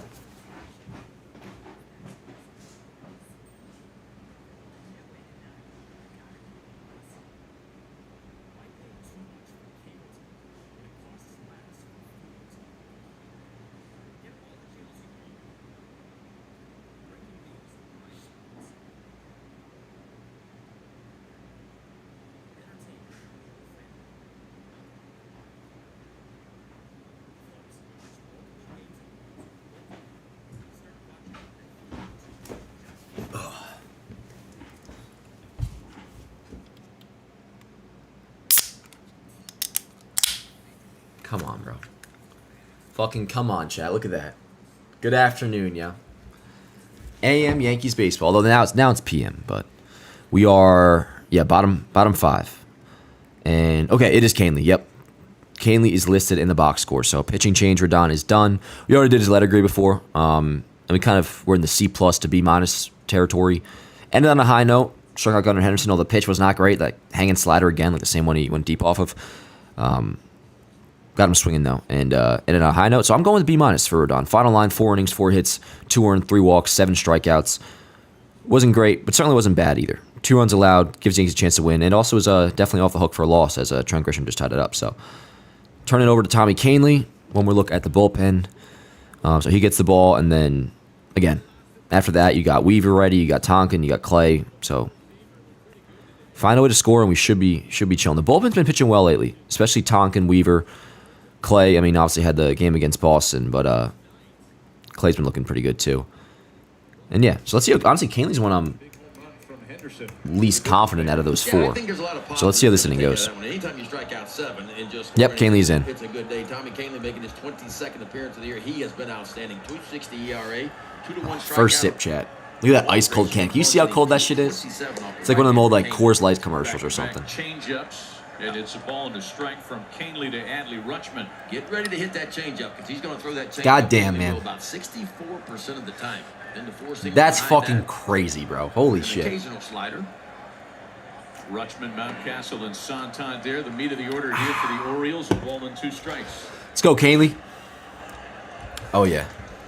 When you face Tommy Kahnle's chat. changeup, you want to see it up. In other words, any ball that starts at your knees, you'd be smart to try to lay off of it if you could, because it's got some serious vertical drop to it. You want to try to catch it up in the zone, preferably about where it starts, about waist high. Slow roller Go. back up the Hustle. middle on a number of hops. Nice, attaboy. And Rutschman is One dead. retired, Kahnle's change is and looking good. Kahnle's struggles I continue. mean, it always looks good, but command-wise, it's in a good He has spot. won for his last 18. The Diet Dr. Pepper is great. I could start getting cans of Diet Dr. Pepper. I could do that. But, you know, I like my Coke Zero, Adam. One gone for Ryan Mountcastle, who has singled and stolen a base here today.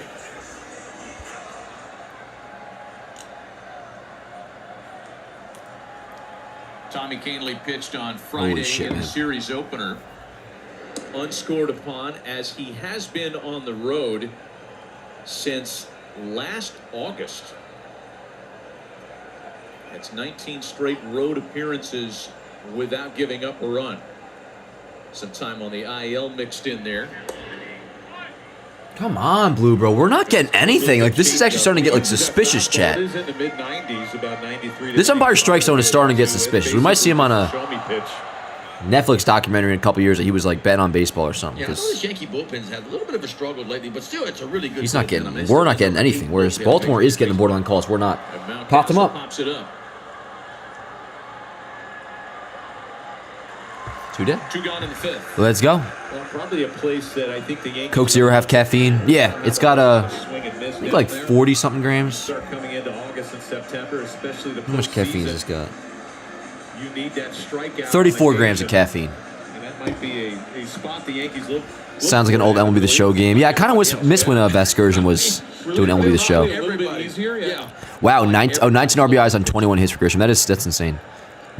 Here's Anthony Santander. I thought I was gonna say 21 games. Twice against Carlos Rodon. Excuse me. Trying to pick up a modest 4-game hitting streak today and taking a changeup for a strike. There's Tonkin. So Hunter Harvey moved from the Nationals to the Royals. Oh, yeah, that's right. Royals this morning acquired Hunter Harvey.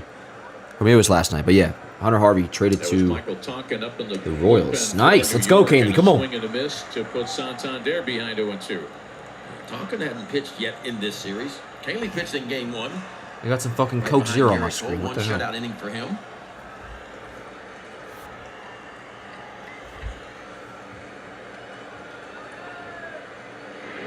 Ooh, almost got him.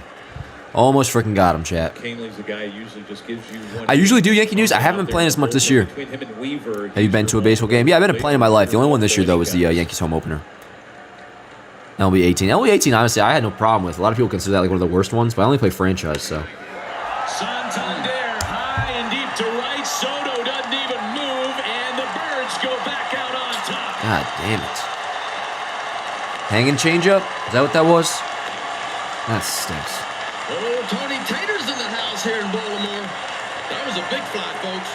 Yeah, bro, Kahnle can be fucking frustrating, and he was looking really good that inning, too. 58th RBI. We just got through saying if you want to attack that change, I need to see the replay, bro. So, Baltimore takes a 3-2 lead. In the zone.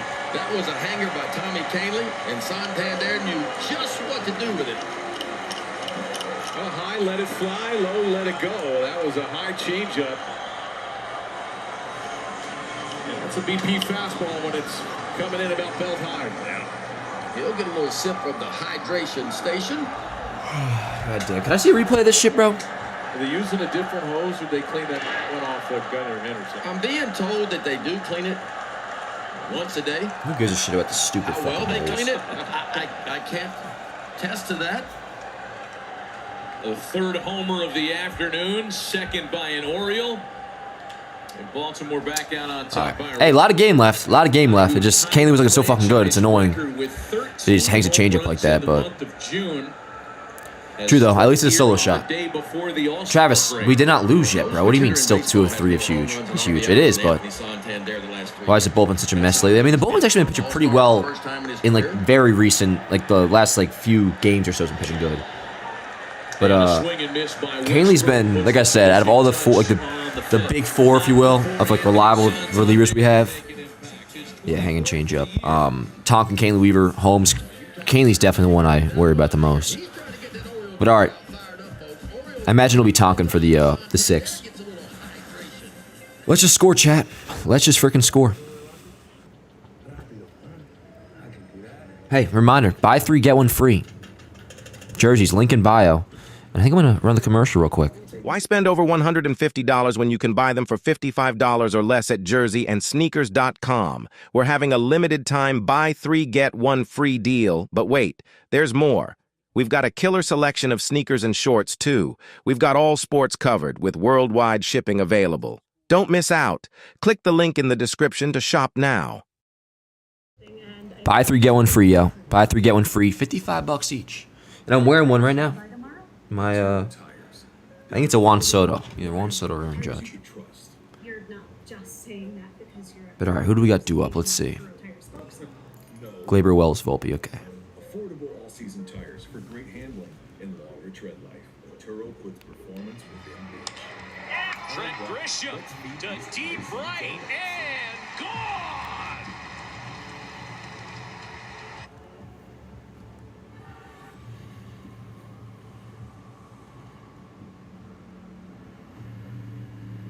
Dynamic air suspension.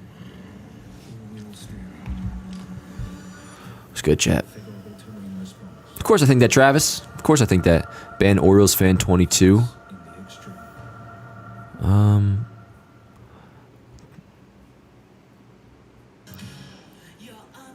Oh, he is being annoying. Yeah, peace out, motherfucker. Orioles fan is gone. Yeah, he gone. He's out of here, don't worry. He has been taken care of, chat. Orioles gonna bust harder than Jackson Holiday in the second half. Yeah. Yo, I mean, I'm still backing out. We're about to go into the break with a 1-game lead. But got to score. Down by 1 now. Kahnle's looking so good, man. Yankees look really, really locked in. But all good. No, that's not why. Matt, I wasn't going to at first because I have no problem with the guy being an Orioles fan. Oh, Kahnle's pissed, bro. He's fucking destroying the fucking, or trying to destroy the Gatorade thing. No, at first I was even going to say he's just an Orioles fan. All I saw him say was, let's go Orioles. But then I saw his previous chats. He was being like obnoxious and a troll. So that's why I banned him.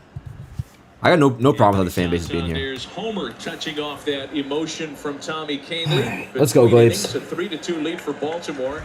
And Glaber Torres will lead things off as Jacob Webb continues on the mound for the Orioles. When something like that happens, do you ever really think about what hand you're using? No. Maybe afterwards. Then it's a lot of times it's too late by then. Well, yeah, boy, the landscape is littered with guys that use their pitching hands. I mean, Devin Williams most recently. Kevin Brown used to destroy commodes all across the Qualcomm Stadium landscape in his Padres days. And he broke his hand. All right, good call, too. I believe he did. That guy could, Kevin Brown, he played 1 year here in Baltimore. He could snap with the best of them. Did you not see what he was saying? Oh, you're saying the other guy. Yeah, no, I saw the stuff before. He started, he got knocked out. Oh, I didn't even see that. The dude said molds are typical for Yankee fans. I didn't even see that part. Yeah, no, he was obnoxious. Glaber down on strikes. Go get him some lighter fluid. And he ripped all his shirt, his glove, his spikes, everything in the middle of the clubhouse, squirted lighter fluid on it, and threw a match on it. In the middle of the clubhouse. And they ran and got a garbage can and threw a garbage can over top of it, trying to put the fire out, but he could snap. I mean, that's beyond his snap. One gone as Torres strikes out to start the 6th. Let's go, Wells. I mean, I've never seen anything like it. Like a scene out of Major League. Joe Boo in a burning ceremony. Get high. Wells 0 for 2 to start the day. Again, 4 homers in his last. Ben McDonald's is this guy's name. He's pretty good. The Orioles color guy. Restating the big picture here, the winner today spends the All-Star break in first place. That's pretty badass. 2 teams in a dead heat atop the poll in the AL East.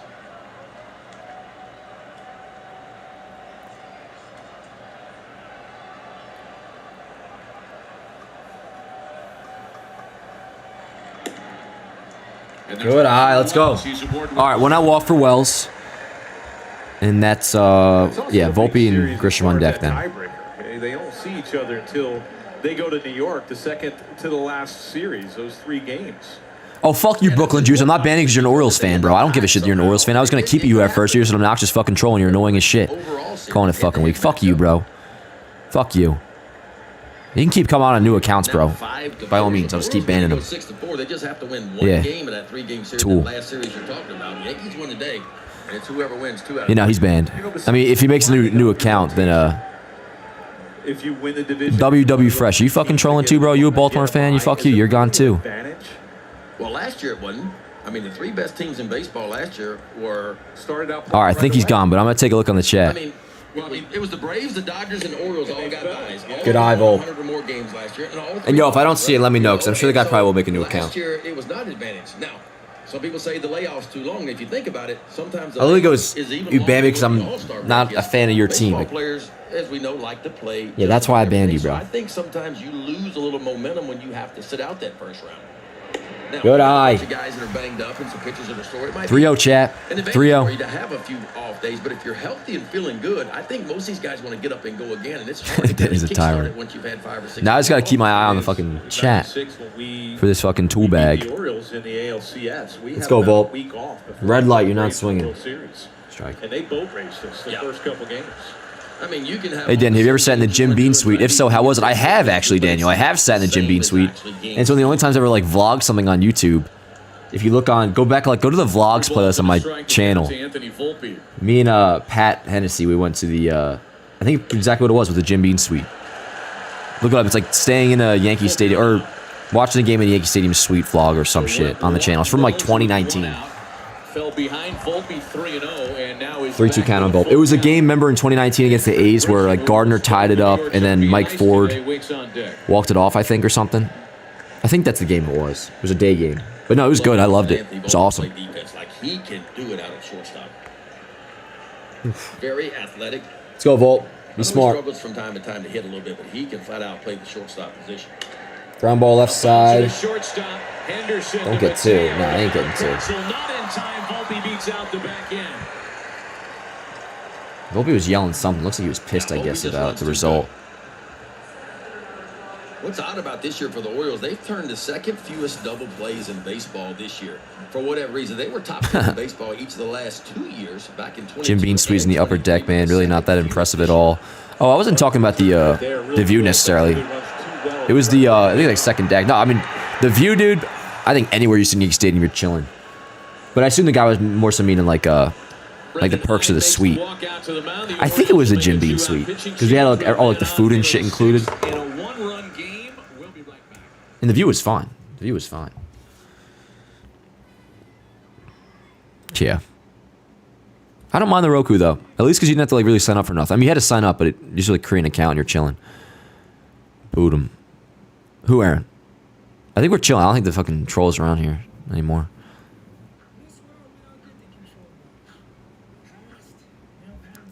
I'll keep my eye on it, though. You look at the guy who tried to shoot Trump, man. Bro, that shit's fucking nuts. That shit was nuts. You see the actual picture of the guy, like, once they got him? Fucking loser. Is he checking Twitter to see if there's anything new on that? But apparently wasn't he at the UFC fight last night too, or is that not true? Maxwell.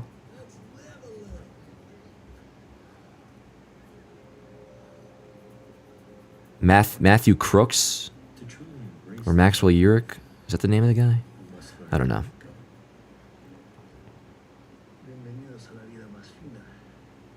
He was fresh out of high school. Yeah, no, he looked. Yeah, no, he. I saw his graduation or whatever a couple years ago. It was like, I think it was 2022. The kid graduated. It's nuts.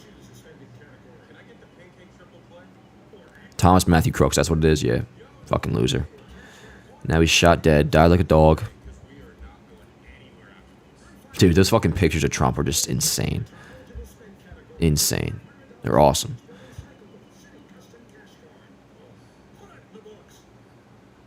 That's weird. He was a registered Republican, but he made a donation to Biden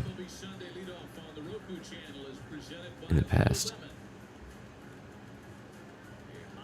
What a fucking weirdo, dude. Fucking loser. Now he's dead. He's fucking dead. Pitching Trump's change alive. that brings in Cianel Perez to face the left-handed But all right, here we go. Trent Grisham. Some of us thought maybe Aaron Boone would counter with a move of his Oh, own. Rolling Thunder, you being fucking obnoxious too, bro? What's your fucking problem? Jesus, bro, what's in the water today? Probably the guy that you would want to come in if he was going well. He's been really He's banned too. played, and plus with Judge now as a DH, you're going to Nuts. putting Jones. But all right, yo. In the Two dead, new pitcher. Grisham in, who's 2 for 2. Hitting ball really well today. So lefty on lefty, they bring in Perez. Volpe aboard with 2 gone. Cianel Perez just trying to put the finishing Cianel touches on the Perez. 6th with 2 gone. Yeah, not a lot of secrets for Perez. 2-pitch mix for him. Now, he does have a 2 on the 4-seam fastball. He'll show you a slider from time to time, but it's 60% fastballs. But it's a big arm from the left side. It's 96, 97. Let's go, Crescendo. Hey, let's go, Grish. And that'll get Volpe to third. Yep, helmet comes off, of course. Let's go. Single third hit of the day for Trent Grisham. Unless I got under his glove, but I guess was perfectly placed. How that ball evaded Mountcastle's Yeah, can we see a replay, bro? That's the only thing. Peacock's kind of lacking on the replays. How many people he banned? It's been like 3 now, Chris. It might just all be, actually, it might be one guy. It might all be the same.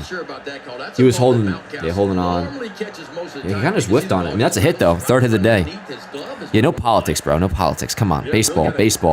We got the tying run at third base. 2 dead, but first and third for Waldo.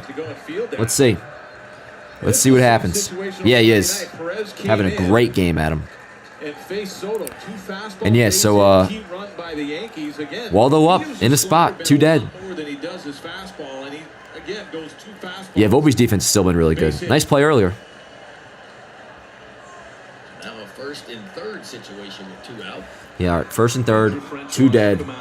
See, bro, like, even though the stats suck, like, right here, I feel decent about Waldo's chances to come through and just, like, I don't know, dunk one in and tie this shit up.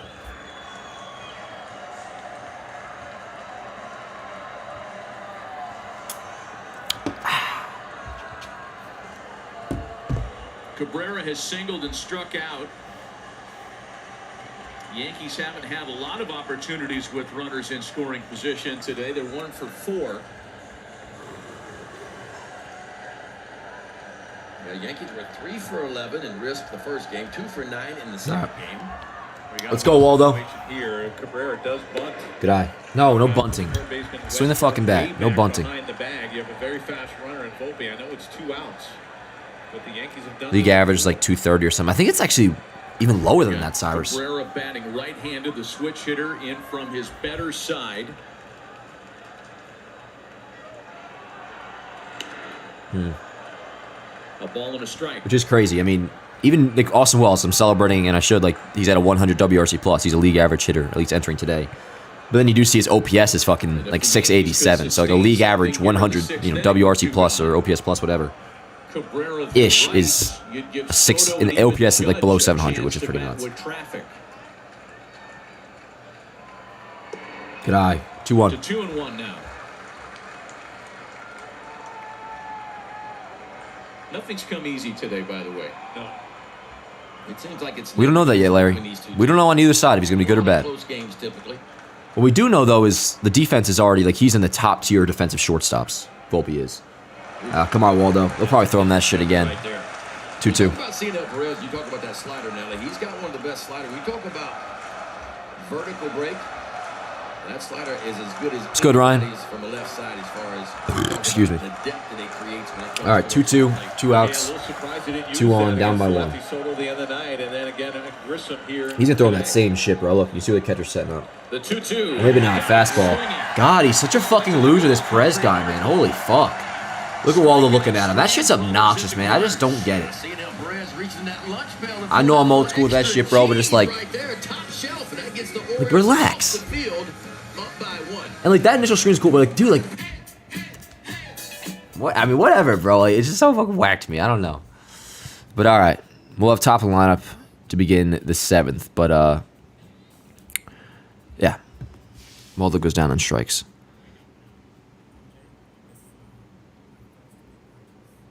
Larry, you actually can't, though. Volpe's defense is top 5 MLB at that position. Yeah, that's true.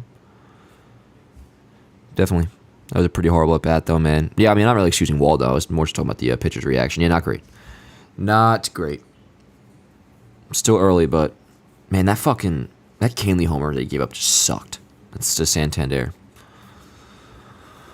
But all right. For Baltimore, we got Hayes, Mateo, and Cowser in the bottom of the 6th. I assume it's going to be Tonkin coming in. Yeah, it is a game. It is a game, TQ. Pitcher screaming is pretty whack. Yeah, I mean, like, once it gets to that extent, it was just like, all right, chill, bro. But, okay. We'll have top of the order next inning. Just fucking score. That inning was kind of annoying, but whatever. My fucking back aches, Chad. What the fuck?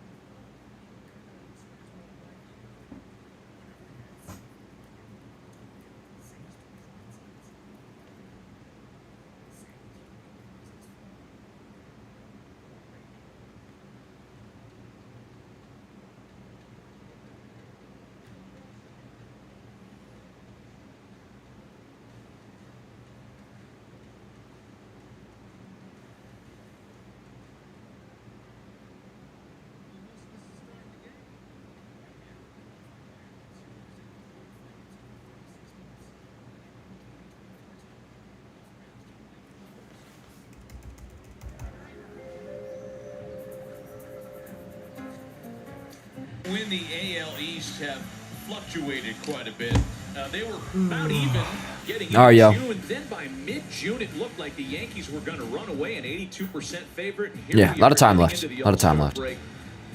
Next inning is big because that's top, and then if you don't come through there, hopefully top of the order, at least we'll be able to get another crack at it in the 9th. But I still don't know how they have the Yankees. We'll see what happens in the 7th.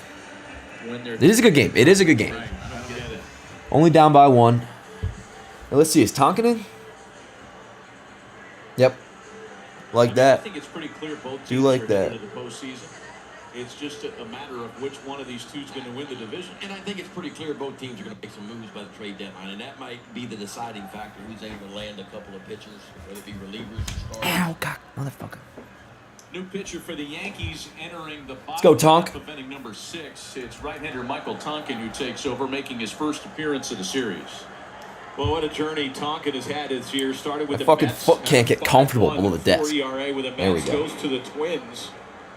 Well, he's got a 9 ERA. He only pitched one game. They DFA'd him, and the Yankees picked him up. His first outing was in Milwaukee in an extra inning game. Hey, welcome to the Yankees. He wound up getting the loss in that game, but he has been Nice brilliant. slider, dude. 5.3 Sweeper, excuse ERA me. out of that Yankee Nasty. bullpen. He's been a guy that they've used in multiple innings. Fastball slider, real good slider to a righty. 2 and a 4-seam fastball, and it's a little bit different arm slot too, and that makes it really tough on right-handed hitters. Let's go, Tonk. He can sweep that breaking ball all the way across the zone. 2 balls and 2 strikes to Austin Hayes. Hayes, Mateo, and Cowser here in the Orioles' 6th. Austin 0 for 2 so far today. Come on, Larry. I think Larry was trolling. Mateo 2 for 2 on the afternoon. Better safe than sorry, just giving him the boot. In timeout. He's in timeout for 24 hours, so it's not an official ban. Tonkin is one of those guys who, according to StatCast, throws a slider and a sweeper, right? We've got both types of music here, country and Western. And I know, Ben, you push back on the idea of a split change. How are you with the slider and the sweeper designation? Are they really 2 different pitches? Yeah, I think they can be, because the sweeper obviously stays on plane a lot longer. It's got a lot of horizontal into it. The traditional slider has more depth to it. And so, but I do think pitch savant. But common sense must I'm prevail. not sold. Yeah, I think it's not 100%, obviously. He does, Cyrus. He does have a lot of Max Scherzer-like mechanics. Let's go. Good shit, Tom. That's great fucking location right there, dude. Austin Hayes not happy, but that ball definitely. You can have live audio from the TV while live streaming. Yeah, I mean, at this point, I guess I'm all right. It's been, you know, a good few months now. They haven't said nothing, so. This guy bans everyone, LOL. No, I really don't, Low Scott. I don't. I honestly just really ban who the chat has a problem with. I don't give a damn. This guy bans everyone. You know, we came into Only this people I've line banned are just been trolls, bro. I don't. convinced You can that disagree we with all were you gonna want. see multiple relievers Los this God. afternoon, right? Based on the time of What are year. you up to, Los Last God? game before the break, You based damn on right I got my travel, Coke Zero, Luna. Hell yeah, I got my Coke both Zero. Kramer and Rodon had It's starting to get warm though. I'm about to go in like ice cool I cup mean, chillers or there's a chance something. we see, goodness, Michael Napoleon and double-digit Tonkin. pitchers here Yeah. this afternoon. I think so. Both batting 7 through 9 just feels better. 100% Ben. That was the first thing I really liked about the lineup switch around was Volpe being back in the 7-hole feels right. Not sporting a mullet in 2024, that's for sure. Low Scott, what you talking about, bro? It's probably the most like popular haircut in 2024. Jackass. The fuck you thinking with that cut? LMAO. Bro, is a mullet's like all that crazy to you, bro? A mullet in 2024? Have you been outside? Have you seen people of my age? It's not all that crazy, dog. Now I gotta fucking ban you too because you're being a troll. Jesus Christ. Where are my fucking moderators when I need them, Chad? Where's Nelson? Yeah, it looked like he did. Once Volpe Yeah, no, look. Stop it, Anonymous. No, he's probably just an O's fan, Chris. He's probably just an O's fan. Damn, would you be disappointed if you only traded for one reliever and one infielder? But bro, I would be very disappointed, dude. Very disappointed.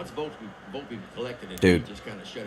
Well, I think they'll definitely get more than one reliever, but it'll probably be... Like I've been saying this whole time, the question for me is... Yeah, for Colton, this will be his first plate appearance this afternoon against a right. Will they get two infielders or one infielder? And Peraza, bro, I'm so out on Peraza. He's definitely not the answer. Like, I would rather Yorba Vivas play every day, or I would rather just keep Glaber than play Peraza. 0-2. Yeah, real good backdoor slide. More reports coming out though that the Yankees like are seriously interested in Jazz. And it just catches that outside edge. Yeah, where's Feo? And where's Nelson? Nelson said he'd be back today. That's my boy. Happy to be a pinch hit mod for you. Morgan, I'll make you a mod, no problem. This streamer thinks ending Cashman does his goal. That ain't true, Brent. I'm not sure how long you've been around for.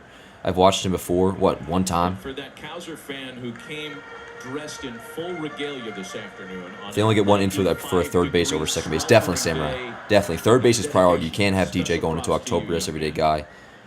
Glaber... Is that a fucking like a furry or something in the crowd? Good shit, Tonk. Let's go. What is that? Yeah, 1, 2, 3. Is that 2 Ks? Yeah, 2 Ks. Good shit, Tonk. Yeah, no, I mean, you definitely, like, if I had to pick between the two, you go Glaber over DJ to play every day, so then you would, you know, keep him at second and get a third baseman. But, yeah, dude, no, for sure. For sure. Relievers should have at least 2 pitches, fastball. I'm assuming you mean breaking ball, potato, but, our most productive relievers look like insurance agents. Yeah, I mean, when it comes to, like, the Clay, Weaver, and Tonkin, I feel really, really good. I know you already said it, but what are your clear expectations for the trade deadline? My expectations are with also hope in mind. Ban Brendan. It's probably just the same fucking kid, bro. Probably just the same kid, but whoever you guys want banned, I will. What's been called? The bullpen to be taken care of. The bullpen to be taken care of. They'll get at least one infielder. That I expect. At least 2 relievers, at least an infielder. The hope is 2 infielders. So I think at the minimum we get that. 2 relievers and one infielder. I want Birdie back. Yeah, at least over DJ SP. That's an upgrade. But still, I'm not really like... Say they only do get one infielder. I could see them looking at Birdie as the upgrade over DJ, which would be an upgrade for sure. Wouldn't be ideal. Wouldn't be awful, but then... I don't know, then it'd just be what? Like if you get Jazz as your only offensive upgrade, I'm not sure that... But there is a world where it could. I mean, if the offense is clicking and then you just add Jazz to it, I'd be feeling okay, but... We'll see. Alex Bregman come to the Yankees? I really don't think so. No, I mean, definitely not, especially because... unless you're talking about free agency, but the Astros are back in it now, so... Yeah. And I'm good off him anyways. Jason B says, I don't know how I feel about Jazz. Dude, I understand that, and I was with that. Started thinking for a while. I don't really love him as a player. Or as a dude, really. He's always kind of like starting shit. But, again, I felt this way about Stroman in the past. Verdugo, I ended up feeling, liking him a lot. So I'd be able to warm up to Jazz easily. Like, if he's good, I'll love him. So, in terms of an upgrade, like, he would be an upgrade, no doubt. Same with, Hunter, I keep doing that, Luis Rengifo. Is Chapman worth pursuing? I don't think so. With his contract is still decent enough to where I don't think the Yankees would bring that on. McMahon, same deal. I also don't believe the Rockets are going to trade him in the first place. I would love him, the player, but, Tonkiner's the best reliever in my opinion. I mean, I think Right now, I would take Tonkin or probably Weaver. I would actually put Weaver as number 1. I'd probably go Weaver, Tonkin, Clay right now. But I feel really good about all 3. But all right, here we go. That was a long-ass commercial break. God damn. Through his first 930 games, most of any player in Major League history at that point in a career. And he's contemplating who he's going to face here in the top of the 7th inning. Unlikely to be Cionel Perez, who will continue with the designs of getting the first 2 left-handed batters. He's got one of them as Ben Rice bounces out. 1 dead.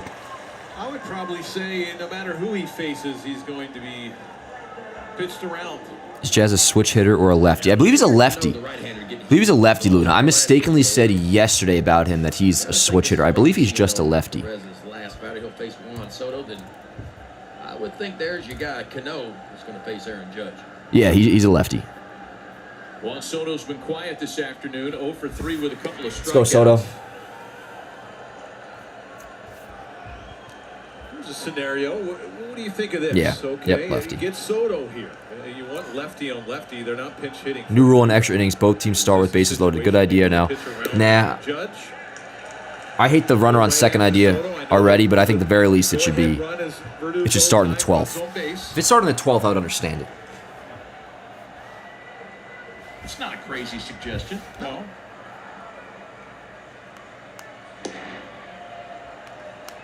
Two balls and a strike to Soto.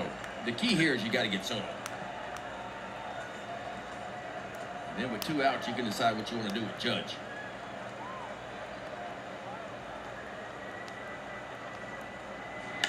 Oh. Sprays that into the opposite field, slicing out of play. Oh, fuck you, Jack Attack. Go fuck yourself, bro. Go drink bleach and die. Go jump off the George Washington Bridge, please. We're begging. Please.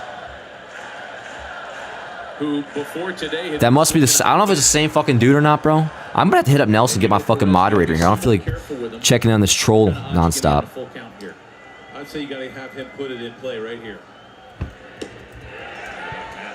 How about just punching him out on a breaking ball? Let's see real quick. Morgan, maybe I can make you a monitor, like, through here? Oh, I can add you as a monitor right here? Oh, shit. That was nasty. One of the best hitters in baseball right here. Watch this. McCann rocks to the outside. Oh, there you go. Hey, Morgan, congrats. You're a moderator. Can't throw one any better than that. And Soto says, well done. Yeah, for real. I'm not really trying to... Why I got so many haters. I mean, they're definitely Orioles fans, Chris. But it might be, it might just be the same dude. I'm not sure. But, let's see. Yeah, I thought you had to go through the thing. Yeah, that's not, yeah. If Morgan's in here, I'm not sure, but we'll see. I can keep my eye on it though. Yeah, Morgan, where you at? Because I am trying to pay attention to the fucking game, but also I don't want to infiltrate the chat and have you guys be having to deal with these MFers. Morgan, what's good, yo? Hell yeah, you got the blue wrench. No pressure though, bro. You're never obligated to moderate. But if you see somebody being fucking annoying and I don't see it, you are within your right to give them the boot. Basically, if the chat's fucking, I mean, you don't know who to ban, but if the chat's asking for somebody banned, just fucking boot them. That way we can watch the fucking game in peace. God damn. Cheers to that, chat. Because man, that shit can get so annoying. It's like, remember when my internet wasn't working that one time during the Houston series? And I would just like, you know, I gotta kill the stream because I didn't feel like checking back and forth to see if my internet was working. That was when it was really bad, when Verizon like first started shit in the bed. Which I called up Verizon the other day and I finally canceled that fucking internet, which felt fantastic to do because they've been fucking me for a month. But yeah, no. Congrats, Morgan. Congrats on the blue wrench. Alrighty. Are we still? Yeah, no, we're still in the 7th inning. Judge due up with 2 outs. They're going to Kahnle, which Kahnle's who Judge tied the game up. Hell yeah, Morgan. You don't gotta even know. You don't even gotta defer. You do whatever you want. Potato says, what just happened to Soto? Why, did he look funky on a swing? Sorry, that's a fucking annoying thing about having to check in these dumbass trolls and shit. Because it distracts from the game. What happened with Soto? Did he look weird on a swing? Because if so, that's technically not a big deal with the way they're describing it. It's just a pain tolerance thing. Let's go, Cap. Two-homer series for Judge, who bats in a one-run game with the bases empty. What did you guys see with Soto? Yeah, I think one of the best. Oh, he just struck out. In the game, you get look at, Oh. Maybe you were just asking what the result was. I thought you were saying, oh, he was holding his hand after. What's good, Matt? Matt goes, I just did a Danny and just woke up. Hey, happens to the best of us, bro. Happens to the best of us. All right, yo. You can get him out, but you gotta make Morgan, I'm so much more relaxed now that you're fucking moderating shit. Chances are it's You gonna can just watch the game and not have to be a cop. Oh, man. 3 homers Let's go, this Cap. afternoon, all of them of the solo variety.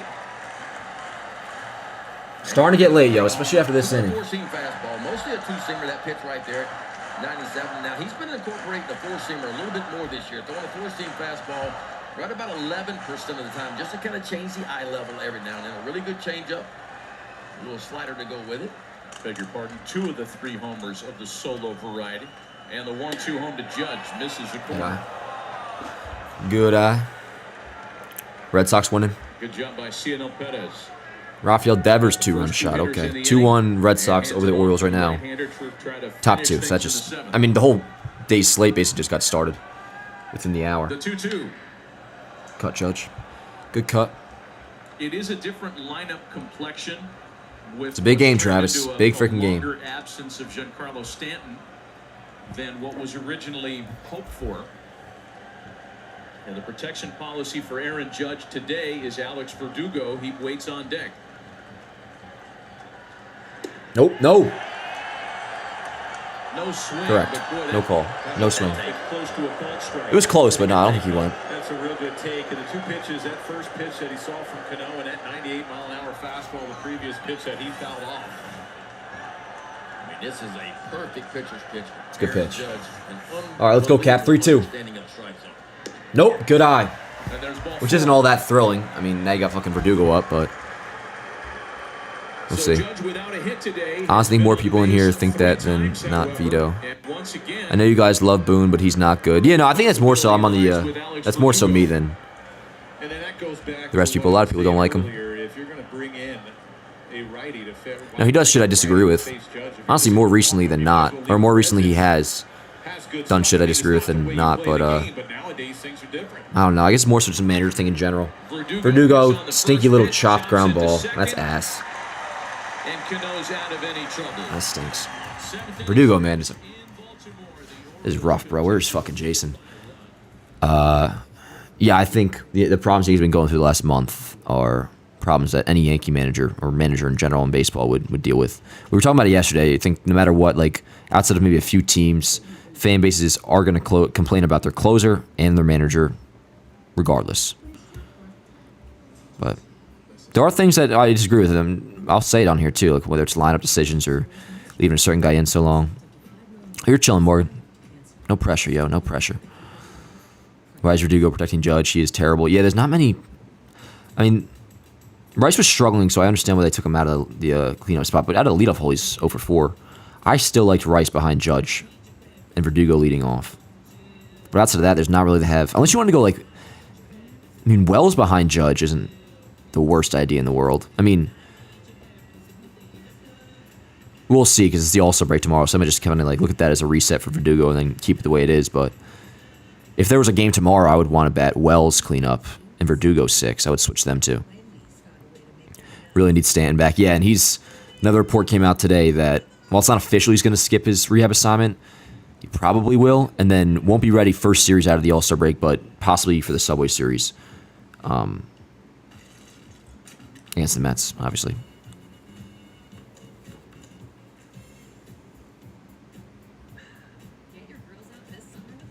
Then again, you're about 19 years old. I'm 24, Vito. Are you fucking talking shit too, bro? Vito, what's your problem? You a fucking troll too, Vito? Verdugo's like a lefty DJ, weak as contact. Yeah, I mean, I still bank on that Verdugo's going to be able to get out of it, but him in the middle of the lineup is tough, man. We'll see what they do coming out of the break, but Rice not hitting kind of... Because him in the cleanup spot made so much sense, dude. So much sense. And really another thing you're looking at with the trade is you got to basically get a leadoff hitter. I mean, Luis Rengifo would fit in perfectly as a guy that you just slide in as leadoff hitter. play third base, and that's that. Dan, you see where Jazz started taking reps at second base? I did, Gavin, yeah, which is awesome. Because defensively, you look at the metrics, I do not take Yankees advice from children. Vito, I'm not telling you how to think, bro, but if you think I'm not going to give my opinion on here, you have not been on Earth long enough to even be a true Yankees fan. What does that mean? What makes me a true Yankee fan, Vito? Because I guarantee you, bro, I've watched more Yankees baseball this year, and probably more Yankee baseball in this season than you've watched in the last 5 combined. So please, tell me how I'm not a true Yankees fan, bro. Fucking whack job. Jazz ranks really well at Lord Dan Van Vito. I'm not even trying to ban people, bro, but it's like, who's this fucking Vito guy telling me I'm not a true Yankees fan? I want to finish my Jazz point, though. His defensive metrics at second base for his career are good. He just hasn't played there since 2022. But they're apparently playing him again. Vito, I'm going to have to fucking... Oh, shit. I almost made fucking Vito a moderator. That would have been something. God, you're so fucking irritating, bro. You are obnoxious. An old fucking man, Vito, who's going to pass away soon. And I hope hospice treats you well. There we go. All right, now I just had a fucking boot Vito. Temporary ban, though, because I'm down to give guys a fucking second chance. Morgan, I hope Morgan's lunch was good. I don't understand that. What's fucking Vito's problem, bro? Jesus Christ. Maybe is it the early morning hours? It's Sunday, bro. This is like the day of God. This is the day to relax and be chilling. But all right, yeah, so Tonkin going for multi-innings again, just as we were calling for. And who do we got due up for Baltimore? This is McCann. So McCann then top. McCann then top. That's what I'm saying, Brandon. Like, I'm not even like telling him how to think, bro. But like, what do you think? I'm not going to give my fucking opinion? The Yankees gonna win. Well, I'm still holding out hope. Where's Morgan Nelson, Feo when you need him? Yeah, for real. Well, Morgan said he's going to get lunch. Guys, I miss Vito. I thought Vito was fucking cool at first too. Like, when we were just talking for a minute. And then apparently, because I'm 19 years old, I'm not allowed to talk Yankees baseball. It's actually a slider you don't mean to throw. You just get it a little bit, and it winds up. Yeah, yo, imagine I did make him a mod, Matt. I really did. I almost fucking hit add as moderator, which I think there's a second screen for it, so it wouldn't have happened anyways. But that would have been funny. All right, let's go, Tonk. Atta boy. Dude, Tonk's gotta feel like a fucking G, man. What is his ERA down to now? At least with the Yankees, I mean, it has to be still in the 1 dots, I imagine. Let's see. I mean, his ERA in the season is 2.36, but that includes his little stint with Atlanta or the Mets and Minnesota. Tonkin 1.47 ERA in 36 and 2/3 innings pitched. 0.9 WHIP. Oh, so he's out of the game now. Let's see. We going to Weaver? Yep, Weaver for the top field. I like that. Word. So Weaver for the top. I assume the plan is get through the 7th, get through the 8th, and then, of course, Clay for the 9th. So, nicely managed game by Boone so far. Does Vivas get traded at the deadline? I mean, if the Yankees were to get Jazz, you could theoretically do that because he's under control next year, so you wouldn't need Vivas as the Gleyber Torres replacement. So, I wouldn't be shocked, but I wouldn't predict it. Cass says, to be honest, India should be the #1 target, 270 average and a 373 OBP. India is intriguing. Now, his defensive metrics aren't good at all. They're actually pretty bad. But we were looking at his stats yesterday, Cass, and the OBP does stand out a lot, especially when you talk about needing a leadoff hitter. When it comes to getting on base, he's the clear target over all of them, including Rengifo. Well, Rengifo would be awesome. You should not be trying to school grown men who've been on Earth. No, Big P, is this you, Vito? Big Pete says, the thing is, though, you should not be trying to school grown men who have been on Earth a lot longer than you have, man. Well, first of all, bro, how long you been here has no indication about whether or not I'm smarter than you, but by no means was I trying to say that I was smarter than you, bro. We talk fucking Yankees baseball in here, dude. Vito. I'm not trying to fucking troll you. I'm not trying to... Oh, this is not Vito. He says, I just understand what he was saying. I don't understand what he's saying at all, bro, because I wasn't trying to school him on nothing. And I respect my elders out of anybody. I fucking respect my elders. But if you think I was coming at him when we were just talking Yankees baseball, this probably ain't the chat for you, bro. Usually is a vibe, yo, but we got fucking Why is it so hard for people just to enjoy a watch party without trolling? Usually it is, Ty, up until today. The fucking, I don't know, gates to Baltimore opened up, I guess. Need the Yankees to score too. Well, yeah, definitely. But beginning here to keep the deficit at just 1, and then we have Glaber, Wells, Volpe do up. We'll see how that inning goes, but the main thing I'm looking forward to is next turn through the top of the order, which might not be till the 9th, but we'll see. Just keep this shit at 1, and we should be all right. Make Vito the cut. Yeah, I think I should just have Vito on here. He's a ball for opened up. Yeah, something, Jason B. Something happened, bro. Do you respond to emails from the one linked to your Insta? I mean, I will sometimes. Depends if I notice it or not. A lot of young people these days are know-it-alls when they have little experience in life. I get that, Big Pete, but I just don't think that's the vibe I was giving off to him. This is what I was saying, man. Of course, you will not agree, but okay. I don't have a problem with you, Big P. I mean, you're just trying to explain his side. I understand where you're coming from in that sense. That does happen. I don't think I give off that vibe at all. I'm just sharing my opinion, which, like, naturally I'm going to do. Wow, last 25 games, Verdugo is 16 for his last 100. 100 at-bats, 16 hits. Maybe he could be an all-star. That's his kind of his bread and butter. Now, that's easy math. That means a 100 batting average, obviously, right? Or 160 batting average. Yeah, okay. Which is fucking nuts. Right around 31% typically on a change. You can't be batting 4th, bro. You can't be batting 4th. We were a part of a good and fresh Yankee bullpen. We profiled let's go, Weave. earlier today. Everybody, for the most part, available. Maybe with the exception of Tim Hill. Luke pitched on Friday. Chris, that's part of the plan, bro. That's part of the plan. I am working on like a call-in line, which would be pretty cool. Talk about that home run derby changed. Facts, Ben. Yeah, the format's changed a little bit. A lot of pressure on the. Yeah, I mean, no matter what, taking the series is awesome, Gary. But I'm still holding hope that I mean, still keep it a 1-run lead. We should have one more turn through the top of the order, at least hopefully through Judge. And we'll see what happens. We'll see what happens, but not ruling out a sweep just yet. No foul balls, no time limits. I got you, Big Pete. So, Pete, what you're saying is more valid. I think, like, I got it. I got you. All good. And you're not wrong. I can understand that being annoying. Fire Boone, hire Vito. I get rid of Spectrum for YouTube TV, so, no, yes, these live streams keep me up to date. Hell yeah, Mr. Yagami.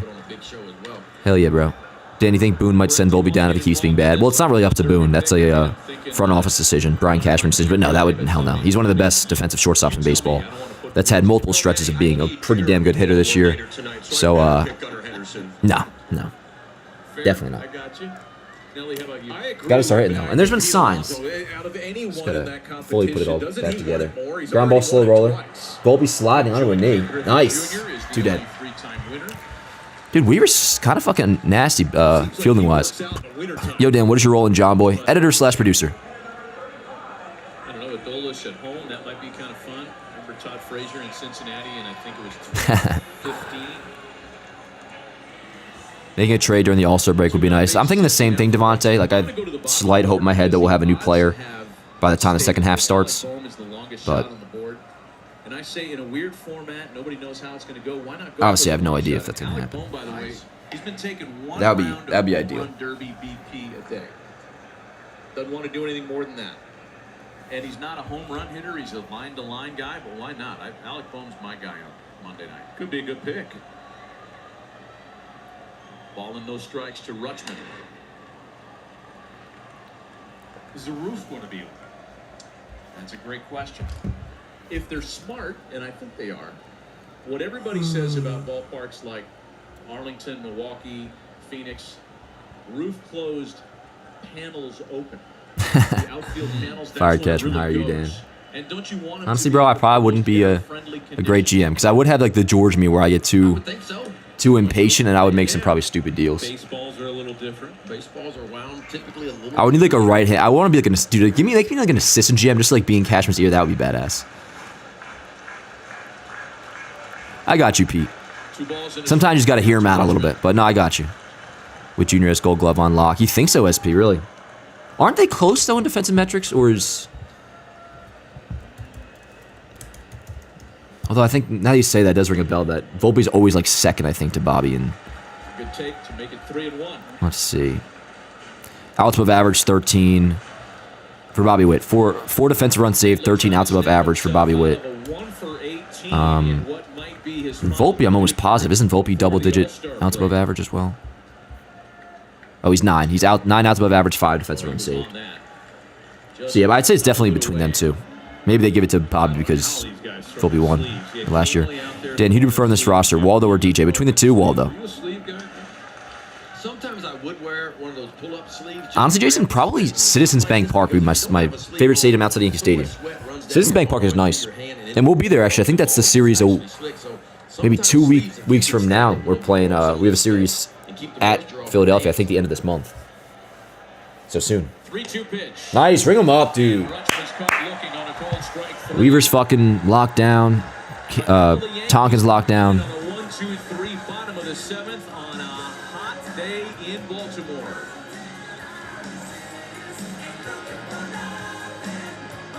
I'm Jay. That's fair, SB, for sure. My first big purchase with help from Loan Depot. This is where I play my favorite music. It's my sanctuary. It's my place. It is my home. And home means My name is Dad, and hang with Dad as much as I can on game days. For a couple games, just get his mechanics right in case something's wrong. Now, I think if they were to do that, they would just like sit him for a game or two. Is Judge still close to the Triple Crown pace? Nah, because Stephen Kwan qualifies, I'm pretty sure, for the batting title now. So, and he's hitting, last time I checked, like above 350. So, if you could bring one player back from the past to play on this team, who would it be, Dan? Honestly, A-Rod. Definitely A-Rod. Dumb question, but what does a GM do besides roster construction? I feel like there's only so much roster building that one can do. I mean, that's a lot to do, though, Ty. That's a lot. But, I mean, there's more outside just the, like right now, Brian Cashman's in Tampa for the draft and shit. He plays a role in that. But, like, everything relates to the, all goes down to the funnel of the 26-man roster, and he oversees that whole thing. Which he has people working for him, of course, but that all falls, on his watch as well, like making good hires and all that shit. And I don't know what his day-to-day shit is, but definitely is a lot. Like, I imagine being a GM of a baseball team is, in terms of responsibilities, probably definitely on the more stressful side. But I don't know exactly. Let the man get to 700 homers. Yeah. Are you married, young man? I bet not. When I was your age, I was already married for 5+ years. I'm not married now. I'm 24, and probably honestly don't plan on getting married until like my 30s. Do you collect any baseball cards or memorabilia? I used to, back in the day. Not so much anymore. Being married for 30 years is hell. I don't think so, man. I mean, I look forward to it one day. I wouldn't want to start now. Only because, this shit, it's hard to fucking... That's why, like, I was dating someone for, like, 6 years, bro. That's basically why it didn't work out, because of Yanks Ave and shit. Sometimes it's referred to as cheap. But we're chilling, though. Alrighty, so, yeah. Glaber, Wells, Volpe, do up. Ugh. Hair's fucked up. He's been good so far, Devontae. He's been really good. We'll see. I mean, I'm not like planning on him being the October bullpen just yet, but he's definitely like he's probably right there under the 4 we mentioned and shit. Maybe at some point he's gonna surpass Kahnle the way he's pitching. But like Holmes, Weaver, Kahnle, Tonkin, Cousins probably the guy I trust best right afterwards. Almost definitely. I mean, Hill's been good too though. Tim Hill was good. Hell yeah, Joseph. Exactly. No, for real though. But all right, still down by 1, and it's 2:14 in the afternoon. Man, I'm gonna get some vitamin D after this though, Chad. I'll tell you that. Hopefully, do some highlights of a Yankees win and then walk around. Gotta go to the gym still, obviously. And it's just fucking Sunday. Got some editing to do. Things would just be much nicer if I had a Yankees win to build off of. A sweep. Let's go, Glabes. Dude, a leadoff walk here would be fucking awesome. It's always good when the Yankees are in the World Series. He's got some Edwin Diaz in him, Kahnle. With the way he like flicks the glove like that. Yeah, I mean, last year, what was the first year since Aaron Boone's been a manager, the Orioles did not make the playoff. I mean, the Yankees did not make the Vitamin playoff. D likes. It's funny giving your name too, Mike. Boone in his 7th season managing the Yankees. You want to get some good ladies, it's just you trim that mold. That is not. Pete, I thought we were cool, bro. Why can't you leave me alone, bro? God damn. I'm honestly, I do all right in that department, though, Pete. Don't get me wrong. I just, in terms of time to, are you gonna make a trade deadline blueprint vid? We're gonna be going live probably first week out of the All-Star break. Yeah, what the hell, Chris? Pete's just fucking coming at me, man. I mean, we were just saying we were cool. I thought we made up. But nah, dude, the mullet ain't going away anytime soon. Up the middle. Let's go. Lead off single for Glaber. That's fucking huge, chat. Let's go. We're going to be saying goodbye to Pete. I think Pete's cool. I'm not going to get rid of Pete. Pete's a good guy. He's just giving me some advice, I think. Dan, take fish oil. I do take fish oil at him. Not as consistent as I should, though. It's not an everyday thing for me, but I do have it. It's in my fridge. Orioles in the longest. Thank you, Brandon. I appreciate it. Getting a little scared about this one. Really want the boys to take back number 1. Yeah, I'm concerned. What is fish oil? Well, it's exactly that. It's oil from a fish that's condensed in capsules. So there's other ways to take it, but mostly it's capsules, and it helps with a lot of things like inflammation. It's got like the omega fucking or it's like fatty acids that are just good for you. I don't know all the benefits, but I know inflammation is one of them. Helps like your joints and shit. A lot of people like in the gym will recommend fish oil. It's one of the main 3 usually of creatine, protein. Fish oil will be in there. Ground ball right side. Don't be 2, but it will be. That fucking sucks. That was close, but no, he's out. That sucks, bro. That sucks. Mega 3. Yep. Thanks, Adam. Yeah, A-Rod was insane. A-Rod, really? Never heard of Lou Gehrig, Joe DiMaggio, Mick, Babe Jeter. Well, Zilla, it's also a matter of positional need. I mean, I look at third base as more of a hole right now than first base with Ben Rice. Although you could argue that, Lou Gehrig, one of the greatest hitters of all time, obviously. Like, same with Joe DiMaggio, Mickey Mantle, Babe Ruth. I mean, Mickey Mantle, maybe I would take one of them to play over Verdugo or something. But I'm looking at a hole, and I think third base is the biggest hole right now, so I get the best third baseman in franchise history in A-Rod. That's where my logic comes from. You look like Joe Dirt. I've gotten that before. Oh, double play's been horrible. Please ban Chris Lambros. He has no right to say things about my wife. Well, Pete, I think you gotta chill a little bit too, bro. Alrighty. 2 dead. Here's Volt. At bat by Wells. If you're trying to sacrifice a guy over to second to get him into scoring position, you have to. Ground ball up the middle. God damn it. Alright. So it's getting late, yo. It's getting late. So we'll have the 9th inning. Obviously hope 1, 2, 3. Maybe I wonder if Clay by any chance would come in, but no, they'll probably just keep Weaver. Although, what is Weaver's pitch count? He actually pitched that whole. Weaver 13 pitches. I mean, he could definitely pitch the 8th. So we'll have 8, 9, and 1 guaranteed at bats in the 9th. Grisham, Waldo, Rice. Which I bet they end up like pinch hitting DJ for Waldo. Probably. That's good, Pete. We're happy for you, dude. Now, Luke's definitely right about that. Now, if you say it too. I mean, I like to think it's still that way, but you're not wrong, Luke, for sure. Ban both. Oh, man. I think we just got to fucking... Told you 2 out of 3, man. So, Travis... okay, so you told me, what? The Yankees were going to win 2 out of 3, not sweep. So, what should I have done? Not watch today? Because Travis said the Yankees aren't going to win today, so I gotta not watch.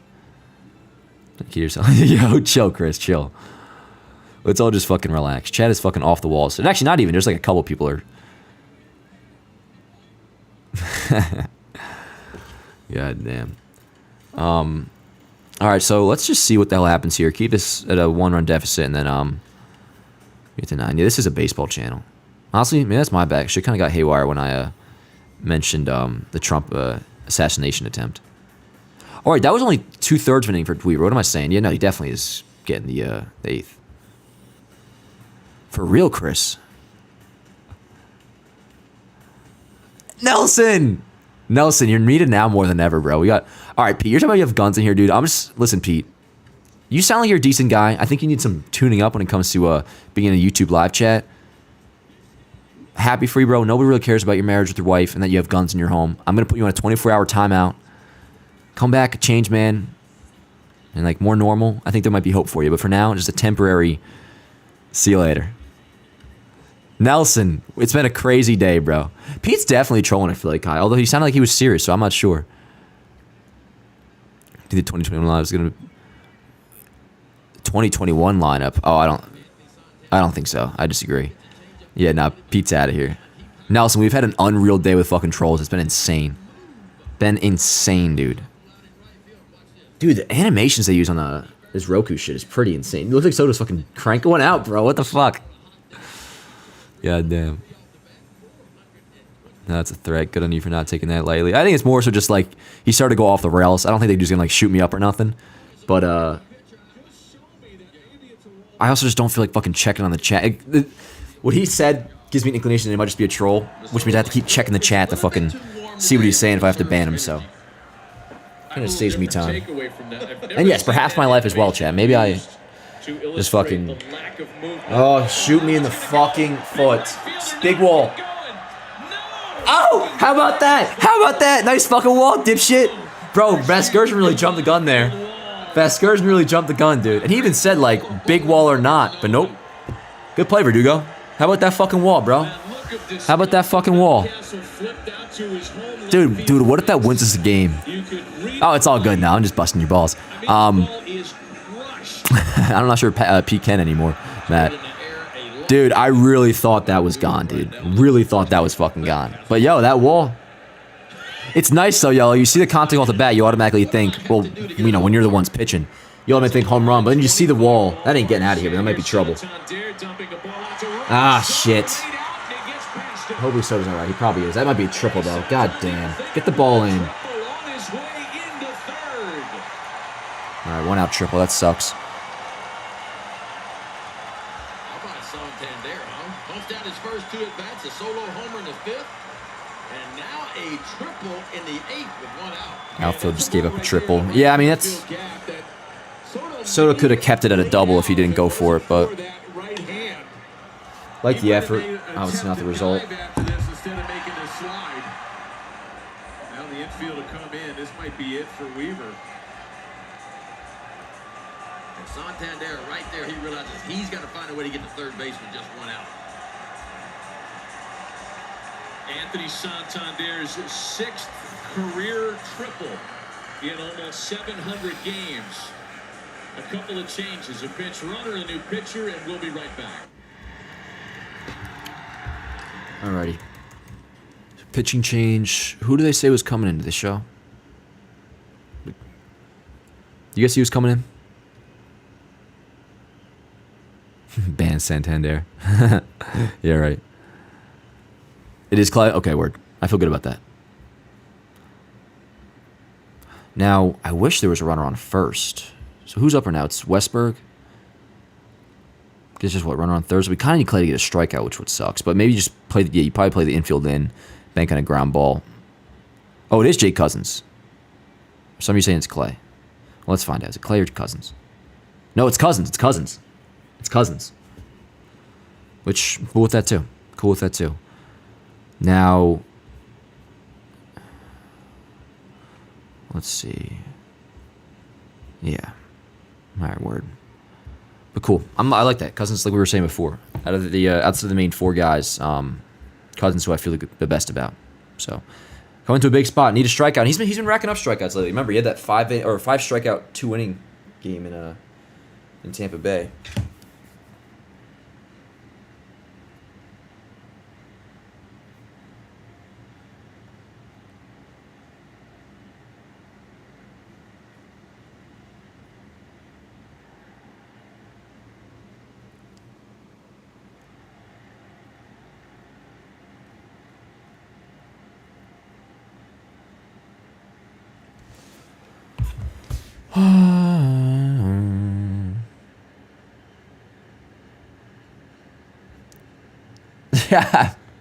Wally fucking Woodpecker, bro. Wally, can you just tell me can you actually tell me what your name is? If it's Vito, Pete, I think Jack was one of them too. Maybe we have to watch the rest of this game with Wally Woodpecker. P's my first kid. Oh, he's married to your sister. Is your sister hot at least? She a smoke show? What was the runs? Well, most recently, they took the lead. Baltimore did on a solo shot by, I think it was Santander, right? Really, Gary? All right, let's go, Cousins. No, it's just Pete again, bro, or whatever Pete's actual name is. And why not? It is Cousins' best pitch by far. Jesus Christ. 500-pound sister, goddamn. 45% of the time. Yankees need a strikeout, and the Orioles Yeah, big time. Need a strikeout big time. 0-1 the count to Jordan Westberg, who is 0 for 10 in the series. Oh, good pick. Great pick. Great stab. That was It's nuts. I think it's a day will go down in infamy, MOI fan. We'll forever remember it. That makes his wife his cousin. Yeah. Just picks it right off the dirt. That is hard to do. And if you're a pitcher out on the mound, runner on third, you got a catcher that's doing that on that slider in the dirt. You're not afraid to throw it again. Ground ball. Home. Good throw. Got him. Huge play, chat. Huge play. Good shit, Waldo. Good tag by Wells. Well, that's why you bring the infield in. You bring the infield in, and you hope your pitcher can create a ground ball. I want to see the replay, but I feel pretty good about that. He looked. I mean, the throw obviously beat him. The catch was a little bit weird, but he yeah, he's definitely out. Yep. Good shit, yo. Big out. Let's go. Hell yeah. Adam, you might just have to get married, bro. I was faced with that, you know, that decision as well. At one point. We know how that ended. All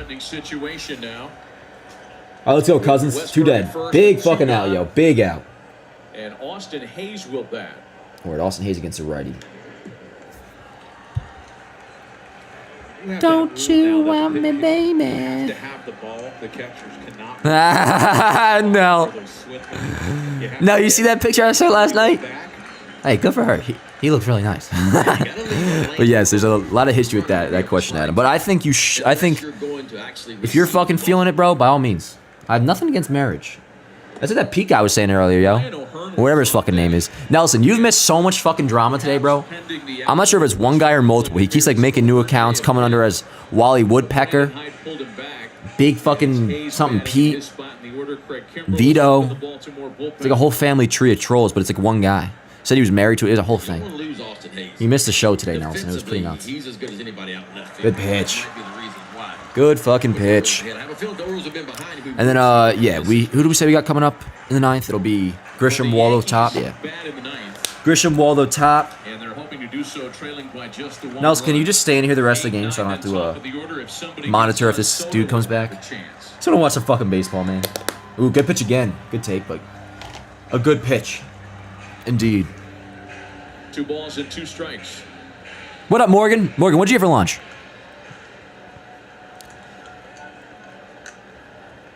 Ty, that's not a bad idea either. Maybe on like the last day of the season, we'll just let all the trolls in. Or after the Yankees win the World Series. Good shit, Cousins a fucking beast, dog. Fuck yeah, baby. He's hyped up. See, that is cool, bro. A little fucking fist pump. Like, I like that. Not what Perez was doing, screaming off the mound like he just fucking... I don't know what. But alright, yo, word. So, last licks, Grisham, Cabrera, Rice. Which we'll see if, yeah, I'm using a VPN. They don't allow you to IP ban someone. Maybe. I mean, I usually, for some reason, I always just, like, temporary time them out. I actually don't ban them. Grisham go 4 for 4. Oh, wait, that's right, Nell. Wait, he's cousins with Kirk Cousins, right, Nelson? You were saying that last time when he first came up, right? Or did I dream that? I assume that's why you're saying that. Yeah, Grisham could go 4 for 4. We'll see, hopefully. Maybe just get on base again. Yeah, it's fucking hot, Morgan. It is fucking hot. The rest of the bullpen is trash. They're starting to have something, though, Travis. Ferguson and Gonzalez suck. Well, Gonzalez hasn't been on the Yankees in like 3 weeks. He's in AAA, though. But alrighty. I technically should have a post game ready, but I'm really not trying to. I'll just put in like the active score, I guess. That's what I'll do. And if they do end up losing, I'll adjust it afterwards. But we got 3 outs. 3 fucking outs, chat.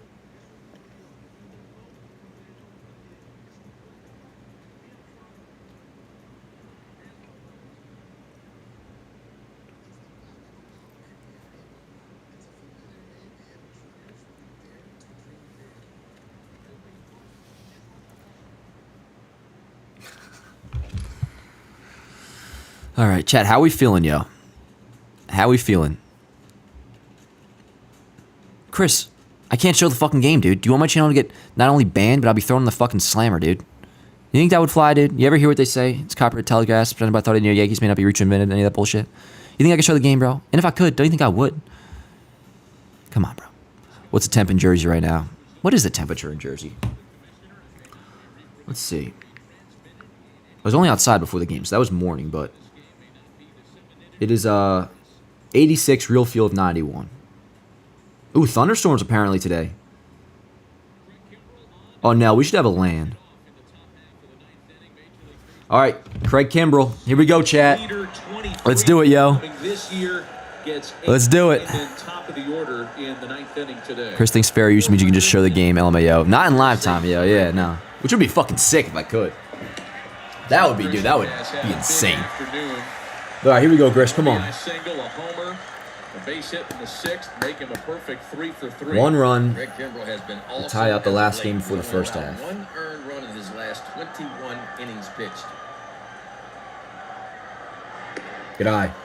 Kimbrell was wobbly early this year, led to far too premature speculation that the Orioles would be shopping for a closer. People were saying, how much would you pay for the flamethrower in Oakland? Would you trade Westberg? Would you trade Cowser? Would you trade Holiday? Yeah, people all talk that about Holiday. talk has calmed down because Kimbrell has been great the last 2+ months. Yeah, he's really found the fastball location. And that's Let's go, always chat. the key for him. Like it is any pitcher, really. He's got that low release point, so it's almost Yeah. an upshoot on the fastball. Chris, it's not possible, bro. It's not possible. And look, the velo lately I can show up to 3 innings or 30 minutes. Well, we're here for like 97. hours, though, so that wouldn't work. Ball behind it. Trust me, yo, if there was a lane where that could work, it'd be fucking awesome. And maybe one day there will be. Unfortunately, the only way to really test that, though, it's like, Grisham, would be to do it. and then top of the order, Which, trust me, it would not work. But, and then if you get hit, you get like, that would be a bad copyright strike. Good call, Blue. And that was a ball. Correct call. 3-2. Fans wanted, of course. Full count. Thought I heard something, chat. Thought the fucking ghost was back. Let's go, Grish. Come on, be smart. 3-2 count. 3-2 pitch. What an incredible fucking take, chat. Holy shit. Whoa, did I just fucking hear it? Oh, that was... Dude, I almost thought my fucking house was sure haunted. A fucking Fangraphs, pop-up ad just fucking popped up. I was like, what the fuck is that noise? Dude, what an at-bat. Plate appearance. Let's go. Let's go. Alrighty, so leadoff walk for Grisham's been on base all 4 times today. And now we got no pinch hit. Like that, no pinch hit. We got Waldo up. Good eye. So Waldo then top. Here we go. Here we fucking go, chat. You heard? You fucking ready? Single sandwiched in between 2 strikeouts on Cabrera's line today.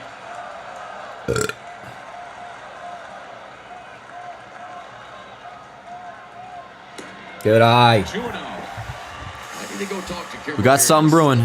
We got something brewing. Getting back in the strike zone. And if you're Cabrera at the plate, you got to make. I'm just gonna fucking, bro. I'm getting Chris out of here, bro. He's fucking annoying. Bro, I usually take pride in the fact I don't like to ban people. But like, chat, is this like a record day for the most annoying, obnoxious MFers of all time in the chat? Like, what the fuck? All right, come on, Waldo. 2-0. On that mound, you have really no time to breathe unless a catcher comes out and talks to you to settle you down. You want those constant reps. So 5-6 days. I know closers are a little bit different. They don't want to come in games that aren't safe situations.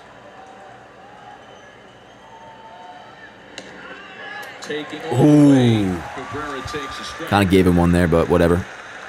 To your point, 6 For real, bro. For Kimbrell, last pitched on the 7th of July in Oakland. Not here chilling, XO. 23rd save of the year. I know, it looked like a ball. Did look like a ball. That was kind of like a little league strike call. Good eye. Say, whoa. Didn't fucking slide. Better hope he was safe. His first successful stolen. They're setting him back. Why? Had time been taken? Oh, is time called? Oh, that's why probably why he didn't slide too. It looked like he was pointing to his chest saying, I had time. Oh, Boone's pissed. I mean, that sucks. There's nothing you can do though if time was called. That's probably why Grisham didn't slide. He probably heard time called. Or maybe not. No, Kimbrel started his windup. He's very slow to the plate. Boone's calling a check, or Osmus. He didn't call time. Where's this time? Oh, Yo, he didn't call. Right The umpire there. interfered. Umpire interference on the throw from McCann. Oh, umpire interference is what it was, dude. What the fuck?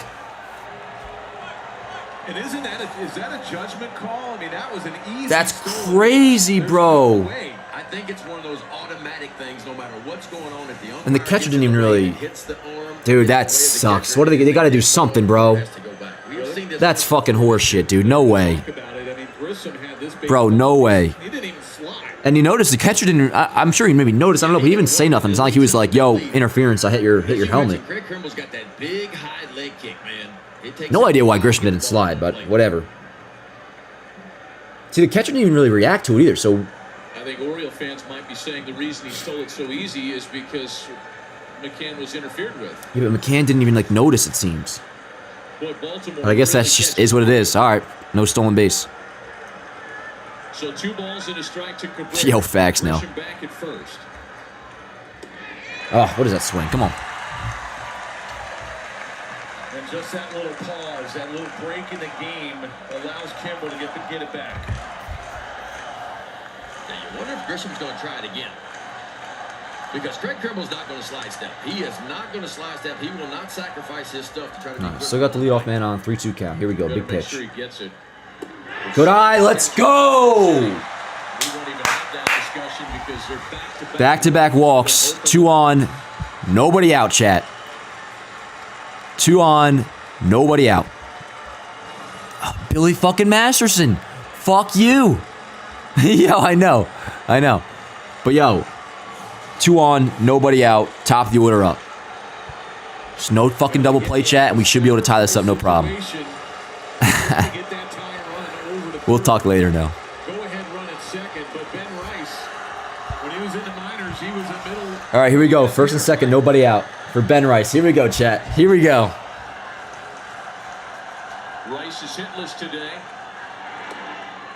Okay. I'll accept that as a strike. That was borderline. Come on, Rice. Rice, kind of in a little bit of a slide those last few games, besides the homer in Tampa. In scoring position. They've stranded 8. Come on, just no DP. No fucking DP. Here we go. High drive! Right center! Get out, ball! No fucking way, dude! Ben Rice, you fucking beast! No fucking way, chat! No fucking way, dog! Are you kidding me? Dude, that's fucking crazy, bro! For the Yankees. Bro, I don't give a fuck, yo. This series, if they do want to hold this lead, Ben Rice, go ahead, 3-run shot in the 9th. The last fucking month or so, bro, might as well not even happen. That is fucking insane. That is fucking nuts, chat. Holy shit, bro, what? Go ahead, 3-run bomb in the 9th. The fucking bomb, too. Justin the Verge, no doubt. I wasn't so sure with the bat, but obviously I knew I had a chance. Go ahead, 3-run fucking bomb. Ben Rice, bro. This is what I was saying, like, oh, he's in a little bit of a slide since the 3-homer game. Kabang. All right, so I need to get that fucking clip. Runs can be posted in a hurry. Insane. Let's go, man. Let's fucking go. Alrighty, can I get this clip, yo? Please, for the love of God. I'm still waiting on my my program to load it up. That is fucking nuts. What a beast, dude. Holy shit, man. We still got the bottom of the 9th, so we gotta close this shit out. But I mean, dude, I'm not kidding, man. The last few weeks, dude, if you end up sweeping this series going into the break, like, as far as my brain's working, it might as well not even happen. Kimbrel's 3-0. Of happen. Soto takes a strike. Runners in scoring. Yo, they were fucking gassing up Craig Kimbrel, too. Like, people prematurely said the Baltimore Orioles would need a closer. He's been pitching really well lately. Back-to-back walks, and then top of the lineup comes through. Ben Rice. Fucking nuts. All right, let me get this up on Yankees side. This is taking forever. First out in the top of the 9th. Come on. Here's a replay of that homer off of Ben Rice. Come on, give me my fucking home. First pitch breaking ball for a strike. Kimbrel comes back with a four-seamer. He absolutely crushed it. Out over the middle of the plate, about belt high. Right center field. Can't believe it, dude. Yankees are fucking awesome. Come on, give me my fucking clip, bitch. Why is this taking so long? I might have to fucking download this shit. It's taking way too long. Taking way too motherfucking long. On base 3 times this afternoon without the benefit of a base hit. Hit by a pitch in the first. Oh, no, it's coming. Fifth and seventh. Here it is. It's coming.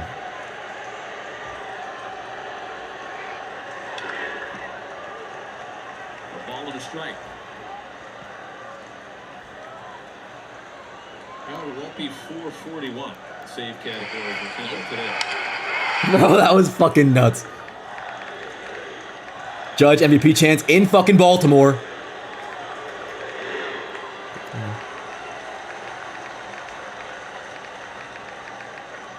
Yankees fans here in Baltimore starting to feel themselves a little bit.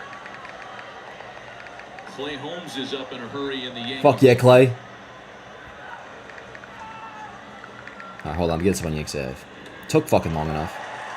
Took just enough off. And Judge out in front, 2-2.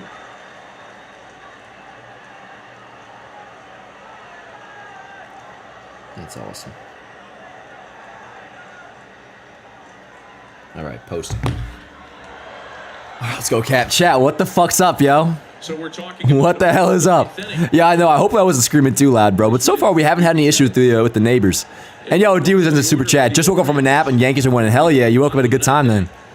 SPU, that's $9.30 super chat. Ben Rice will be keeping 93 long term. For real, bro. Give him a new number by the second half. Yes, do gotta finish it out. But let's fucking go. Yeah, we should get Vito back in here.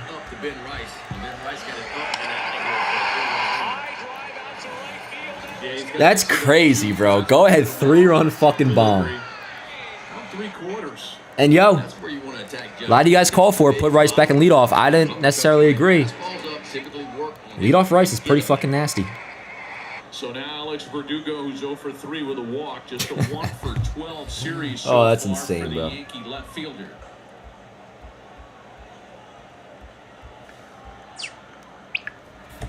All right. So yeah, Clay warming up, obviously. Walks a 3-run homer. Soto grounds out. Judge strikes out. And now 2 balls and no strikes. If we ban someone named Clay, if Clay Holmes blows it. Yeah, this rate, bro, I'm fucking banning everybody. I feel like maybe I will. Let's see if Bro can close the game now. I mean, he's done a pretty good job at that. Done a pretty good job at that. You know, obviously, it makes you sweat sometimes. But, all right, inning over, but not before the Yankees score 3 runs. Back-to-back walks by Craig Kimbrel, and then Ben Rice fucking crushed it, bro. What a beast, dude. What a fucking beast.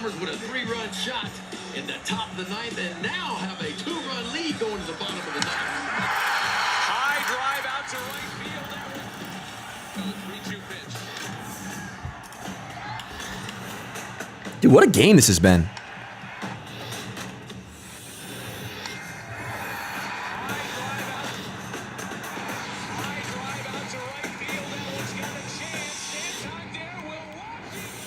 Yo, facts. One in that bat by us. Let me mention the Instagram comments. One in that bat by Grisham. That ball 4 take that he had was incredible. Good at bat by Waldo, too.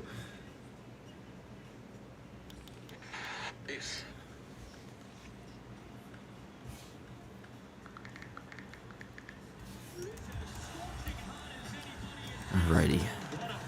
So 3 outs away. 3 outs away from entering the All-Star break in sole possession of first place in the East.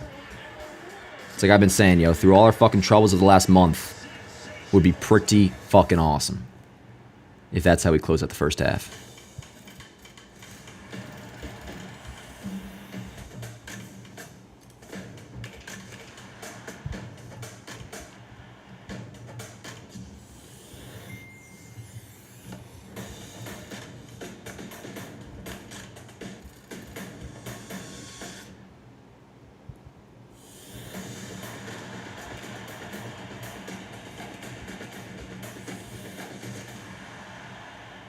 Baseball is a sport, pero la verdad es que para nosotros el béisbol es otra cosa. So I'm just gonna prep my standings graphic. Oh, I gotta fucking get a post game ready too. Goddamn. Yo, word, and this would also. I mean, we gotta hold on. I don't want to get ahead of myself here. Still have 3 outs to go, but we would then go into the second half also 20 games over 500 again, which we lost that. We were in a what, like at one point 15 or 16 games. Dude, this is crazy. We have a chance to fucking sweep the Orioles right now. Holy shit, dude. For the Yankees this afternoon, a 3-run homer in the top of the ninth has given New York a chance to finish off a 3-game sweep and get into the All-Star break back on top in the AL East. It'll be Clay Holmes that'll try to finish it out. All right, let's go, chat. 3 more outs, yo. 3 more freaking outs. And yo, Jameson with a $2 super chat, my man. Damn, my best friend just got hit up by. Oh, your best friend just got hit up by Yankee Scout? Bro, fuck yes. Let me know what happens with that, dude. Wait, in the draft tonight? Shit, bro, if your boy gets drafted by the Yankees, let us know, because we'll be fucking following him, dude. That'll be like a, I don't know, close connection, homegrown stream fucking Yankees prospect. That'd be cool. But all right, yo, here we go. 3 outs to go. 3 outs to go to erase the horrors of the last month.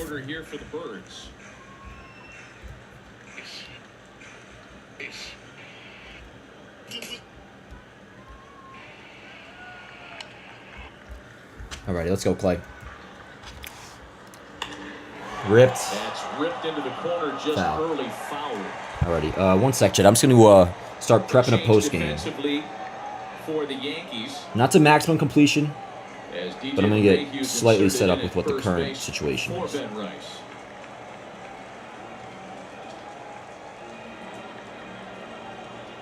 A ball and 2 strikes to Kyle Stowers. Jake Cousins in line for the win.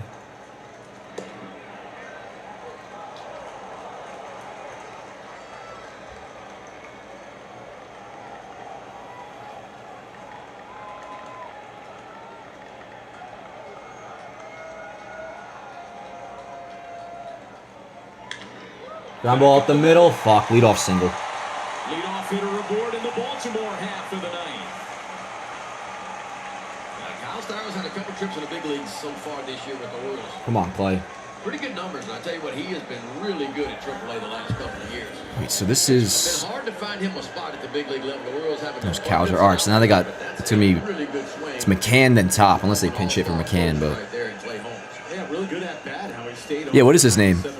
The kid you're gonna. Won't be in the draft. He's in the prospect league. Oh, I got you, Jameson. Well, shit. Anything happens, let me know. Colton Cowser represents the tying run. Oh no, Cowser's up now. So Cowser and then the 9-hole, which right now is McCann, then top. Dude, need a DP bad. Holy shit, obviously, but. 2-hit game 2 in this series before it gets to Gunner. Afternoon, and that on the heels of an 0 for 13 stretch. 2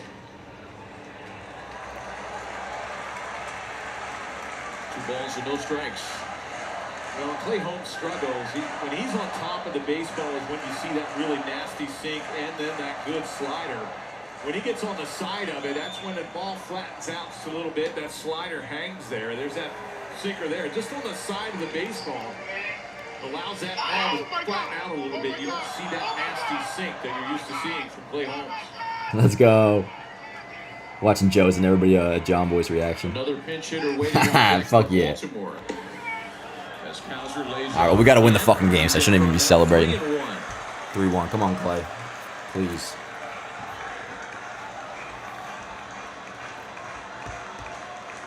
It'll be Ryan O'Hearn, who's made a couple of trips into the on-deck circle this afternoon.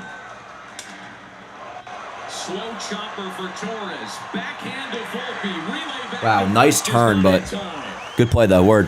1 out. Only got the 1, but we'll take it.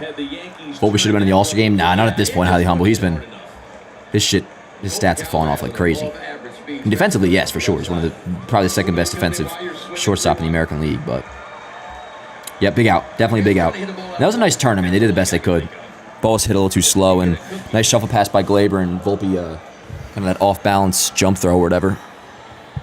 But all right. So Ryan O'Hearn pinch hitting for James McCann. Still runner on first, but 1 out. Man, this is a big AB, bro. If we can get him hit a ground ball, DP, end it before Gunner gets up. Let's see, chat. Come on. Let's go, Clay. Cashed in with his second triple of the season In game 2 of That was this a nice series slider. yesterday afternoon.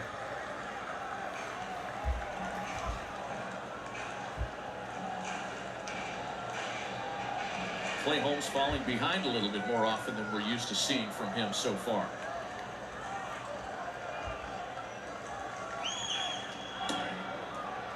Come on. 2 balls and no strike. And that's why I was puzzled why Cows were swung at a 3-1 pitch. Holmes was having a hard time throwing strikes. You're going to get the same pitch 3-1 as you are 3-2. Usually.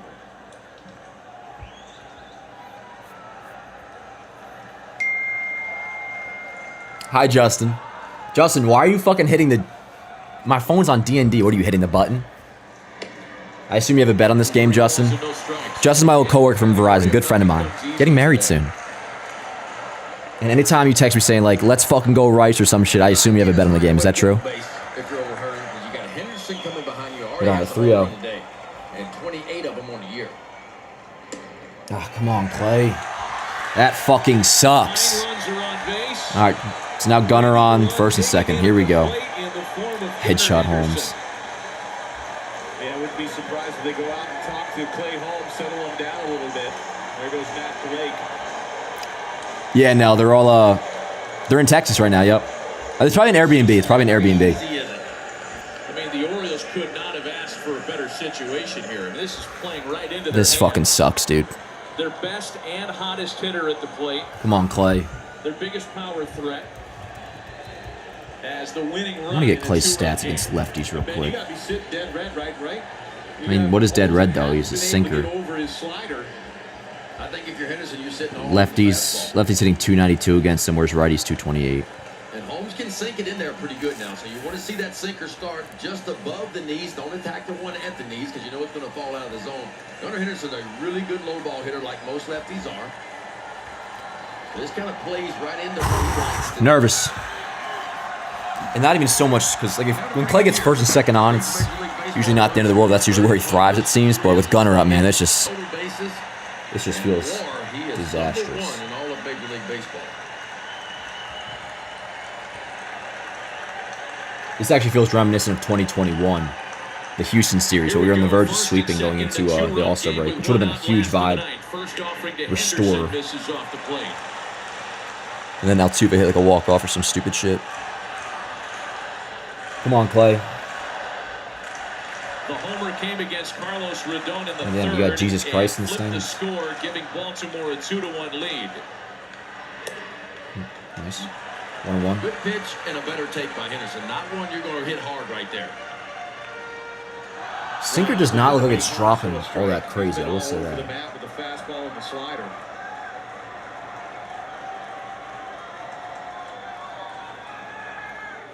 Yes. Oh, that one's squirted. Good fucking pitch, dude. Holy shit. The strike zone. That was nasty, dude. Holy shit. It was good, Freddie. That pitch took. Dude, that was a... I'm glad they noticed that, too. That was... I mean, look at that thing. That was crazy, bro. What a pitch. Let's go, Clay. 1-2. Oh, shit. Come on. Put him away now, bro. No fucking battling. No fouling pitches off like the Yoshida bat was. 5 blow and stay the season tie for most in the AL. A few of those were bullshit, though, that he got dinged and donked and bad infield defense. Come on, Clay. 2-2. Now, this is where the pitch clock really... Word, Doc. deficit for a closer, even a pitcher, when you start to get... Come on, Clay. There's really no time to step off and try to gather yourself. No mound visits for the Yankees left. Bring him up, Lou. Yeah, let's go. Fuck yeah. That's strike 3, bro. That's strike 3. And it's funny because it definitely was borderline, and all day we were complaining how the Orioles have been getting borderline calls. We haven't at all. That was borderline, and when it counted, we fucking got it. But that's definitely a strike, though. When I say borderline, I mean it's a strike that's close, but it was a strike. Definitely, yeah, definitely high enough. And it clipped the outside. Can we get the box thing? I mean, it clipped the box. We saw it clip the box. Good shit. Let's go. Dude, that was some nasty work to Gunner right there that Clay just pulled off. But all right, not done yet, though. Here's Adley 2 on, 2 out.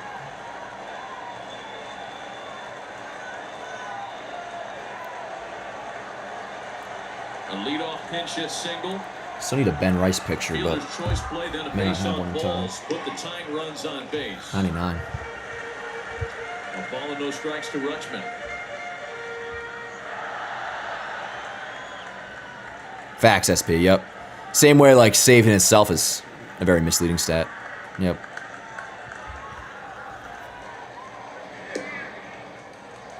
With Ryan Mountcastle waiting on deck. Clay's a decent amount of saves. He's like 20-something. I think 20 exact, maybe, or 21. But, I mean, think about how often he even pitched during the Yankees' shitty stretch. I mean, I feel like he had maybe 3 save opportunities the whole, like, through a whole 30-game span, it felt like. 3-0. 3-0 now. Who's on deck? Is it Santander? That's third? Mountcastle. Dude, I almost, like, say fucking... Take spot for Rutschman. Dude, I'm so cool with walking Rutschman here, dude. If we were down by 1, it'd be a different story, but dude, walk Rutschman, I'd rather deal with Mountcastle. Yeah, that's fine. That's fine, honestly. Well outside, and now the bases are loaded. I mean, that run really doesn't mean nothing. I mean, Well, that's not true. It does. It does, but there's already 2 outs. So, I mean, if you fucking lace one in the gap, obviously he could end up scoring, but I'd rather have Holmes face Mountcastle, a righty, than Adley. Better hitter and a lefty, which lefties do so much better off Holmes than righties. But all right, here we go. Come on, Clay. Nice frame. Great frame job by Wells, man. Holy shit. Great frame job. Great frame job. Stowers, O'Hearn, and Rutschman aboard with 2 away. Come on, Clay. Got ball. Okay, 0-2. Come on. Boy, that could have really hurt somebody in the Yankee dugout. It broke in half. Yeah, it broke way down on the handle, too. Wow. That's a nasty sinker. That's this bat just explode. Oh, the box score's fucked up? Oh, shit. Let me try to refresh that real quick.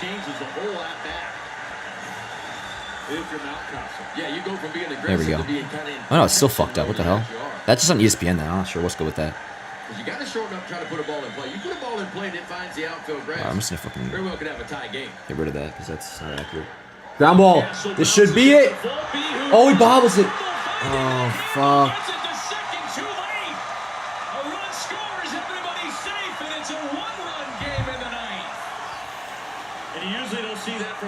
That's crazy, bro. That was it right there, dude. That's... I mean, still got the lead intact, so it's not a blown save yet, but that's...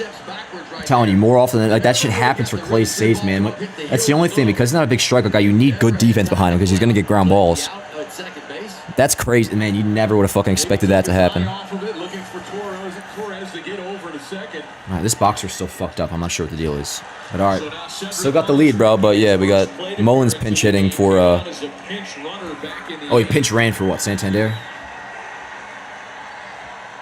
Yeah, all right. And Mullins has been shit this year, but lefty, so we'll see. Room for Clay Holmes. Mullins to left. Verdugo started in, and the Orioles are going to win it. Oh, my! Welcome to Club Sid.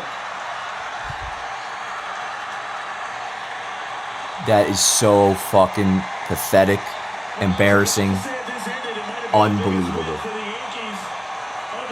Unfucking believable, dude. I cannot believe that just happened. I cannot believe that just fucking happened, dude. Holy fucking shit. How the fuck did that just happen?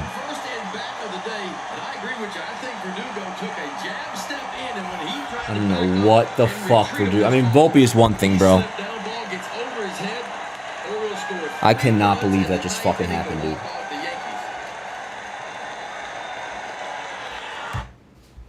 I cannot believe that just fucking happened, dude.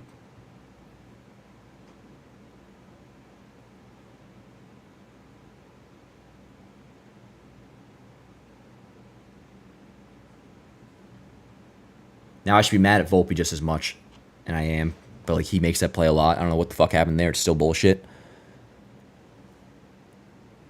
I don't know what the fuck Verdugo was doing, bro.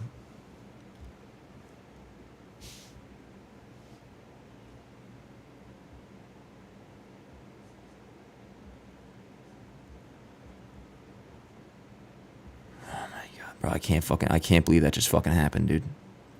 Bro, forget about fucking Clay, dude. Clay got 5 outs that fucking inning, dude. 4 outs. Bro, forget about Clay, dude. There was 2 that he just ended the game twice right there, dude. But forget it, bro. I don't even fucking nothing even to do with. I mean, nothing to do with Clay. Well, I can't believe that just fucking happened, man.